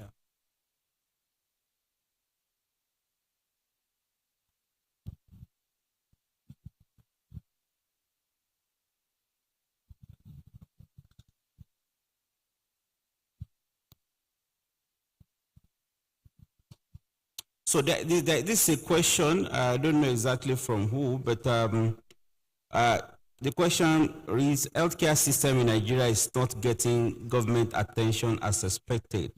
What can we do at the grassroots level to complement government efforts to reduce mobility and mortality rates? Perhaps that sounds like more of a question to the civil society at the grassroots. I think, and I like this question, you know, not only at the policy level, at the grassroots level, what can we do to ensure that even the money that is going to the community, we're able to get the best out of it? What should we be doing? Civil society, yeah. Not only cancer this time. Okay. Okay, thank you very much. I think there's a lot we can really do, and I think there's a lot that is already going on. But what is really missing is the greater extent of really educating the people really understanding that this public health center over there belongs to you. It is your public health center, and anything that happens there, you should know, you should contribute to it. And this is my own recommendation. I think it's high time we begin to sort of really get like steering committees or board members for different PHCs in different local governments, so that this PHC can begin, people can begin to own it and see it as their own, and not just see it as government, you know the same way we have in different schools, you have PTA, right? And the PTA means from time to time to know what is needed in school, especially in private schools. We need something like that. We need, imagine the emir of this particular community or the Igwe of this particular community being also on the steering committee or being a board chair of a PHC. You see how people can begin to really own this. That's one. Other things we also need to do is to begin to create more awareness in the rural communities, that people can begin to see that health is such an important thing. I mean, I'm not trying to say that a lot of people in the community don't really value their health, but because of poverty and a whole number of other issues, people just want to survive first before even talking about going to any hospital. Okay, thank you very much. Our time is fast spent. I will be ready now for this our panel discussion. So I'll give the panelists one minute. From Inkata, let's take care of our virtual panelists as well. So if any of us on this panel has the opportunity to engage the presidential candidate of major political parties, apology for saying major political parties, any of the major political parties, and you have 3 minutes to make a request in terms of what should be in the manifesto for health. So let's start from Dr. Nkata. What will be your priority if you have the opportunity to, as part of putting health on the political front burner, and what will you do to ensure that it's actually on the political front burner? Dr. Nkata, are you there? Yeah. So the question I would ask them will be primarily in their tenure, within the first 4 years, on a year-on-year basis. How many more Nigerians will they aim every year to provide coverage for healthcare through the health insurance? Because we all agree that we need to start counting how many people receive care, not how many vehicles are brought to our buildings. So if our current coverage is 10%, how many more Nigerians will they put on before they leave? So that we can count that before the next election and decide whether we vote for them or not.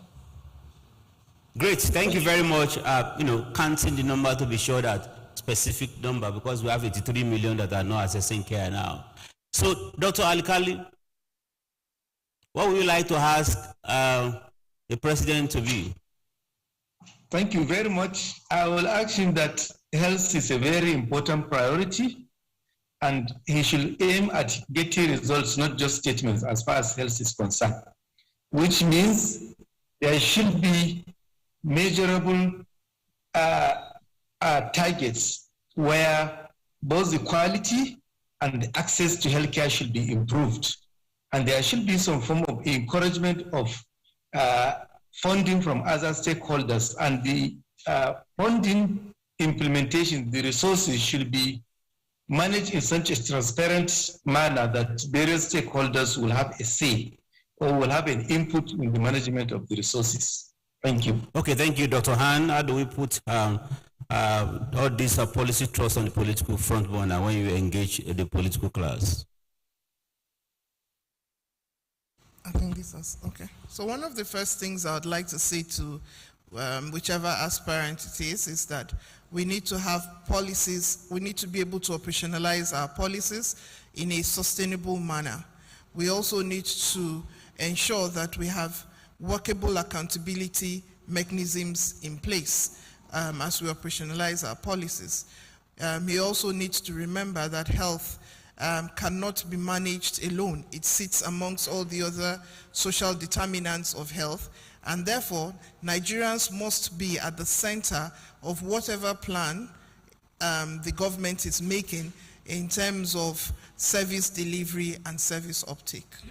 Great, thank you very much, Dr. Aribabu. On my side, I would like to raise 3 issues for such a candidate. One is the fact that I will ask if there's a conflict of interest between his own convinced agenda and that of the manifesto of his party. Which one will he give priority? Number 2, I will let him know also that health should be prioritized above every other thing in a multi-sectoral competition. And finally, I would love to ask such a candidate that if he had a minister appointed and that minister is returning money back, would that not look like poor performance of budget? And if there is poor performance of budget, how would that drive the country? How would that minister come next time to ask for more fund and you want to release when the one I gave you didn't know what to do with it? Thank you. Okay, thank you very much. Clear performance framework. Okay. Okay, thank you very much. I think the first thing I would say is, dear Mr. Incoming President, the healthcare of Nigerians is currently not really in the hands of Nigerians. It's actually really in the hands of donor agencies. How can we really move that back to the hands of Nigerians? Then secondly, what I would say is, dear Mr. Incoming President, please, can we stop seeing healthcare investment as healthcare expenditure or spending? It is actually an investment. When we have government that begin to see money put into healthcare as an investment, the returns will always be there. And finally, we need more tax incentive. Imagine the philanthropy that we saw during COVID. Over 30 billion naira raised by 181 companies in 2020 in less than 6 months. How can we appreciate these people? We need to increase philanthropy of Nigerians, like gift aid that we have in the UK, that could even encourage personal income taxes to really want to donate to non-profits, to donate to PHCs in a way that we can really grow, indigenous forms and different innovative ways of fundraising. And I think this can only be done by, if you, Mr. Incoming President, that I'm talking to you now as a viable person to lead Nigeria to a better health. Thank you.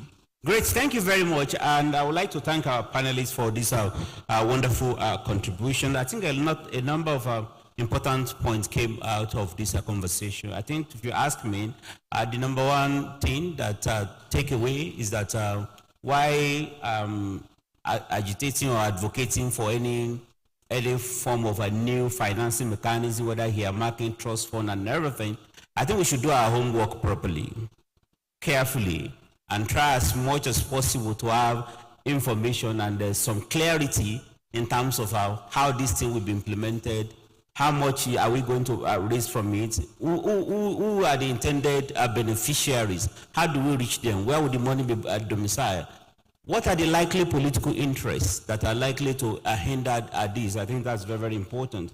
Number two that I'm getting from this conversation, we need to raise the accountability bar.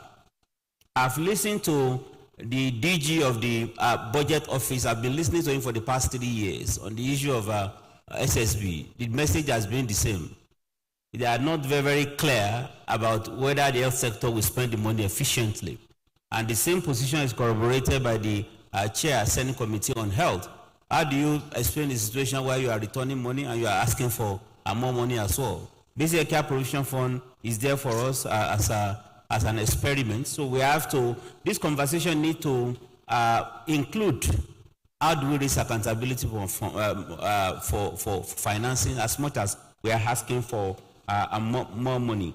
Then again, we should see the conversation as not only technical, it is political as well. And how do we ensure that the political class, because in many cases the technical people talk to themselves, and the political class is not even aware of this kind of conversation at times. And that's why deliberately we are looking at how do we up our game in terms of making it political as well. And again, how do we try as much as possible to build trust and confidence between the health sector actors and the central budget agency as well. You can see the body language of the DG budget office in terms of, I think we have not sounded convincing enough. So we have to do more work to try as much as possible to generate the data, to produce the evidence, use the Basic Care Provision Fund. Let's demonstrate this is the result we are getting, and we are not wasteful. And the health sector is not a black box where you just put this and don't know what is happening as well. So on this note, I would like to thank our panelists very well. Both panelists are joined virtually and our in-house panelists as well. We really appreciate, and we appreciate the audience for the question, for the attention as well. So on this note, by the power conferred on me, I would like to disband the panel, and the panel is hereby disbanded. Thank you very much. Should we take a group picture?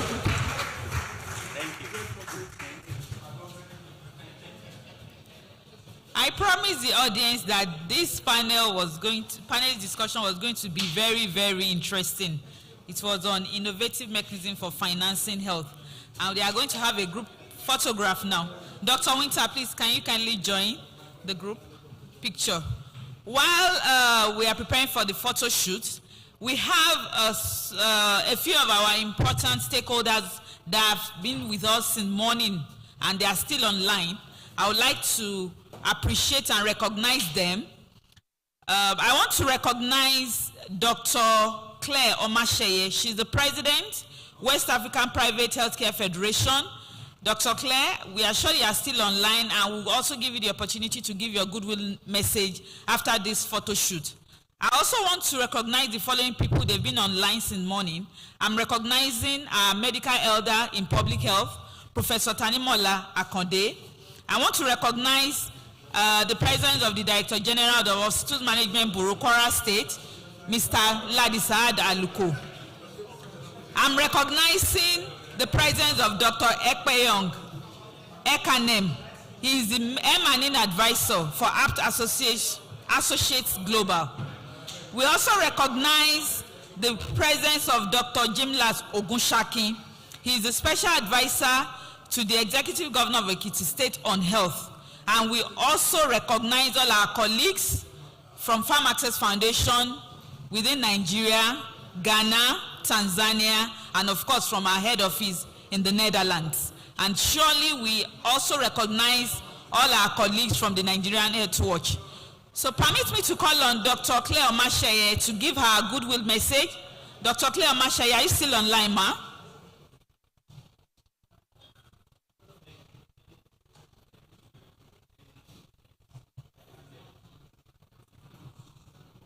Okay, so if I can't confirm Dr. Claire is still online, right about now, we are moving towards the end of the program. But before then, I'm going to call on my country director again.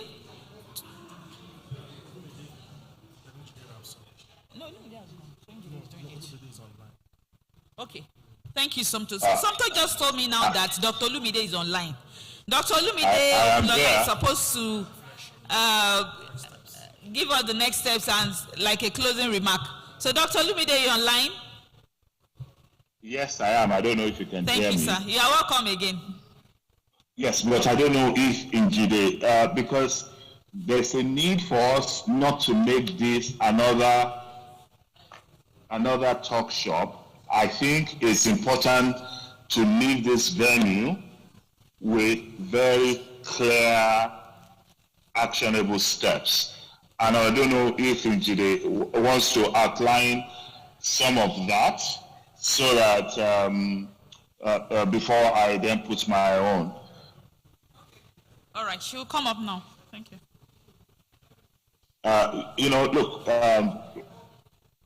Look, speaking to colleagues called both virtually and physically, what the DG budget said, I think, needs us to go back to the drawing board. What he is saying in brief is that he cannot guarantee earmark. That is what he has said. And I think we need to develop a strategy to make that happen.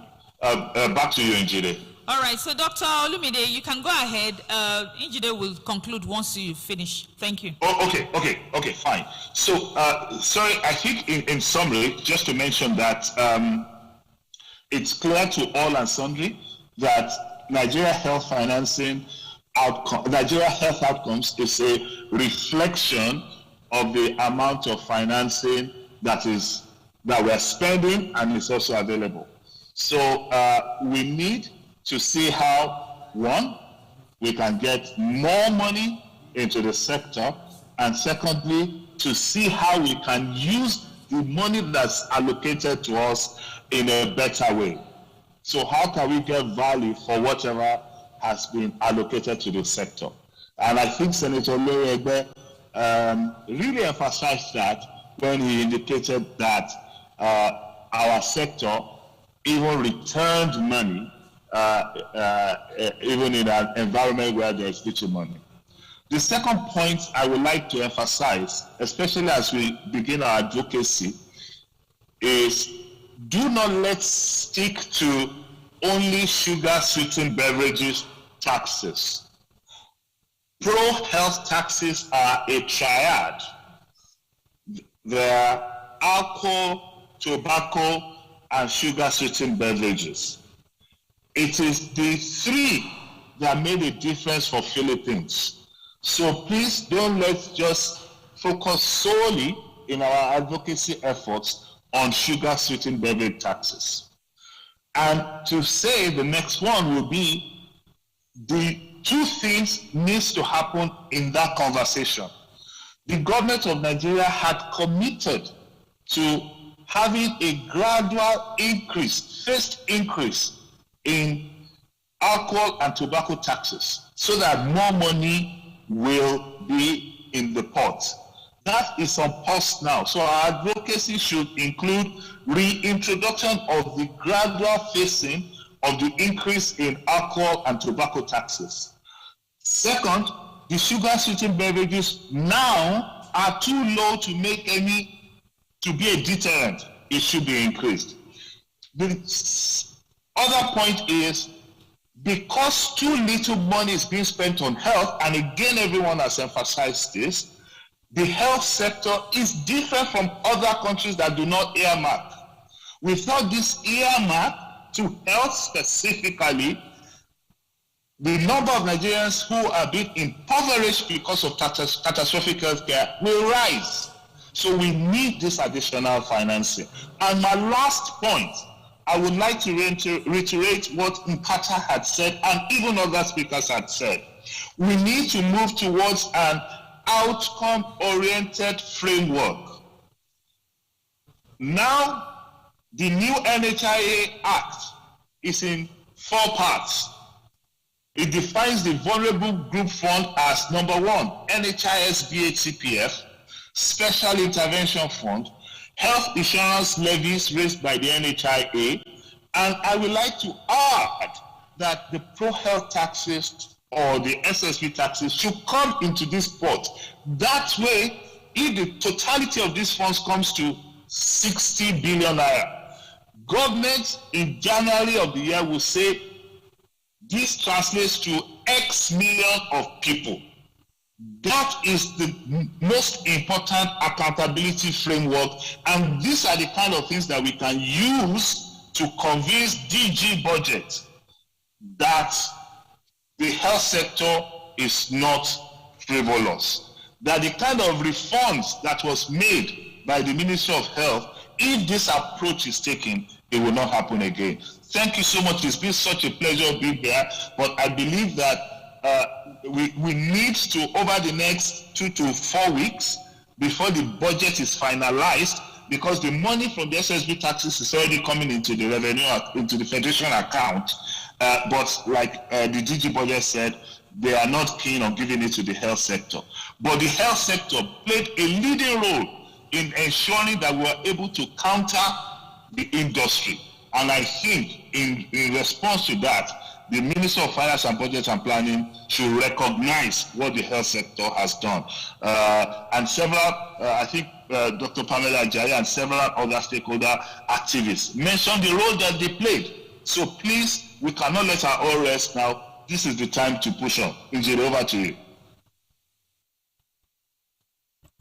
Thank you so much, Dr. Olumide. Really great place to end the conversation right there. So I'd like to make welcome Dr. Njide Ndidi for her final remarks. Wow, it's been a fantastic day. But before I close, I wanted to give one of our anchor states, Dr. Olubumi Winters, has been sitting with us all day. She's the executive secretary of the Kwara State Health Insurance Agency. And ultimately, she will be one of the implementers when this money actually does get to the state to apply some of the funds. So, Dr. Winters, if you can just reflect very quickly before I close on what you've been hearing today and the example this will set for the state. Good afternoon, everyone, and thanks for all the panelists. It has been really engaging. I think my own takeaway from here today is how we begin to sell the tangibility of the health services that we provide, and looking at the framework being done in a holistic way from where the funds are coming from right down to the facilities that are funded. And this should be data-driven. Based on outcomes. We have, is it improvement in health indices, reduction of catastrophic health expenditure, things like that that can sell health sector to the people who we're trying to engage to earmark these funds solely for the health sector. Until we begin to see the tangibility in the health sector, I don't think we'll be able to make a case. I also want to look at the way even state governors look at healthcare expenditure, balancing the supply side and the demand side. For an average governor, he wants to see very big structures that he has built, hospitals, healthcare centers, diagnostic centers, but not minding who is going to access those centers and how we can begin to support people or subsidize healthcare services so that people can really access these centers. So I still think along those lines that where our priorities and how do we sell the tangibility in healthcare expenditure such that we can showcase what we have done even at the implementation stage. Thank you.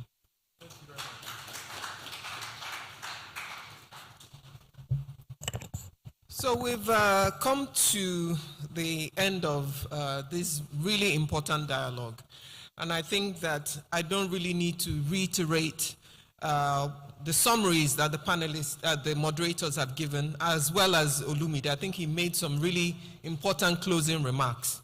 So first of all, he asked about what the next steps are.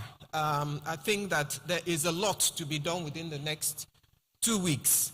So I will pull back on the team that have done a fantastic job, the World Bank team, the Nigeria Health Watch team, and of course the Farm Access team, who have coordinated this program.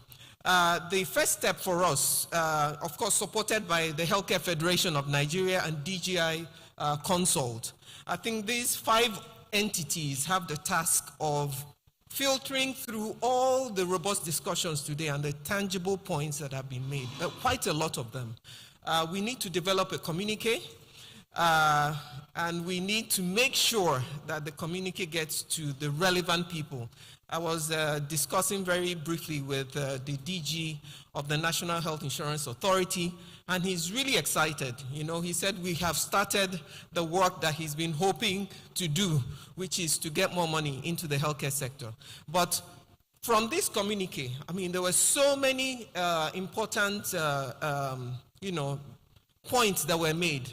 One of which is that, from Dr. Eke, I must say, that there is already a pathway. There's a basic healthcare provision fund which can implement some of the funding that is already coming into the scheme through the state-supported health insurance program. And so many others. We had the problems from the Cancer Health Fund and how difficult it is to even implement that. I know when we were driving that through the Healthcare Federation and when we got that passed, but I'm even shocked to hear that it took 2 years before it was actually being disbursed. So there's quite a number of really important points that we need to, filter and put it into a very, very discreet and pointed communique that must get to all the sectors, to all the important people, finance, health, and so on, and then we begin to push it.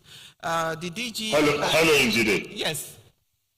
My apologies for breaking in. Dr. Chris Isopomu, who is the director of the BHCPF Secretariat, has insisted he needs to make a comment. Please, apologies for breaking this protocol. He's a major stakeholder. If Dr. Chris is still online, Njide, please, can you kindly allow him to just to very briefly reflect, if it's okay with you. My apologies. Okay, is he online? Yes, Dr. Chris Isopo, please let me, he just sent me a message. Okay, so he's not yet yes, online. He's online. Dr. Chris is online, but maybe as soon as he's ready, please continue. He just is an important stakeholder and we do acknowledge his participation and presence. Okay. I will let you know before you end, please. Okay. So that is the important next step that needs to happen. So once that is done, and we'll make sure that all the different partners have a chance to, okay, he's online now, to look through that communique before we share it. I understand he's online now. Is that correct? Okay, so can he go ahead? Brief comments, because I'm sure. Yeah, this is, good afternoon, ladies and gentlemen. This is Dr. Chris. Put on your video. Yes, you do. Put on your video, sir.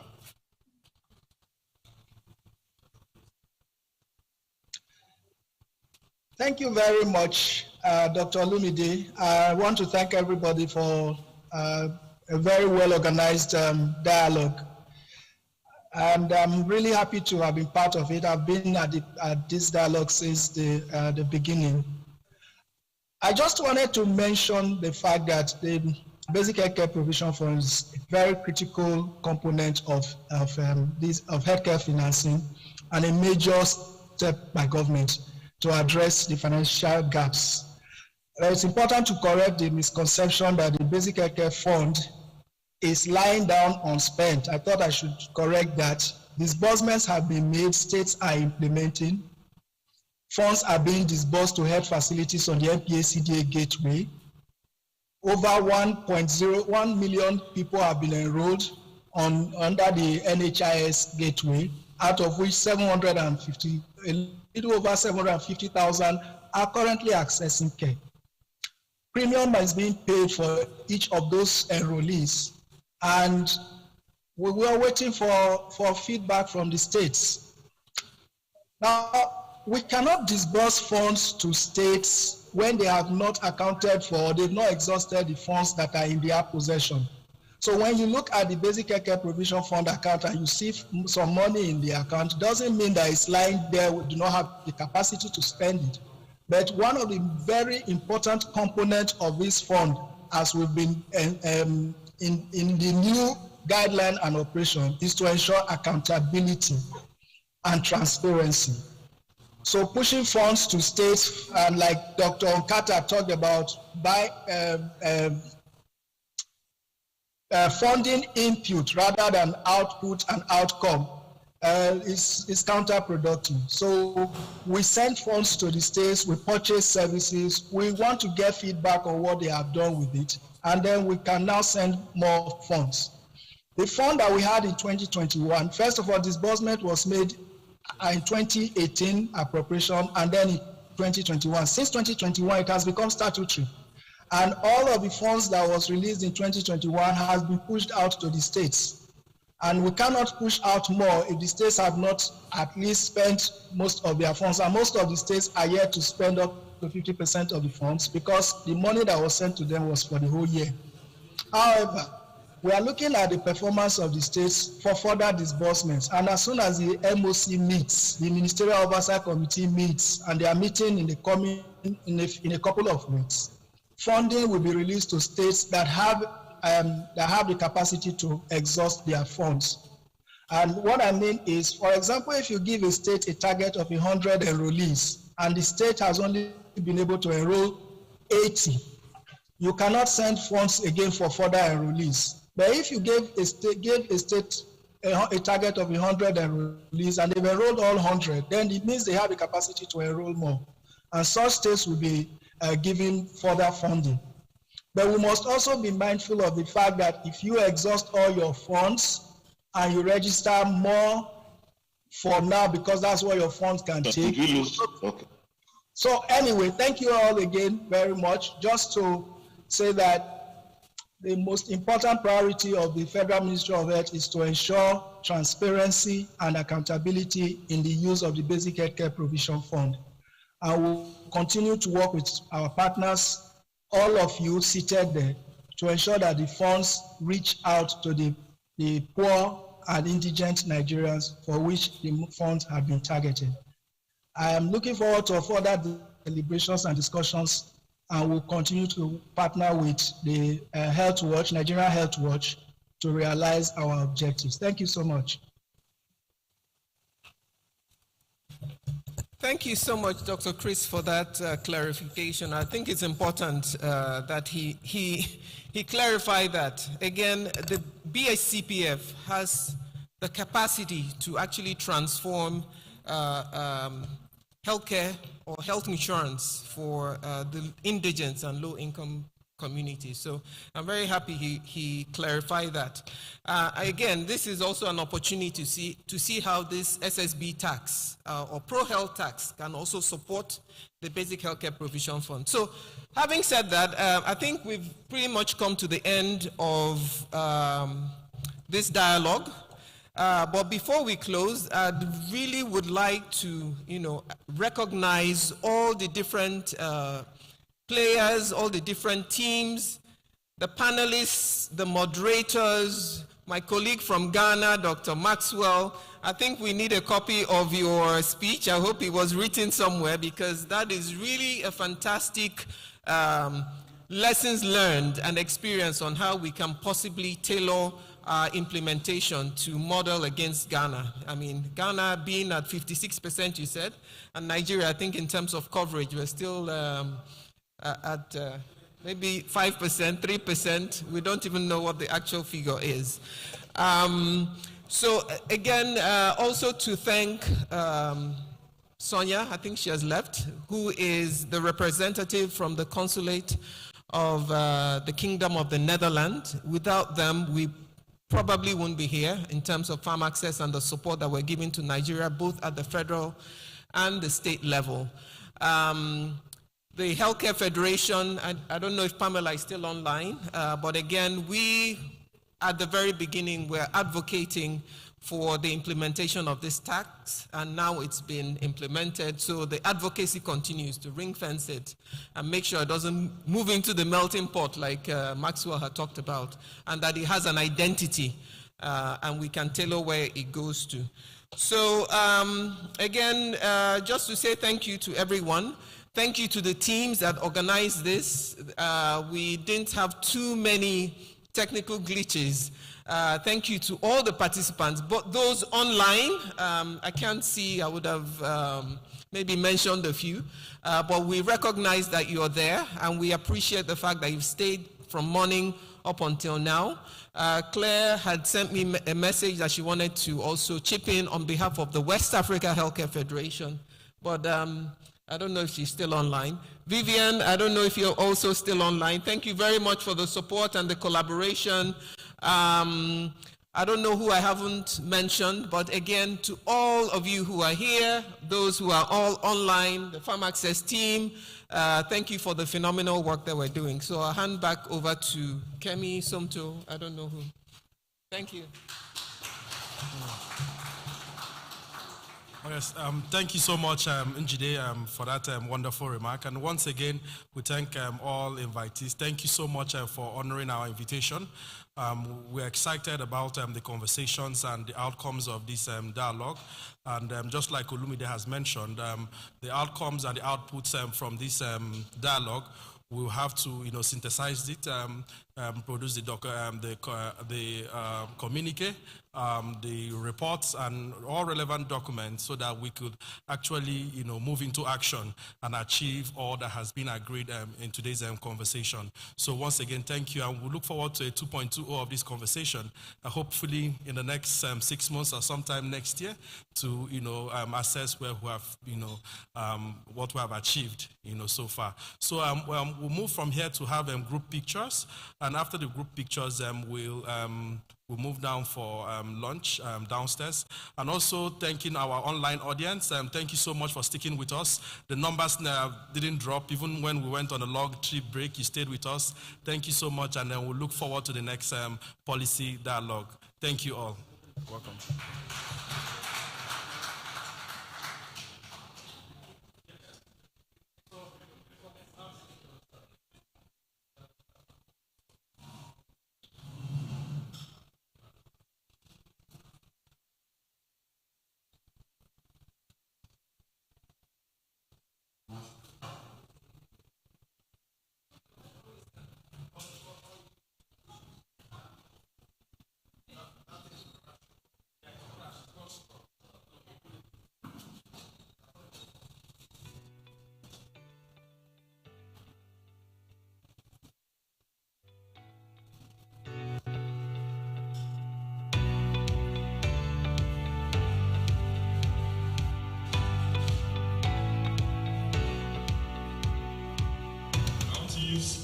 This opportunity on behalf of my classmates or my course-mates to thank the Enterprise Development Center as well as Farm Access for giving us the opportunity to go through the healthcare management program. And I want to thank them for actually coming up with this program, its design and its sustenance, because it has had a lot of impact in all our lives, and we believe ultimately in the life of the country as time goes forward.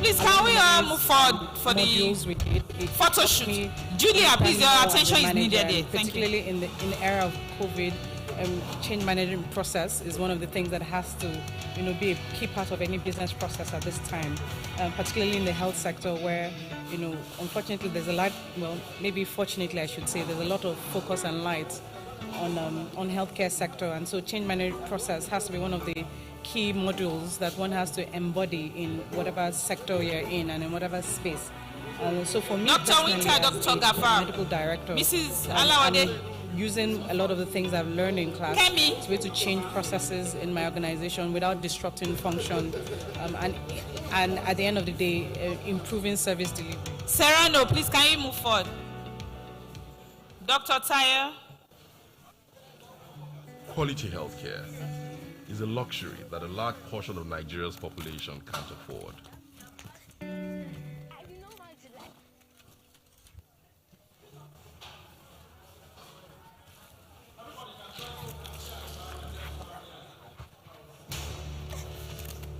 This is Mama Dami, a middle-aged single mother with a health emergency on her hands.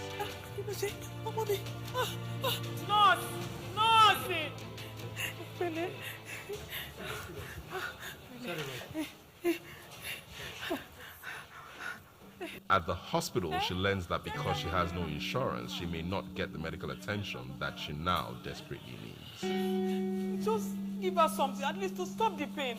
Then I'll run around and look for the money, please. Her cries for help gets her some support, but it's not enough.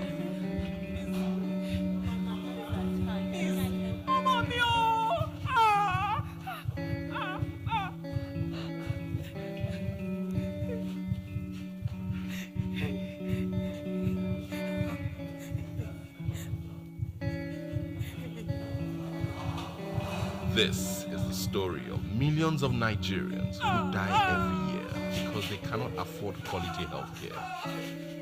But what if we could rewrite this story? Are you registered with the health insurance program under this hospital? Yes. At Farm Access Nigeria, our vision is a Nigeria where anyone, regardless of their economic status, has access to affordable and better health care for themselves and their families. So Mama Dami does not have to panic when her child falls ill. All she needs to do is to go to a facility where she can get the best attention. And because she has health insurance, she is certain that her daughter will be attended to almost immediately. Quality healthcare is not a luxury. It is a necessity. And with a token per year, every Nigerian, regardless of their socioeconomic status, can have access to the best healthcare available through health insurance.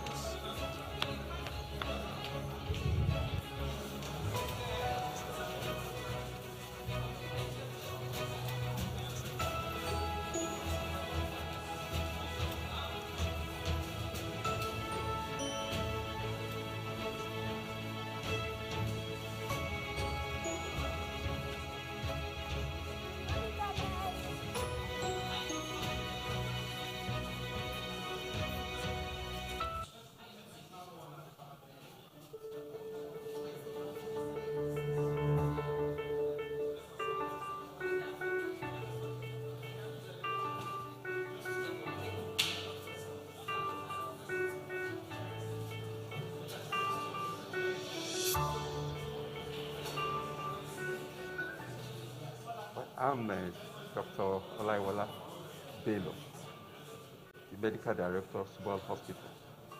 But I think the journey with Farm Access Foundation started about 2011 when there was a program called Idea Community Healthcare Program. Farm Access Foundation introduced a community-based health insurance scheme in Nigeria as a way to test the paradigm of how people purchase healthcare for themselves.